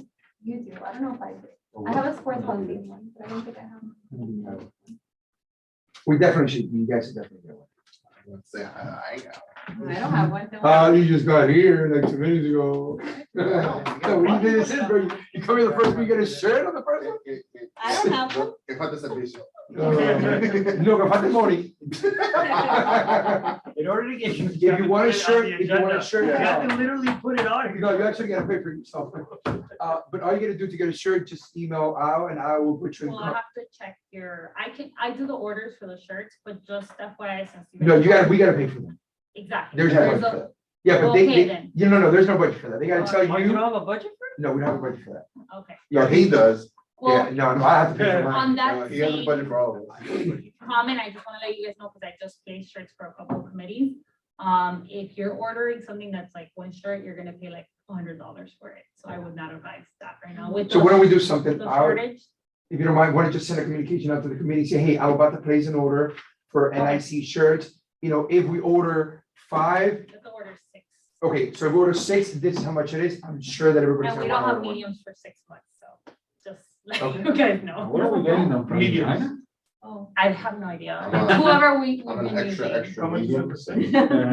Well, good luck. You're gonna have to wait 6 months. Oh, okay. So let's do that item. That way we'll get the order and we'll get them out so we can, because it'll be nice, you know, if you have that, definitely. Okay, I think I have You your, got so your bike rides, this is your tentative. The one departing from Picnic Park West, you had tabled for November, which is this confirmed route. Okay. Then you had Main Street holiday lighting. That doesn't. Oh, wait, no, So in November, there was no theme? The November was health awareness, sorry. Okay, so instead of being 11-13, we have a choice. First, tell me how many we have there. Just count them. You had 4. You had 6. Okay, perfect. Okay. Okay, if that is the case, then yes, 11-13 definitely needs to take, because I have another date for November, but we don't, actually, no, we can't. I think we do have the budget because it's 11-13. It's coming, the funds of things are coming out of another account. Now. We got a grant for that. Yeah, so we're good. All right, so 11-13 is my glow, that's it, that's already that thing. 11-20, okay, We have 2. yes, in November. So 11-20, that will be that one. So Health one- So awareness. you want 11, 12. Yes, So 11-20 is health awareness. yes, And then we're having another one in 11:20. December. And then Correct. December, you have Yeah, the we have one every holiday month. lighting. that is correct. That's- That will be Main 12, Street. that will be What? 12-18, That's holiday lighting. yes, that'll be at nighttime. Is that the same thing? That's not the same way they do the tree lighting, right? No, You guys tell me no, what happened. no, November no. 21. They do that the weekend of Thanksgiving. because I'm always That, out. that good, that Friday. Yep. So no, we're You good with said that. December 18th, December 18th, yes, December. and it's Christmas lights. And Yes. 11-20 for your November. yes, Okay, and that's a health, right? Yeah. health is That's okay. November, holiday lighting December, Yes. departing from Main Street. The next one? January, you have sports theme. Okay, that will be 115, 115. yes. This departs from East Optimist. Okay. February, we have Valentine's. That will be 212, And then you have March, St. Patrick's Day at Chedos. 312, And then you have April, Flower Power. 49, That's the one. I'm- Yeah. I wanted to mention, Rudy, That's the one I'm watching. from a clerical was Wait, telling me we put on like a what was the culinary one in March? bike tour before. Yes. Is that what you guys wanted to no, collaborate on? that's not, this is not Well, nothing did big. you guys want to collaborate on that? Because it's gonna, That would have to, that, yes, we did it, but that we're gonna need a little more information, because that's none of these bike racks. That's a completely different so you activity. guys don't want to. No, they're not, One they're- of these. no, they're none separate. of these, no. Okay, did you guys want to collaborate as NIC? It's Yeah, of something course, we did it last, yeah, we Okay, did it the last okay. time it was, of course. We just need more information as to when it's gonna take happen, all that And good they're stuff. planning, that's why I was saying it, And because we you need the guys are restaurants. looking. When's your calendar? Does Chelas know that we're doing the March one? No, I don't. Okay, so we're planning to do it in around February, is what we're thinking, like a Valentine's Day kind of thing. Okay, if it lands on this one, then I'm okay with that. I You would think- want to just do the same Yeah, I event. think that would be fine, Which one So is it? 212. 212. So do the Valentine's culinary one? Yeah, it will be a combination, culinary, Valentine's. Cute. It's a good date night. That makes sense. Yeah. Yes. Yes? You took me on a bike on a date night? What are you trying to say? All right, is there a second on that motion? I second. All right, second by Mario. Any additional discussions? Seeing none, all in favor, say aye. Aye. Against? So you have that, Secretary, before we move on? Are we doing any of the Yes. helmets this year? Okay.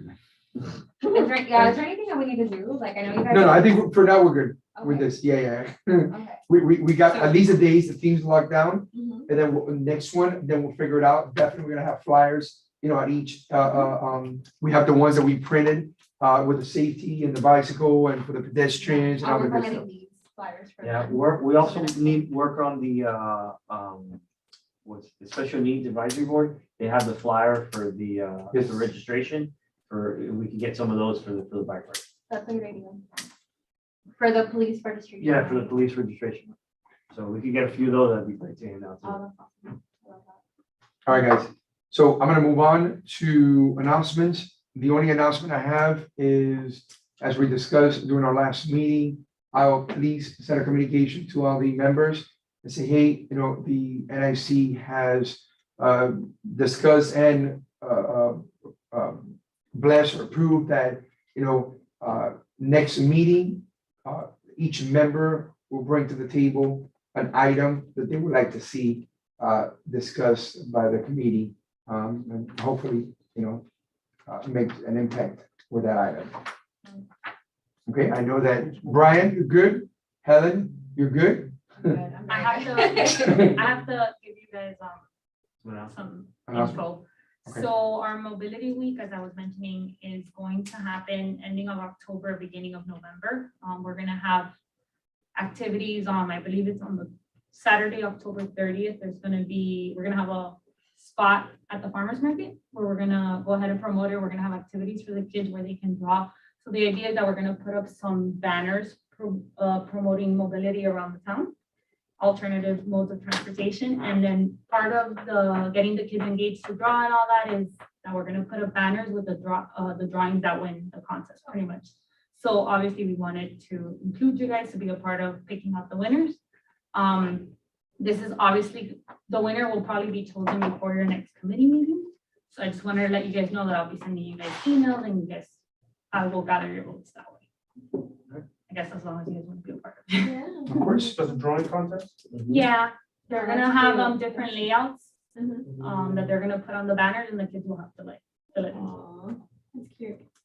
Awesome. Another one, Al, you can please make a note, we need routes for all these bike rides. Yes, speaking of, you guys have given me for the first 4, pretty much like what your starting point would be. I spoke to the officer, that's okay, and he can come up with routes of that, if that's all you guys Yeah, that's it, care pretty to much. give him. Yeah. Okay, perfect, and then Yeah, we we- have time, but March and April, you guys will figure out which ones you want from it, because I don't have a starting point for March and April. You already have all the dates. Yes, but You still have for, the oh, well, location. March, I guess, No, yeah, you have the for locations already, we April, voted on the locations. for already. April, no, it says TBD. No, that one, No, we voted on it. For April, for Flower Power? Yeah, we said, We were gonna we do gave it with it. a farmer's market. Which was the one we Yeah, were we gonna were. do together with a farmer's market? Yeah, Flower that power. Yeah, look at the minutes because we voted on each I one of think them. flower power was at the farmer's market. I think that was your July meeting, right? You voted I on? think so. Because we have in August. Yeah, look at that. Are you Those gonna need minutes. any assistance on the 13th for the registration desk? We usually, when we get there, we need some help with it gets. But the good thing is when we do it online, people register and we promote that. Right. So by the time you get there, just check, whoever's not We there. still have some people that. register. Correct. Yeah, I registered there. All right, guys, any more announcements? Yes. Very brief. Oh, go ahead. Sorry, just, we never got an update on the overpass, under the palmetto, the painting of the pillars. Mhm. We never got an update on that to see what was, I don't think you guys requested that of me. But I That can was get it for prior, you. that was Yeah. I think prior. that was a William. Okay, I'll, no, don't worry Yeah, about it. just, But if you give me a little from more Mar- that's context, from I Michael. can. yeah, we That's know what that they Michael- had to Michael knows the answer. they had to reapply to DOT for them to do that. We just wanted to know if they had. to that's start Michael, that's On the Michael. process on that. Your But I traffic, don't even know what you're talking about. What area? the pillars. The pillars under the palmetto. If you want, I'll just give you a call and we'll go over.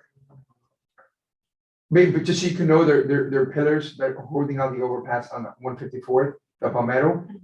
There was, Oh, right from when the we did east the to the wrapping, west, where there's correct. a magnetic. Right, when we did the wrapping of the transformer, Okay, they were supposed to be painted, those pillars as well, the same colors. okay. So, but Michael, I think he's a traffic Yeah. something, he knows an answer, so all you gotta do is ask him, what's the status on that? He should be able to provide that. Judy, I have a question. The transformer in front of the pumpkin patch, is that the right Yes. one? Yes. We didn't pick No, no. the that was orange it. one? It was? That was it. Oh, I thought That I was picked it, the that orange was one. That was it? Yeah, but they went with that one. They went with that one, but I wanted your too. I keep looking at that, and I'm like, that's the wrong one, but That I'll was keep it. driving. That was it. Just make sure you look forward, don't hit anyone else.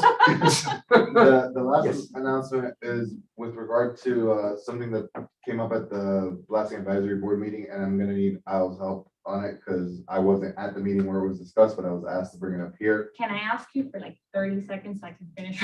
You write that down, I'm gonna stall in the meantime. But basically, it all started with like, they wanted to do a blasting, they had the very successful blasting bike ride to raise awareness about the blasting issues to our elected officials. Now they want to have a blasting rally. Yeah, I guess in conversations in subcommittee about this event, they kind of determined, you know what, why don't we start inviting these other committees specifically? Well, mainly, they were like, oh, who do we want to partner up with on this? And then they said, why don't we just turn this into just basically a committee fair? There really isn't an event like that in the town where all of our committees get together, right? Am I on the right track more or less? Yeah, I can add a few points. to Please that. do, So- because you're gonna clear a lot. Pretty more much than I is to can. bring awareness. They want to bring in a couple of informational booster tents, such as FIU, who's doing some research on blasting and things like that. They want to have tents for the committees. Ideally, each committee would be there, and it would also serve as educational for people to understand what each committee stands for and support for the blasting. And then you would have a couple of elected officials talk about what's going on, blah, blah, blah. And have like 2 to 3 food trucks. So they're looking at 3 different areas to possibly host this. It would either be at the parking lot of Royal Oaks Park, Gramps Park, which is the one with the little bridge behind Main Street Theaters, or the town hall parking lot. So that's what they're looking to do. The idea is to bring awareness before the legislative session that's gonna be happening in Tallahassee. So they're aiming to do it sometime in January. They just wanted to see what committees would be interested in supporting them and being So who part wants of the to, event. who's interested in going out there with a tent? I'm gonna be honest with you, I'm gonna go with Helen. I'm just being straight up. My agenda, I would love to be there. But if I sign up for another committee, another meeting, another event, then I'm gonna have bigger problems at home. So, Also, just but wanted to anybody's point out welcome this to is show up tentative. and represent us. I mean, listen, I'm with Helen on that one. What she was saying just now. is- Yeah, exactly, no, it's true, so, This is just but to I'll verify. support whoever wants to, you know, If it's be a there with a committee fair, tent and a one of table. The other committee's the chair, so I would have to be there anyway, so. Yeah. Well, I didn't get a response from you either, so I didn't tell him that your name, but the point is that this is informational, this is tentative, they're in the planning process, they just wanted to see what committees would Yeah, want to be. I don't have a What's- problem with our what- committee being there. What's the intended outcome?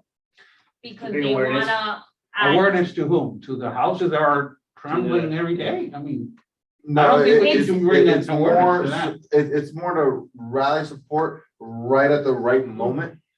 Because you have it right at we have it scheduled to be right at the beginning of the Tallahassee legislative So period. maybe, correct me if I'm wrong, maybe what he's saying is, maybe the more tents you see out there, the more people showing up, maybe it brings up a bigger impact, like, wow, these people are really out there, but I get his point, what is intent from the neighborhood improvement committee gonna do there with one member sitting on the table? Absolutely. And that's where we're still in that planning stage.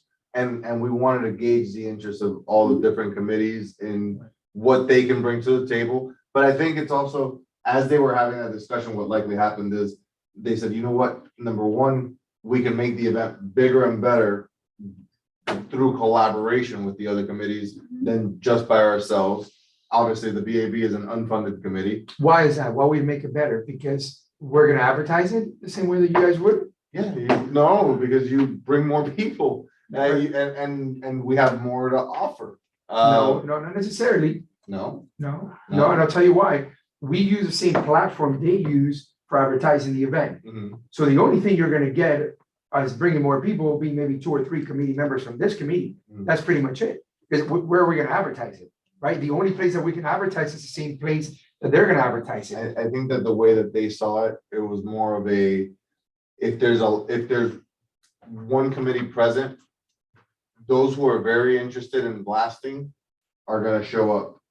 If there's a bunch of committees present, those who are interested in a wide variety of subjects will show up, but then the blasting issue is what ultimately you're there for, and you get to call attention to that. I think that was the And also overall. they want to gauge interest to see how you can collaborate. It's not Yeah. so on how you would collaborate. The idea is that they would wanna know want is to how. get together and see The other what you question could you asked, possibly they wanna bring know to how. the table together. Alright, Who's so- gonna be, No, you go ahead. who's gonna be there from our representatives? I believe, what's the name? I'm sorry. Fabricio? Fabricio, uh-huh. And probably Rizzo, or whatever his name, Oh, I always forget. And then, I don't know. Are you in that committee? How we got I was into gonna say, why don't we legwork, just kill 2 birds in one shot? You did. You do, I'm there. No, sorry, Brian. Go ahead. Great. I honestly, I cannot be there. I'm already where I need to be with responsibilities and tasks. I honestly don't know. But I think that's more of that committee's responsibility to let us know how can we best support that event. And I think that sounds more like maybe you coming back to us and saying, hey, we figured it out. This is how the neighborhood improvement committee, because honestly, advertising it, we use the same platform. Yeah. So, and the only thing other than we can do in our bike rides, and I told him is having someone present, from their committee at our bike rides, advertising, and promoting the issue with blasting. I'll be frank with you. It was even before Isle. It took 3 to 5 meetings to create one blasting bike ride.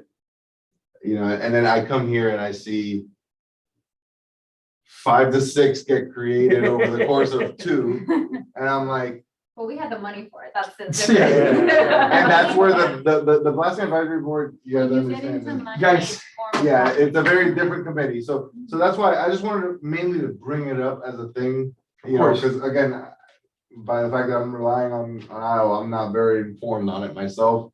But yeah, I just wanted to put it on your radar, No. as an announcement, not as an action item. We're good, duly noted. At this point, I'm on a motion to adjourn the meeting at 10:54. I'll second. Thank you.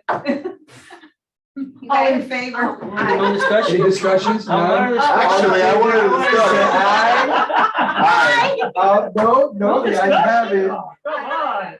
Guys, really quick though, this is my 2-year anniversary in NIC, so.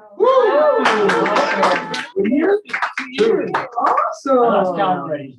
Yeah, I definitely lost count. I lost count already.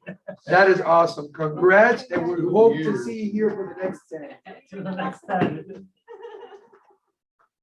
Guys, it's always a pleasure. Stay safe. We'll see you guys. Later.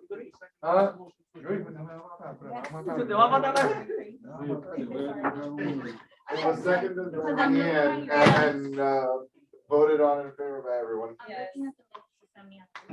Have you guys really got any legwork done in that? In the sense of I've been We have legwork? like 2 or 3. The blasting? Yes.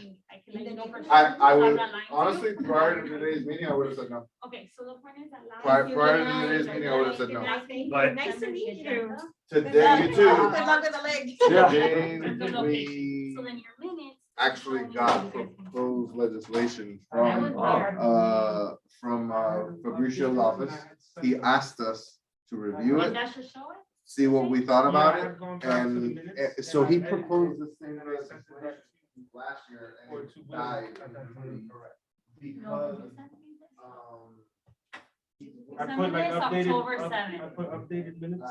it died in committee because, the bill was. We'll figure like, it out. really It's fine, I'm not gonna hold you over- for it. No, it's but- okay, and we I'd have rather some figure it out time. now, I mean, Okay, if you have a okay. minute. Okay, The, it's fine. the It's fine. regulatory reform. Yeah, we're, So, the thing is, I usually do my minutes in my Microsoft computer, my HP. And then now I've been working from this iPad. Just today I downloaded Microsoft Word so I could start, but I haven't saved everything here. Oh, okay. but maybe under sent items. But it would be like approved minutes. At this point, those minutes would have been approved that show where, Yeah, because we had amended, they had amended them to the updated minutes. but I think the ones you had amended, which I asked you for them, I think I remember, I'm like, hey, you guys made changes, please let me know. And Yes, you and sent then I them had- to me, Maybe I sent the same but that one. was from before Oh, that was, last meeting. Those minutes were from before last meeting. okay. I can go back and redo them to show Like, that. I'm pretty sure because I sat through that Okay, meeting okay. that it's TBD, and that's why I was bringing it up, but I guess not. I remember at that point, Mr. Morera had pointed out that, because I had put TB in the beginning, but if you notice at the end, it says that, that restaurant. Chelas, Yeah. yes, but the next one after that one doesn't have it. What That's was what I the was- you have it there? So this is your September 15th agenda, okay? Your agenda reads this. This is where I was telling him the things.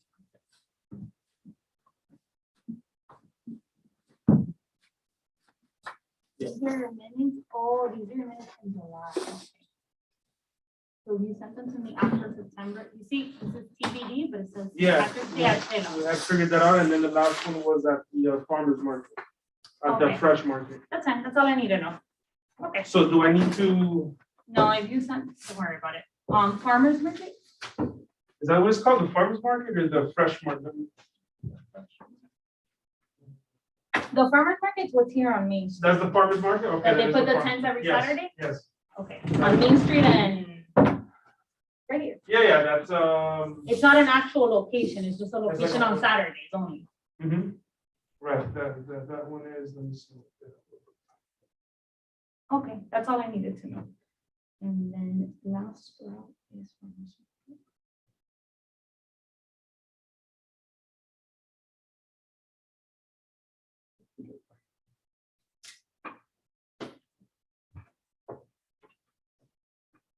Yeah, I gotta make the transition completely to this iPad. It's great, but the compatibility sometimes drives me nuts. Oh, yeah, no, with Microsoft.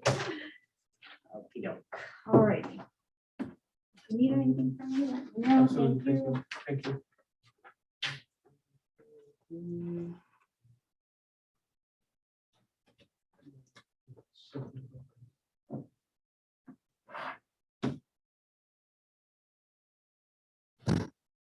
Poor kids, I hope they weren't outside that whole time. That's a long time.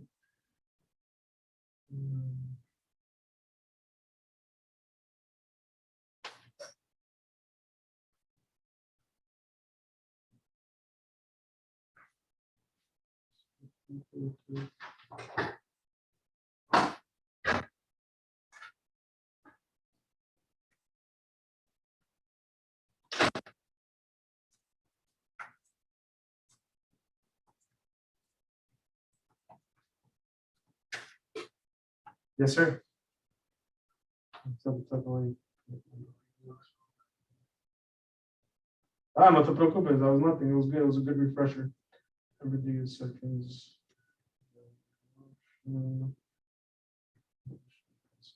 Okay, my bad.